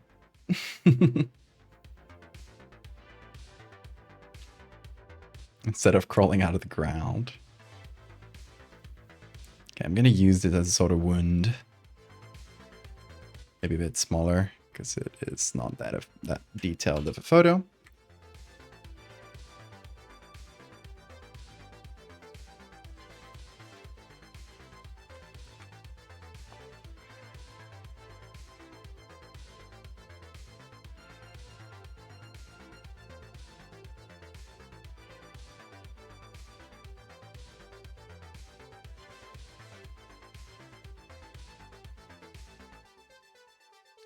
Oh, idea. What about scavenger birds sitting on top of the corpse?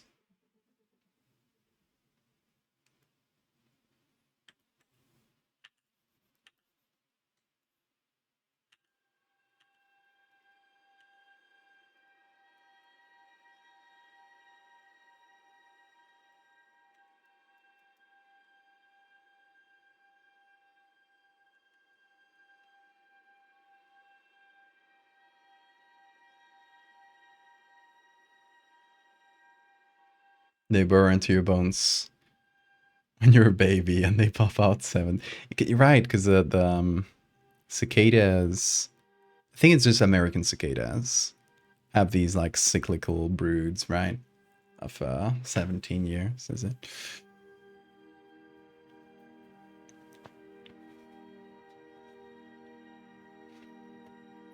I do like the vision of hundreds of cicadas like popping out of your skin at once.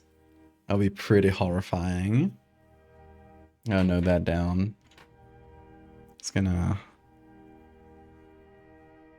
go into the idea folder.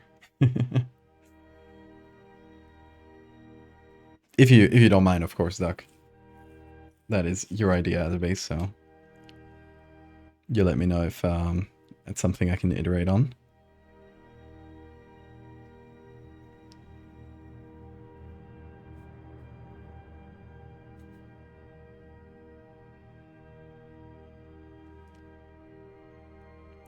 Thanks, Doc. Appreciate the inspiration. Siegfried, good night.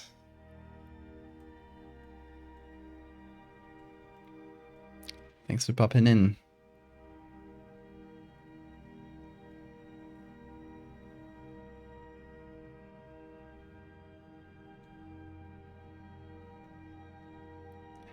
Oh my god, I got so many textures, it's getting kind of confusing. Help. I'm lost in the hell of my own making.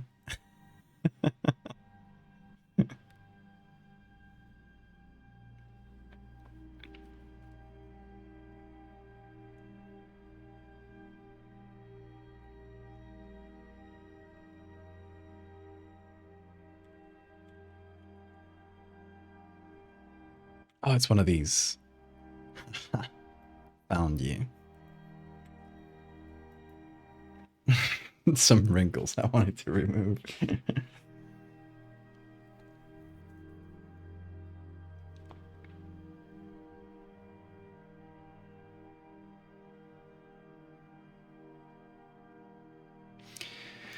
So yeah, I wonder how I'll find like scavenger birds. Maybe if I look for like whale carcass.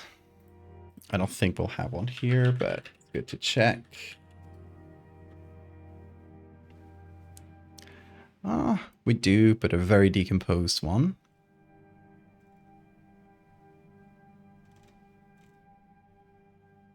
Look at the polar bears. Pulling one up. It's really cool. I could have used that for my globster if I knew that fucking pixels or whatever would have a disgusting picture of a whale carcass. Well, it's never too late to know. Come back, Bill. Undefined? What? Give me the dead whale. No, come on. No, it's stuck. Oh, it made it. It made it. It's fine. We were brawling. Oh, this might have been good for the globster. I guess we went in a different direction for more of a slimy thing. But in the initial direction I wanted to go for, that would have been a banger, honestly, but we did not know.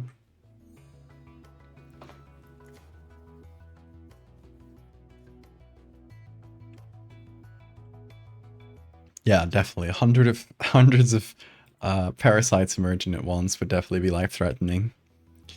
Lots of wounds. Lots of blood loss. Okay. What if we added just like these putrid textures?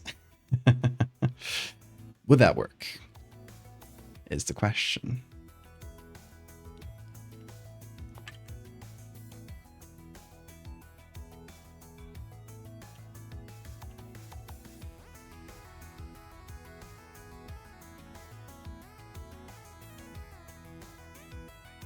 I guess we could add this like near the jaw.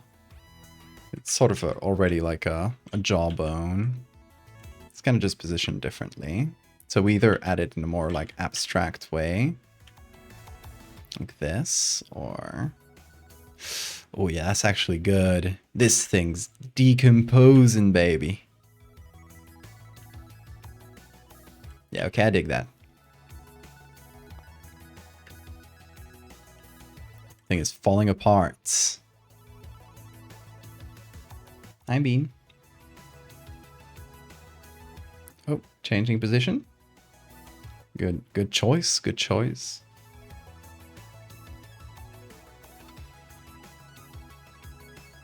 Oh, this way. There we go.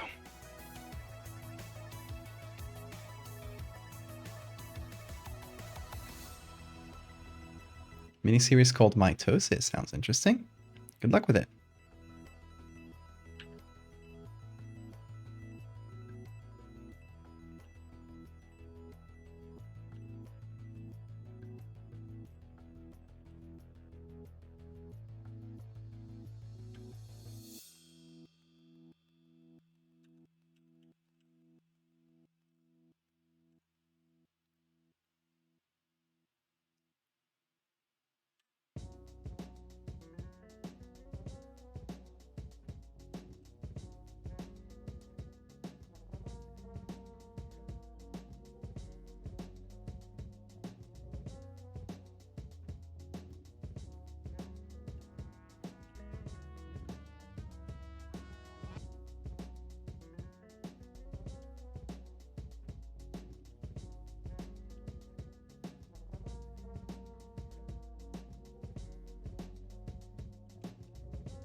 Parasites and cicadas. It's a good combo.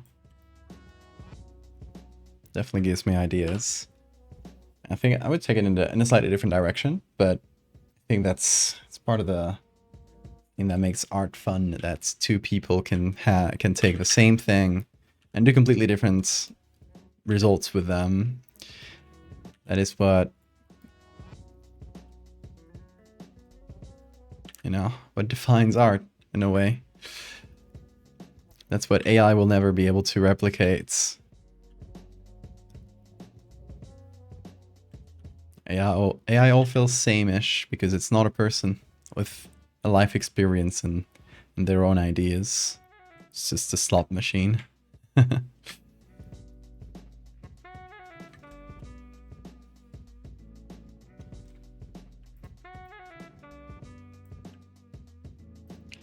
So yeah, artists, we stay winning. Also, my screen is full of bean hair. That's his contribution to the art.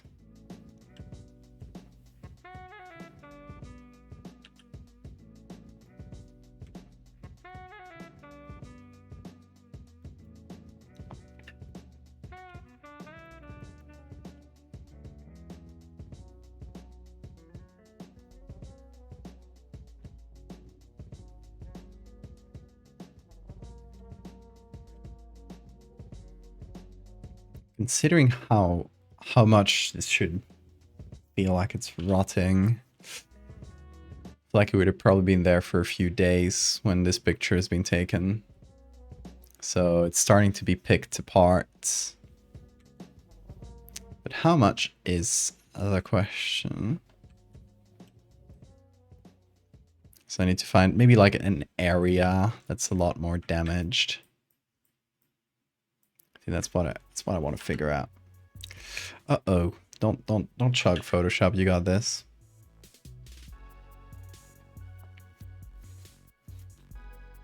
The slop machine is what they called me in college. Is how I ate in the cafeteria.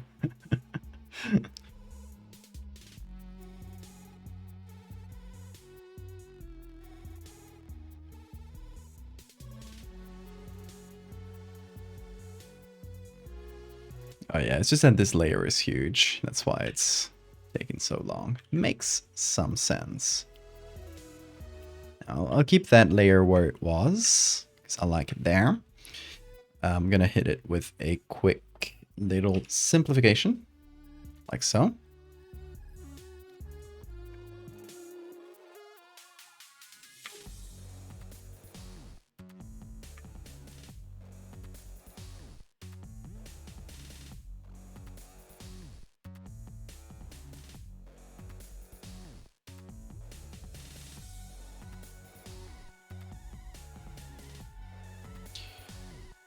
Maybe like down the lower part of the mouth here, we can get some rotting flesh kind of hang down in this way. Maybe normal instead of hard lights. Yep. And we just darken that.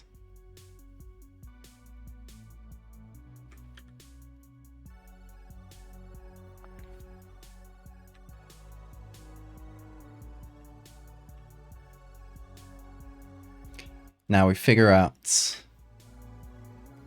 this part of the face, which is like the most untextured bit so far. So I think it would really benefit from having some of the rotting flesh textures. Maybe we have something like this where it feels like flesh over bone. I don't know if it actually is. It is.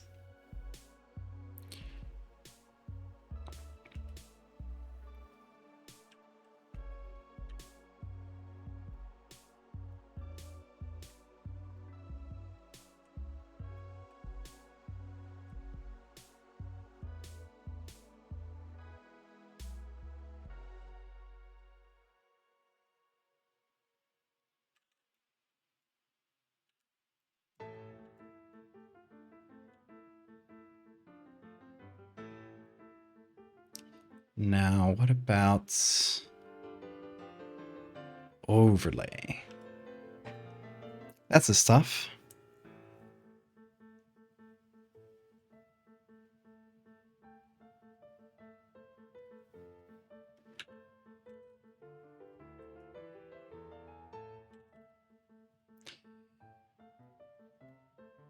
Now, we need some carrion birds.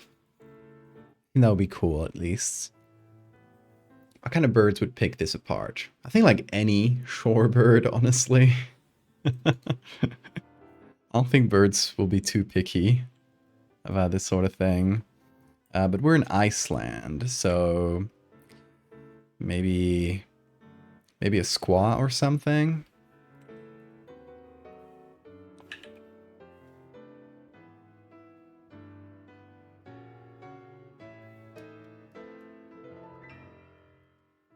I'll leave this hole here. I think it's pretty nice.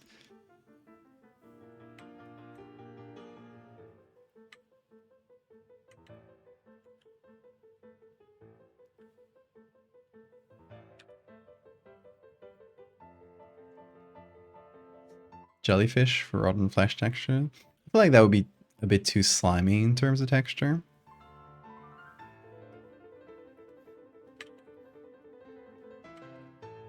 Ollie Steen, thank you for the follow.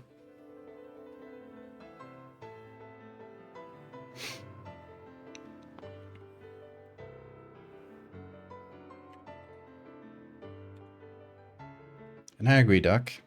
Parasites are cool. There's no need to have an excuse to come up with horrible parasites. That's what I always say.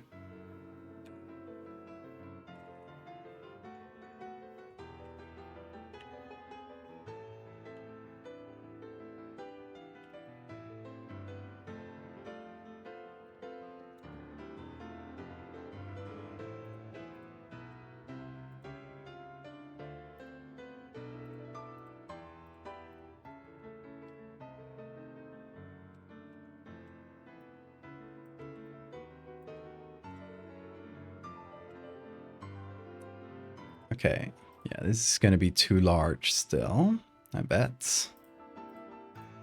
Yeah, let me simplify some layers.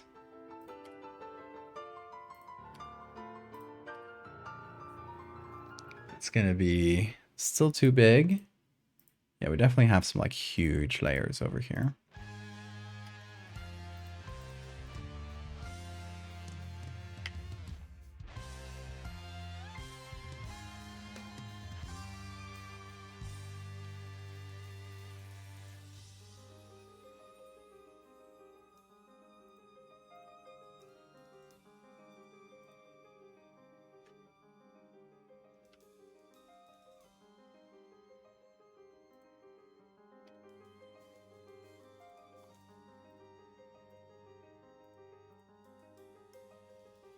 There we go. Simplified this document a bunch. Help keep it light. No parasitic mammals at all. Yeah, that's true.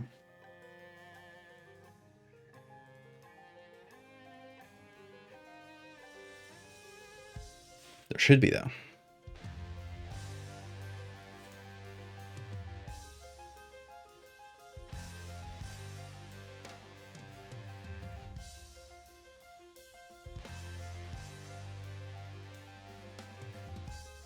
Oh, sounds interesting, Bill.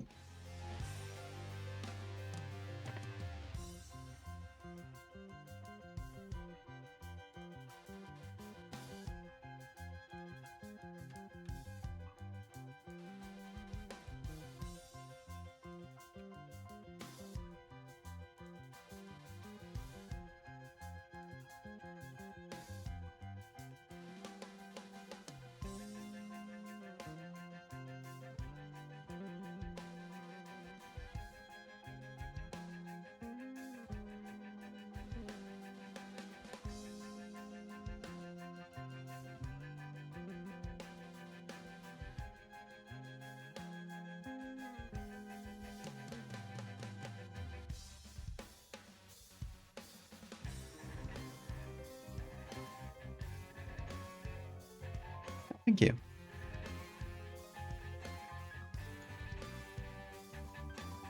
Just watched The Monkey. Was it good? I haven't seen it. No, it's a Stephen King adaptation, right?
Okay, let's figure out the birds. Let me see if I look for whale and birds. I would like to see like some birds flocking around a whale, exactly this. I feel like that would be the exact same kind of birds that would pick through the carcass of this thing.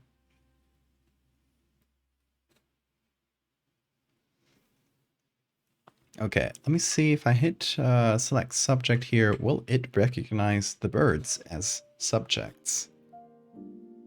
It's only some for some reason. Okay, sure. Get rid of that whale. And let's select some birds individually. Oh, that was fast. Did it update this tool? Hope so. It's really fast today. Well, it's pretty good.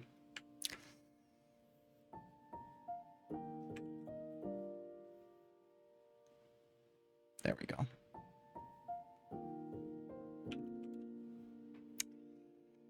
That's some birds. Let's see if they fit. First of all, they need to be a lot smaller. So, whoop.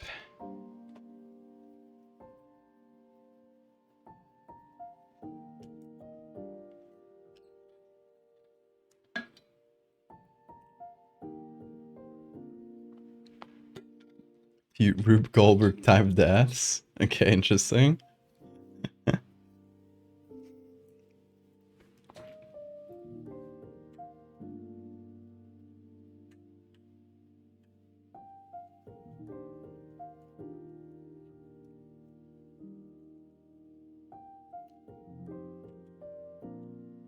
So it would be like horror comedy? Would you say?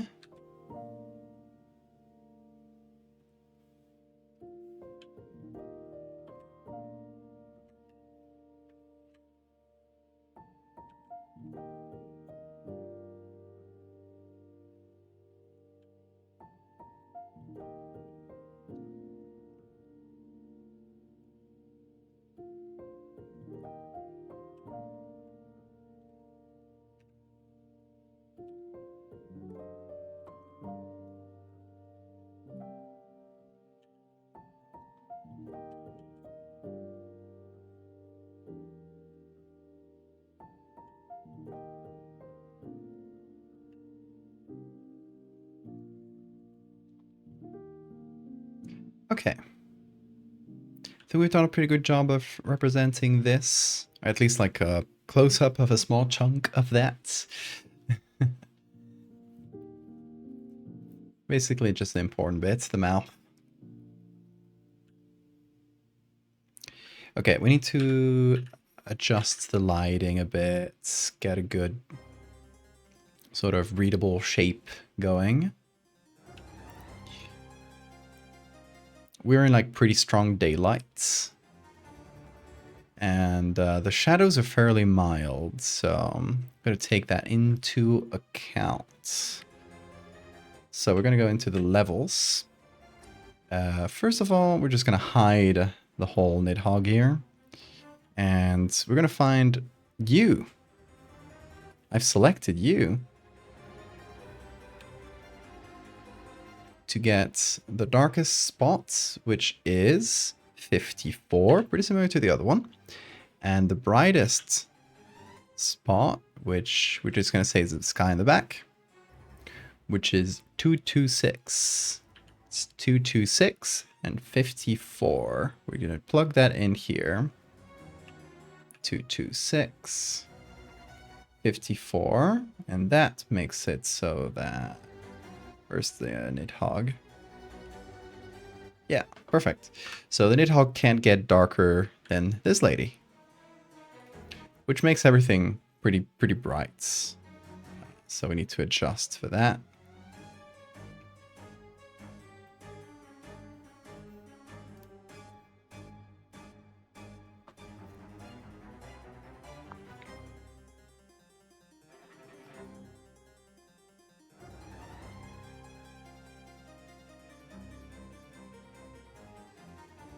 Need to get some good contrast going within the limitations that we got here, which are a bit harsh, but we gotta play with what we got. I think we can cheat the lighting to get a little darker, because you can actually get darker in the front here. Let me check how much. That would be 21, so quite a bit darker. So we're still in the safe in 45. We can go all the way down to here, which we won't. But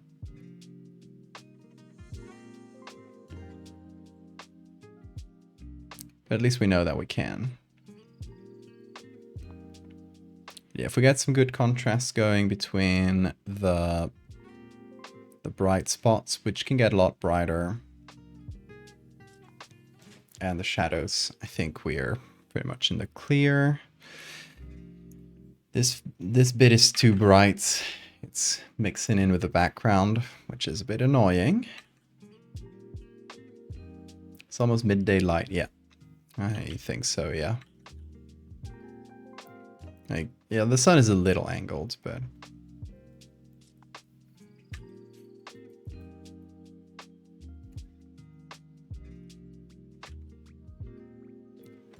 What do you say, Beanie Boy?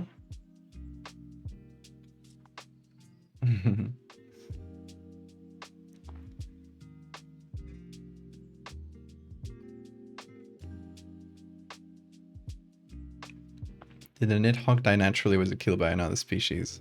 It's the only one of its species that we know of. I assume it actually just has a life cycle that we don't know of. Like, maybe this is the female and the male is just this tiny little parasitic thing, like happens with some deep sea fish. So there's actually several individuals, but we only see the one. Here's the big one. And then the small one just gets absorbed into the body at some point. And so it's definitely like a species, like it's not supernatural. I think it's just kind of an animal.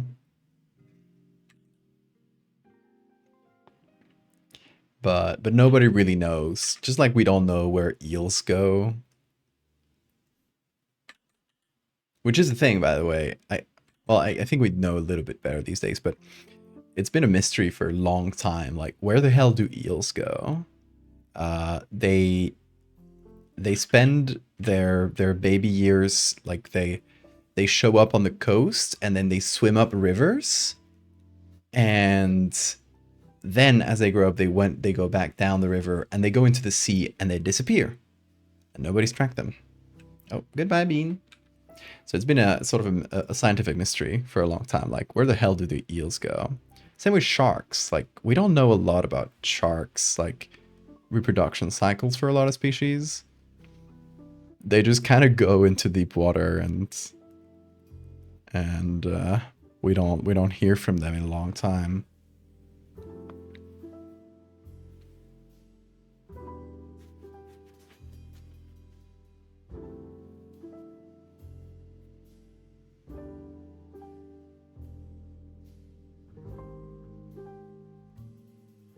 Lean is left. Yeah, he probably went to have some food. He got his special treats of wet food today, which he was very excited about. He's a bit picky with wet food, but I did find a brand that he likes, so. Yeah, making the lights and the shadows a little bit sharper, because that's what we would get.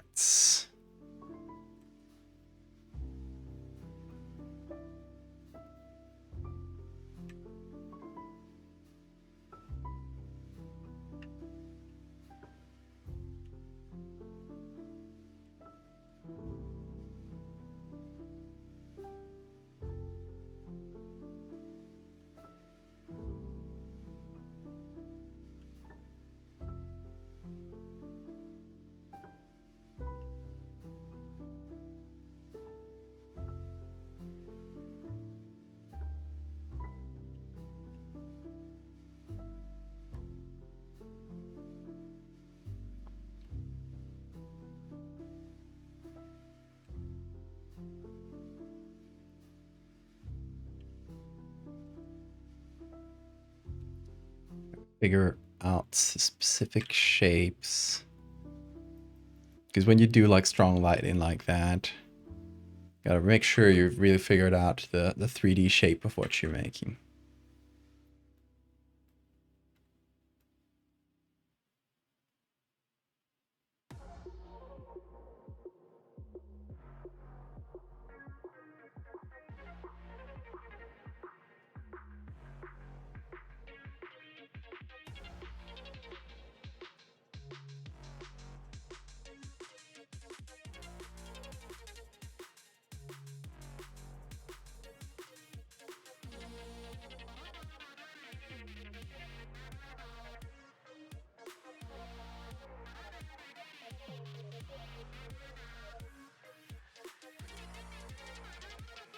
Another idea for the parasitic cicadas were original like that. They developed that way thanks to a cold ritual, placing babies in deep holes. I like that.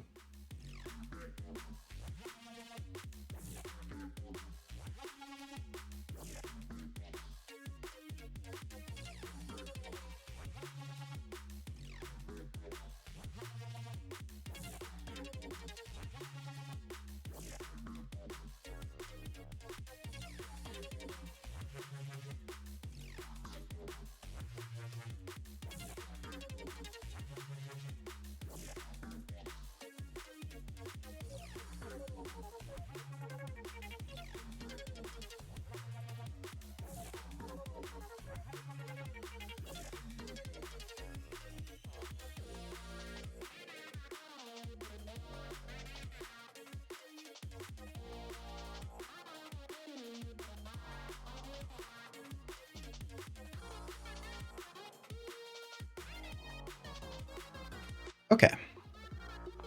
We got a much stronger feeling of lighting here, I hope. Can tweak it in the levels a little bit. We want a little less contrast or a little more.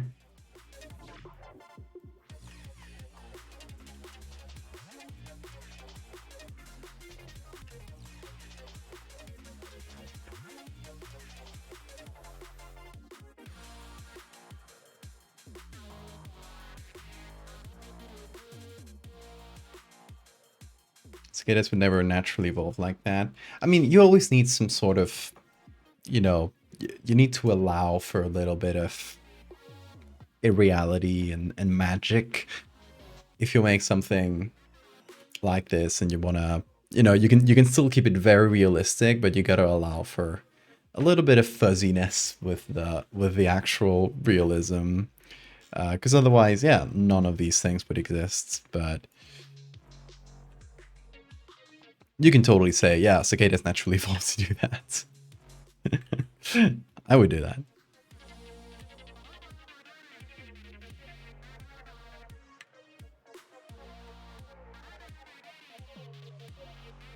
Not to say that if you want to do like the cold ritual angle that could definitely have some like fun things to explore in that direction. So that's definitely like a direction you could take the concept in.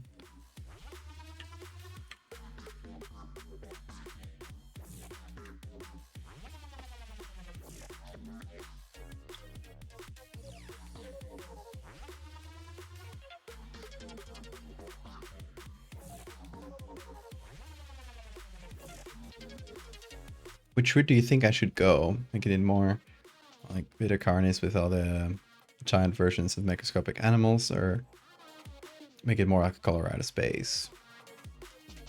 I mean, whatever floats your boat more. I don't think I'm the one to make that decision.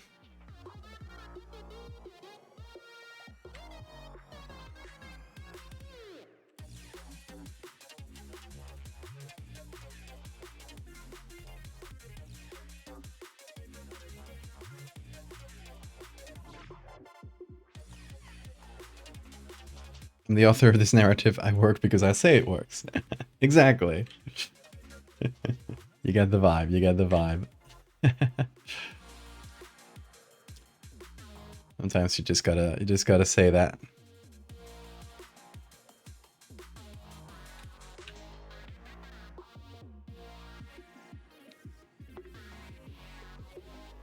Hi, Bean. I hear you. Come over. Up here.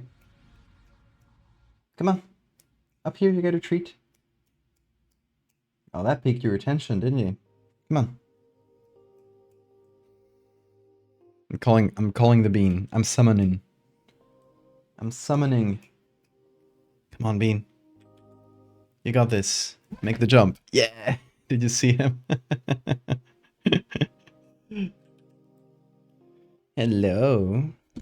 Yeah, you get a treat. You get a treat for listening to me. Oh yeah, baby. Ooh.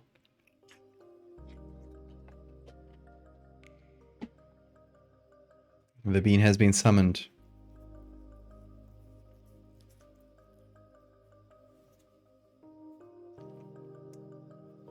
The Gunch catfish?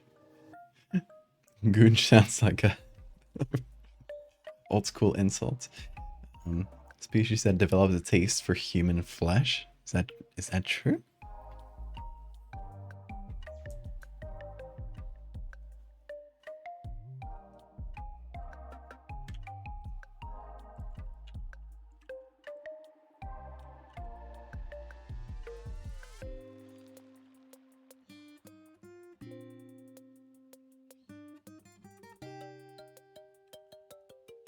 Hello, Bean.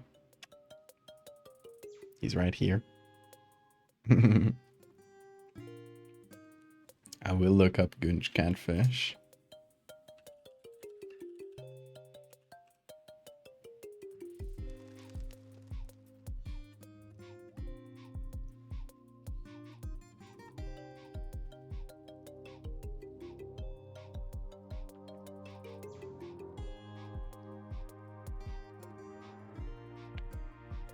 Oh, that's a big boy. A catfish.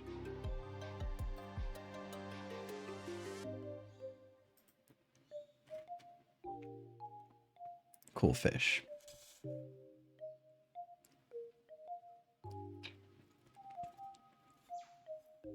Did Hog Mobile game ad? Oh. The thing you mentioned. Yes, that's exactly it. Hi, Bean. Come on over. Come on. What you waiting for? Don't you just meow at me. Do the jump. Come on. Do your big jump.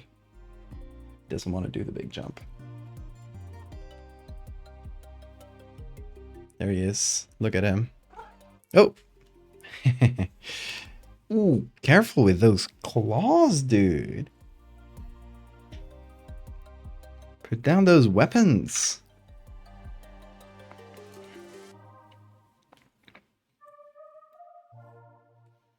Okay, here we have the two versions.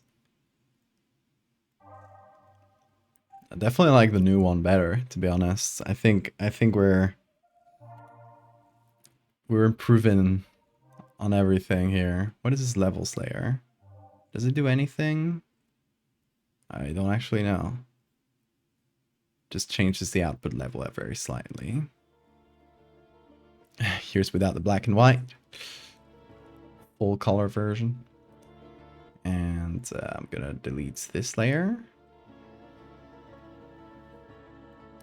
And we do final edits.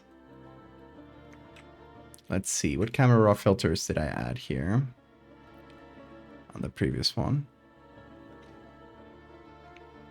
It is levels, which I don't know what I changed on the levels here. Oh, just some small output change. Hi, Bean. What's up? Doesn't seem to change much. Maybe like just normalizes a couple elements. Then Gaussian blur, which I went to 2.5. Sharpening, and then camera raw filter. That's where we can play a little bit more.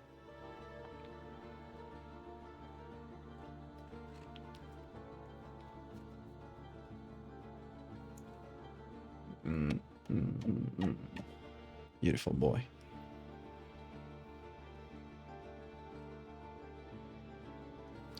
Okay, so what did I mess with here? In terms of the lights, generally brightened everything, interestingly enough.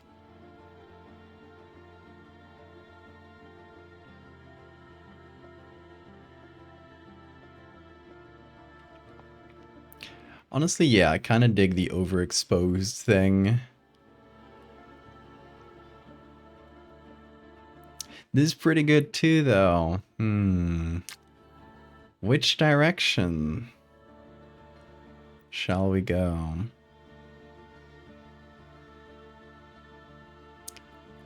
The dark one feels a bit more imposing. So I think it's got to be the dark one. Just got to figure out the rights.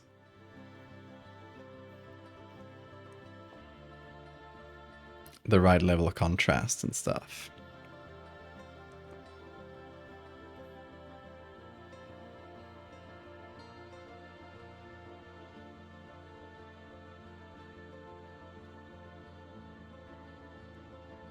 This is a bit too dark.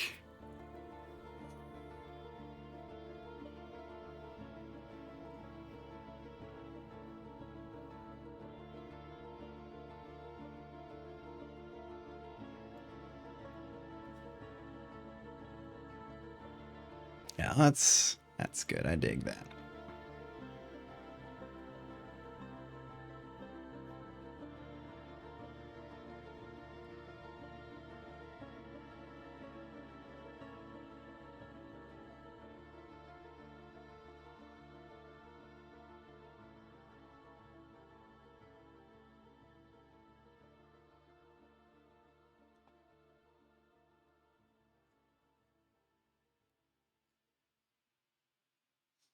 You know what? I'm gonna do a thing. After I finish with these edits, I'm gonna go back in. First of all, gotta fix this little corner. A bit annoying. But second of all, I want to add a feeling of more distance. So maybe adding a little fog, just like I did for the other one. Like down here. That might help. We'll see. Hi, Bean. Yeah, love you.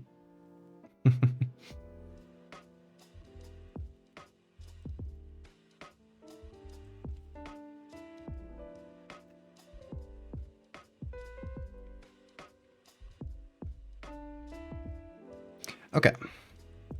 So let's go in, see what we messed with. So it's definitely in the Nidhogg here.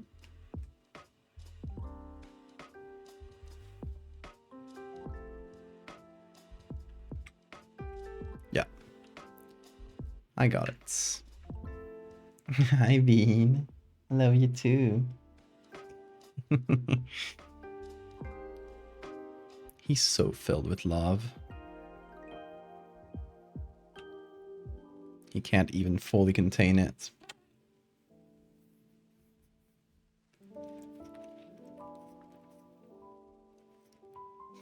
There's no good way to come up with a concept, Bill. I come up with ideas by reading Wikipedia, watching a nature documentary, by talking to people on stream, by dreaming weird things. Many different things. What I recommend is that you note down all these ideas as you have them. Find a way to just like quickly jot them down, like an app on your phone, little notepad, anything like that, and that'll really help you like keep those ideas. Because sometimes an idea needs like, I don't know, up to a few years in the kind of in the oven, like circling around in your head. Maybe it's an idea that maybe doesn't work on its own. It's a little mid, but once you like 2 years later, you combine it with a different idea and suddenly it's really good. So sometimes that's what it needs. Sometimes it needs to be noted down, and yeah, it just needs a little cooking.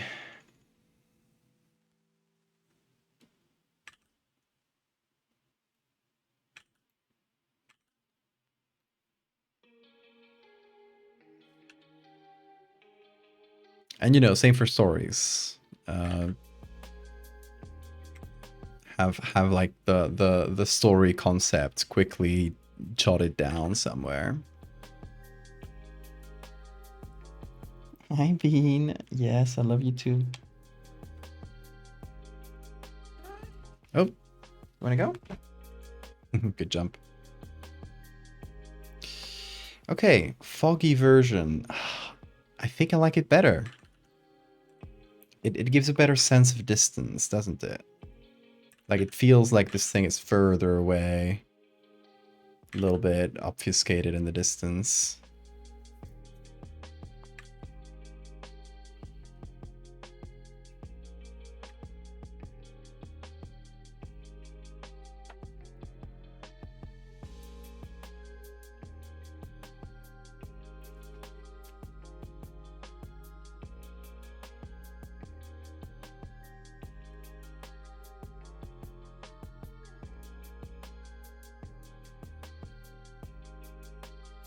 D&D ideas. Yeah. Yeah, this not only goes for arts.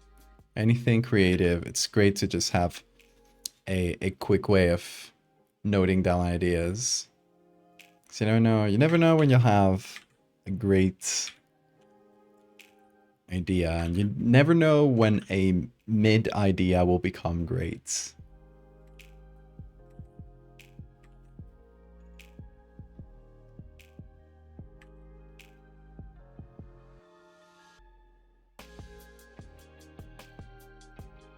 Okay, let's see. Foggy version. Same edits as this one, so still with like that strong, like much darker tone, but I like it better. Yeah, it definitely feels like it's further out. Makes it feel bigger, and definitely like better than the old version as well. See, having this idea be done badly with a bad tool and coming back to it 3 years later is allows me to make it better. Sometimes sometimes things work out like that, don't they?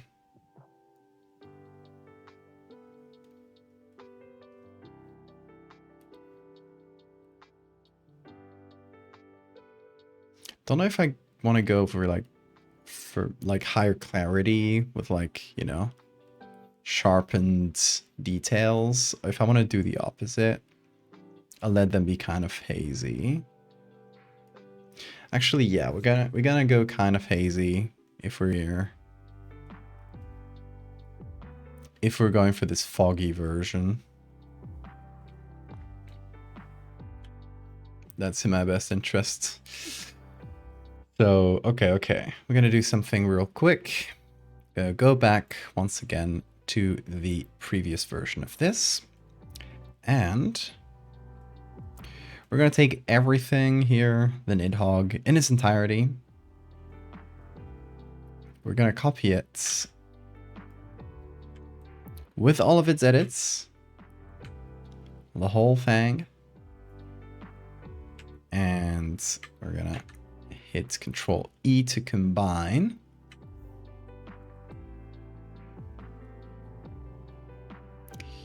Give it this. Oh. Something weird happened. Uh-oh. Okay. Let's get rid of that. This bit here. There we go.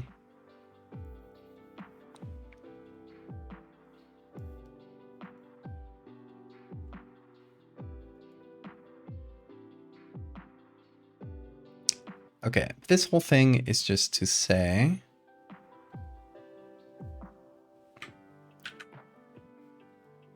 to take this and to blur it. And how much to blur it? That's the question.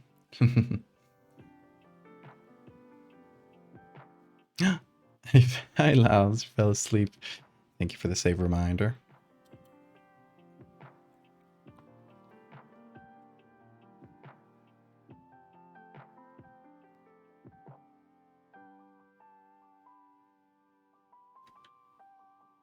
Okay, so a little blur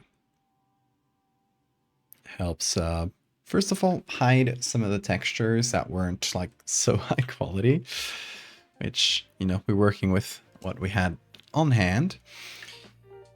And second, it helps it feel like a little further away. It's a little hazier. The camera didn't pick up that many details. Now we put it all together. Once again, apply the filters. And now we play with them a bit.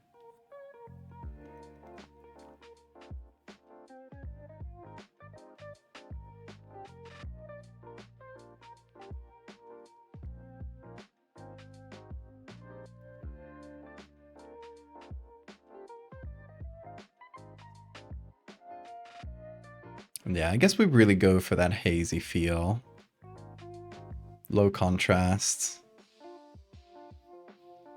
Bright shadows.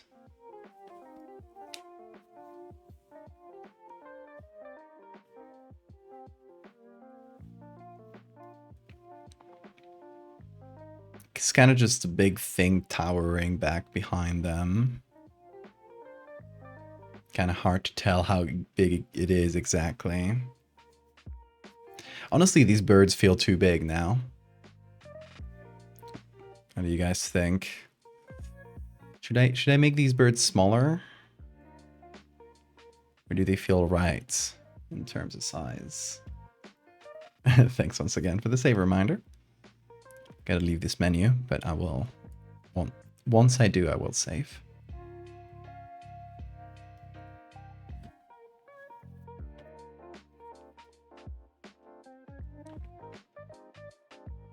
Chat went out. Hold on, is my internet okay?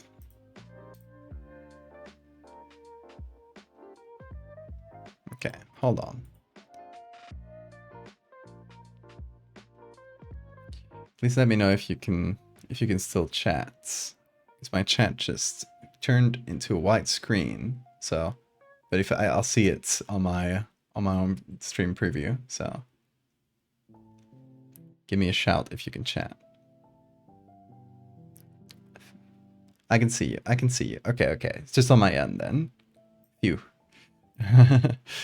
Yeah, for some reason my chat window just turned into this. Oh, you can't see it. Damn. Yeah, it's because it's OBS. It doesn't get captured by itself. But yeah, just turned into a white square. So let me reload it or something. Use a docs menu. Okay. Chats. Yay. Okay, it's fine. It's fine. Chat is back. No worries. I can hear y'all now.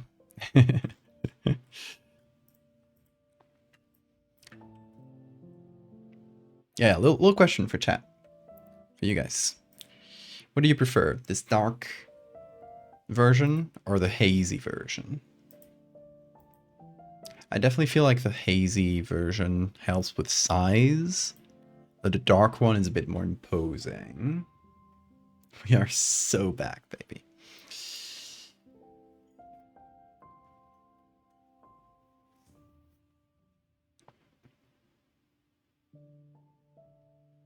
Yeah, I'll make the bird smaller too.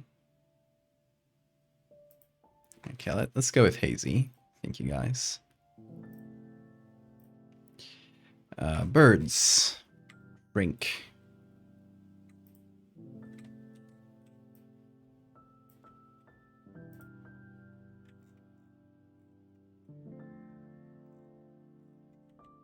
They're fighting over the scraps.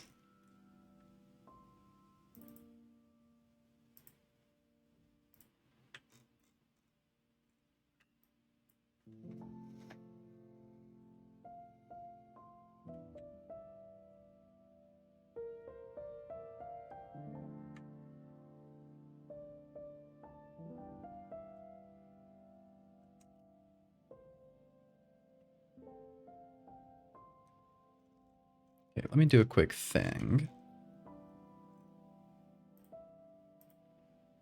Oh. Definitely messed up with something here.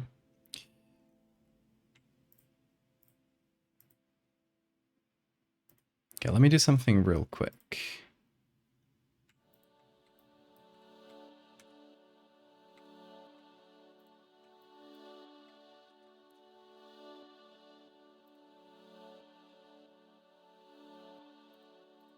Yeah, there's definitely something weird happening with this specific layer.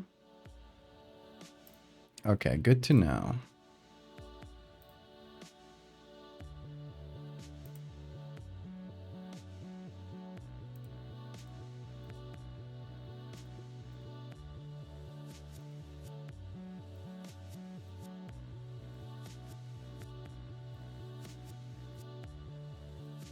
Okay, I want to try some. For that sense of higher distance is to push everything up. So it's like further out in the horizon. I'll add more haze to obscure it a little bit, but push everything up, and just to keep the scale similar, make it smaller so we can still see the eye and stuff. You gotta be a little careful not to have like any weird white edges. Obviously next to the cliff here, same thing.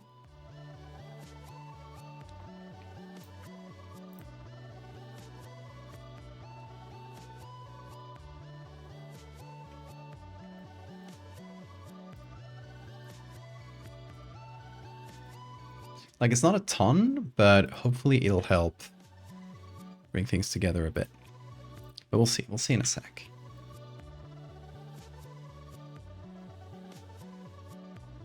First of all, we need to hide some things from the background a little better.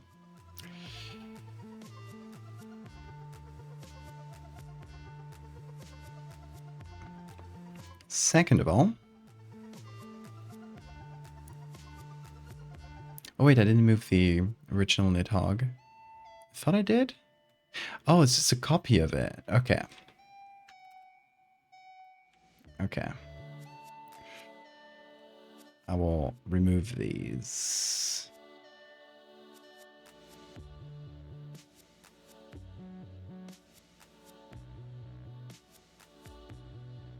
Yeah, I guess I had everything copied twice, which is such a great idea on my end.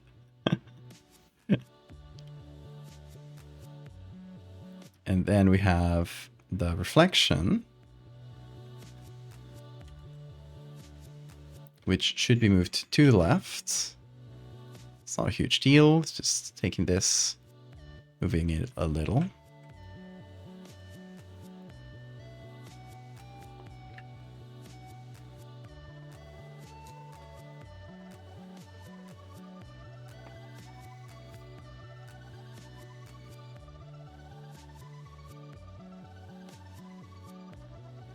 The smell must be potent, let's just say. Okay,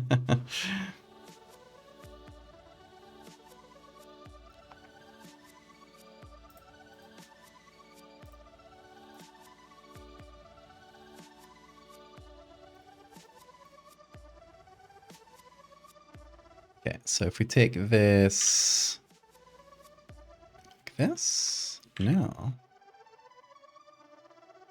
Oh, right.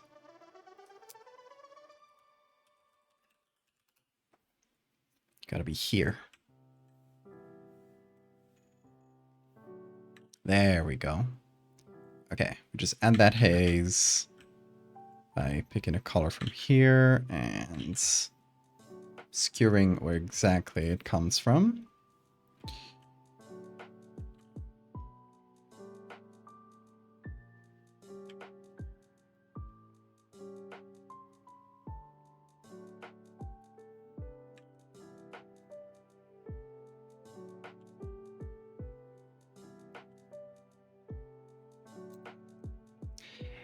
To add to the haze effect, maybe I add a little bit of smoke, not smoke, but you know, kind of a little wisps, because I feel like a lot of that haze would come from the rotting corpse emitting horrible smells. So maybe like physically representing those smells that'd be nice. I don't know. Let's see what I got. Some like really soft smoke, maybe. Like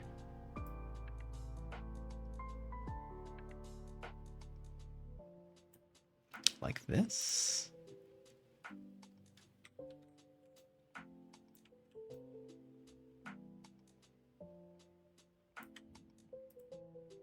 If I make it big like this, it'll be even softer. Let me put this on screen. Nothing like the smell of rotting sark in the sun. Indeed. That's what I always say.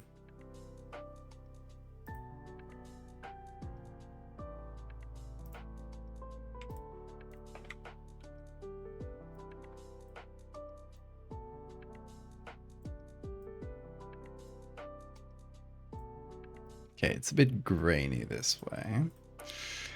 Let me try same texture, but on its side. Maybe flipped. No, doesn't matter much. Okay.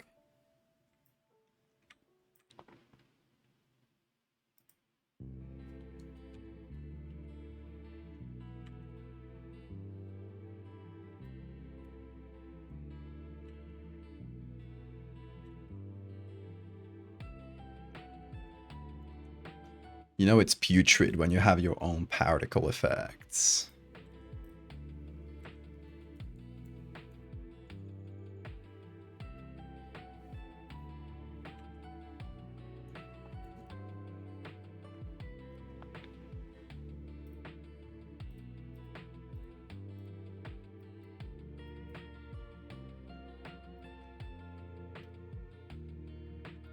Okay. Test this out. Compared to that, we get much better sense of scale, definitely. Oh, we failed to move the birds. Birds used to be closer, right? Yeah. Let's move the birds. Oh, very important. We need to sign this because the signature, it used to be in the rots, but that's a texture that no longer exists for whatever reason. So we need to re-sign this. I mean, we can do it in the rot again. We can double up on the rot signatures. Keep it similar. An entirely new color that's sentient. The color itself is sentient. That's fun. That's fun. That definitely sounds like a good recipe for cosmic horror.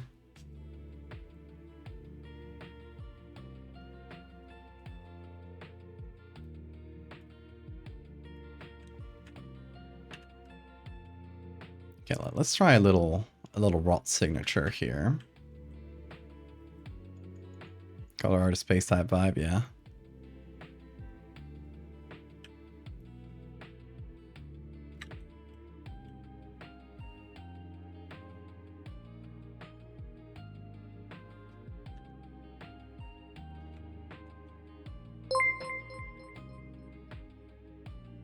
Rotim va.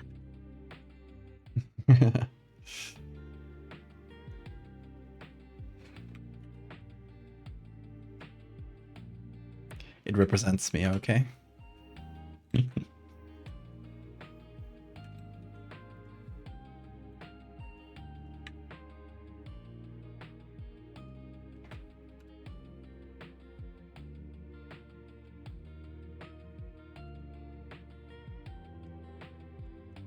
Bit of a subtle one. I'm gonna add some soft lights to enhance it a little bit, but it's a bit of a subtle one. But sometimes it gotta be like that. Sometimes you gotta let people struggle a bit to find it. Especially because the other one is really easy. Honestly, no, that's pretty easy. With this little help, it becomes pretty easy. So I don't think anybody will be complaining about that signature. Also, is this small enough to save? Let's see. I'm waiting for it. If a no pop-up shows up, we're good. Perfect. So we apply the filters. We got the birds are in, and the haze is in, and the signature is in.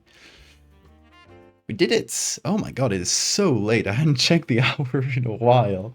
How long have I been streaming? Nearly 6 hours? What? And I said, oh, this might be a short stream, just remaking these little edits. They're already made, but I I misinterpreted how long it would take. But they're done, and I'm very happy that they're done, because it is this specific story having been made with AI textures was plaguing my mind for years, and now I'm finally free of that burden, of that curse. The Nidhogg can finally emerge and be free once again, because it's been hiding underground ever since it was made, basically. So it can now fly free until it rots again. Yeah, I've always really liked this concept since I first made it, and it's just been so annoying that I like the images, I like the concept. It did. That's so funny. But yeah, it is like a weight off me. That's the last image. I only made like 3, so it's the last image that I had left to clean up and remake in a proper way, and it's for a story I really liked. So now I can breathe as easy and say, like, it's all done. Nidhogg is back, baby. There's no such thing as a short stream. For me, no. I always say, well, sometimes I say, oh, it's going to be a short one. I always fail on those predictions. Have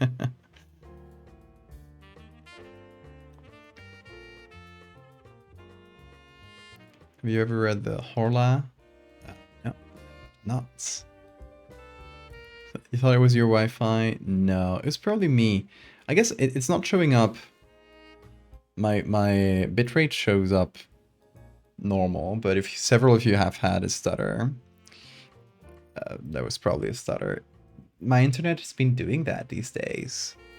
Just like very short, like 10-second hiccups. Oh yeah, a Twitch Inspector, checking it now, did tell me there was a small hiccup that lasted 10 seconds. So yeah, it's been happening. It's very annoying. Usually like 1 time per stream. I really hope it stops.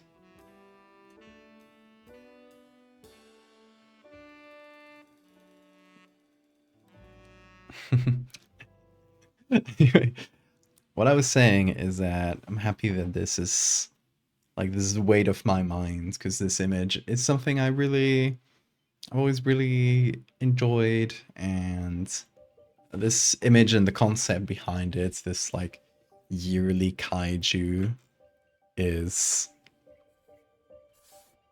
I've always wanted to bring it back, but the way the image was made weighed on my mind, so now I can do that. Now I can confidently put it out again. And I think the images are even better. So we stay winning. Like, I like this image. Like, this one is a lot better compared to the old one, I'd say. Compared to this, the scale is a lot better, and the textures work better too. Same with this one. It's like it's a tighter, more thought out design than this, which was like just a bunch of funny textures put together. Now it feels like more like a real thing, like a real creature that would show up.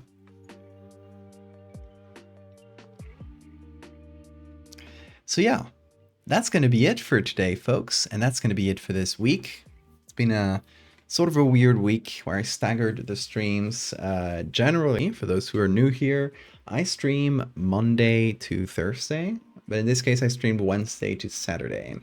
Next week, I might start Tuesday just to give myself like 2 days of rest in between stream sessions, so it's not like all in a row.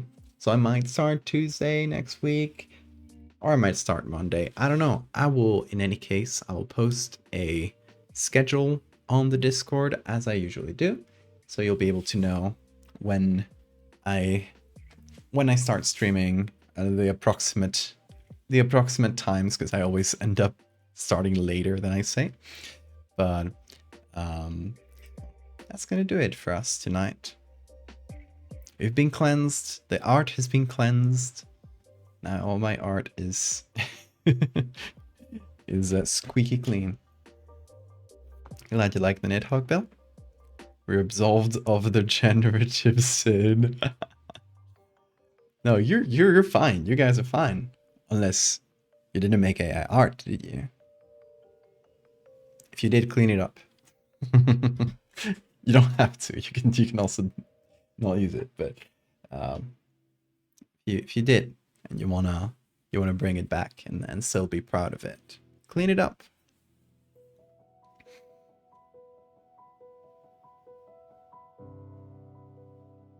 That sounds fun, Rakut.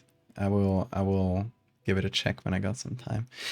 In any case, y'all, once again, thank you so much for watching. We will be back next week.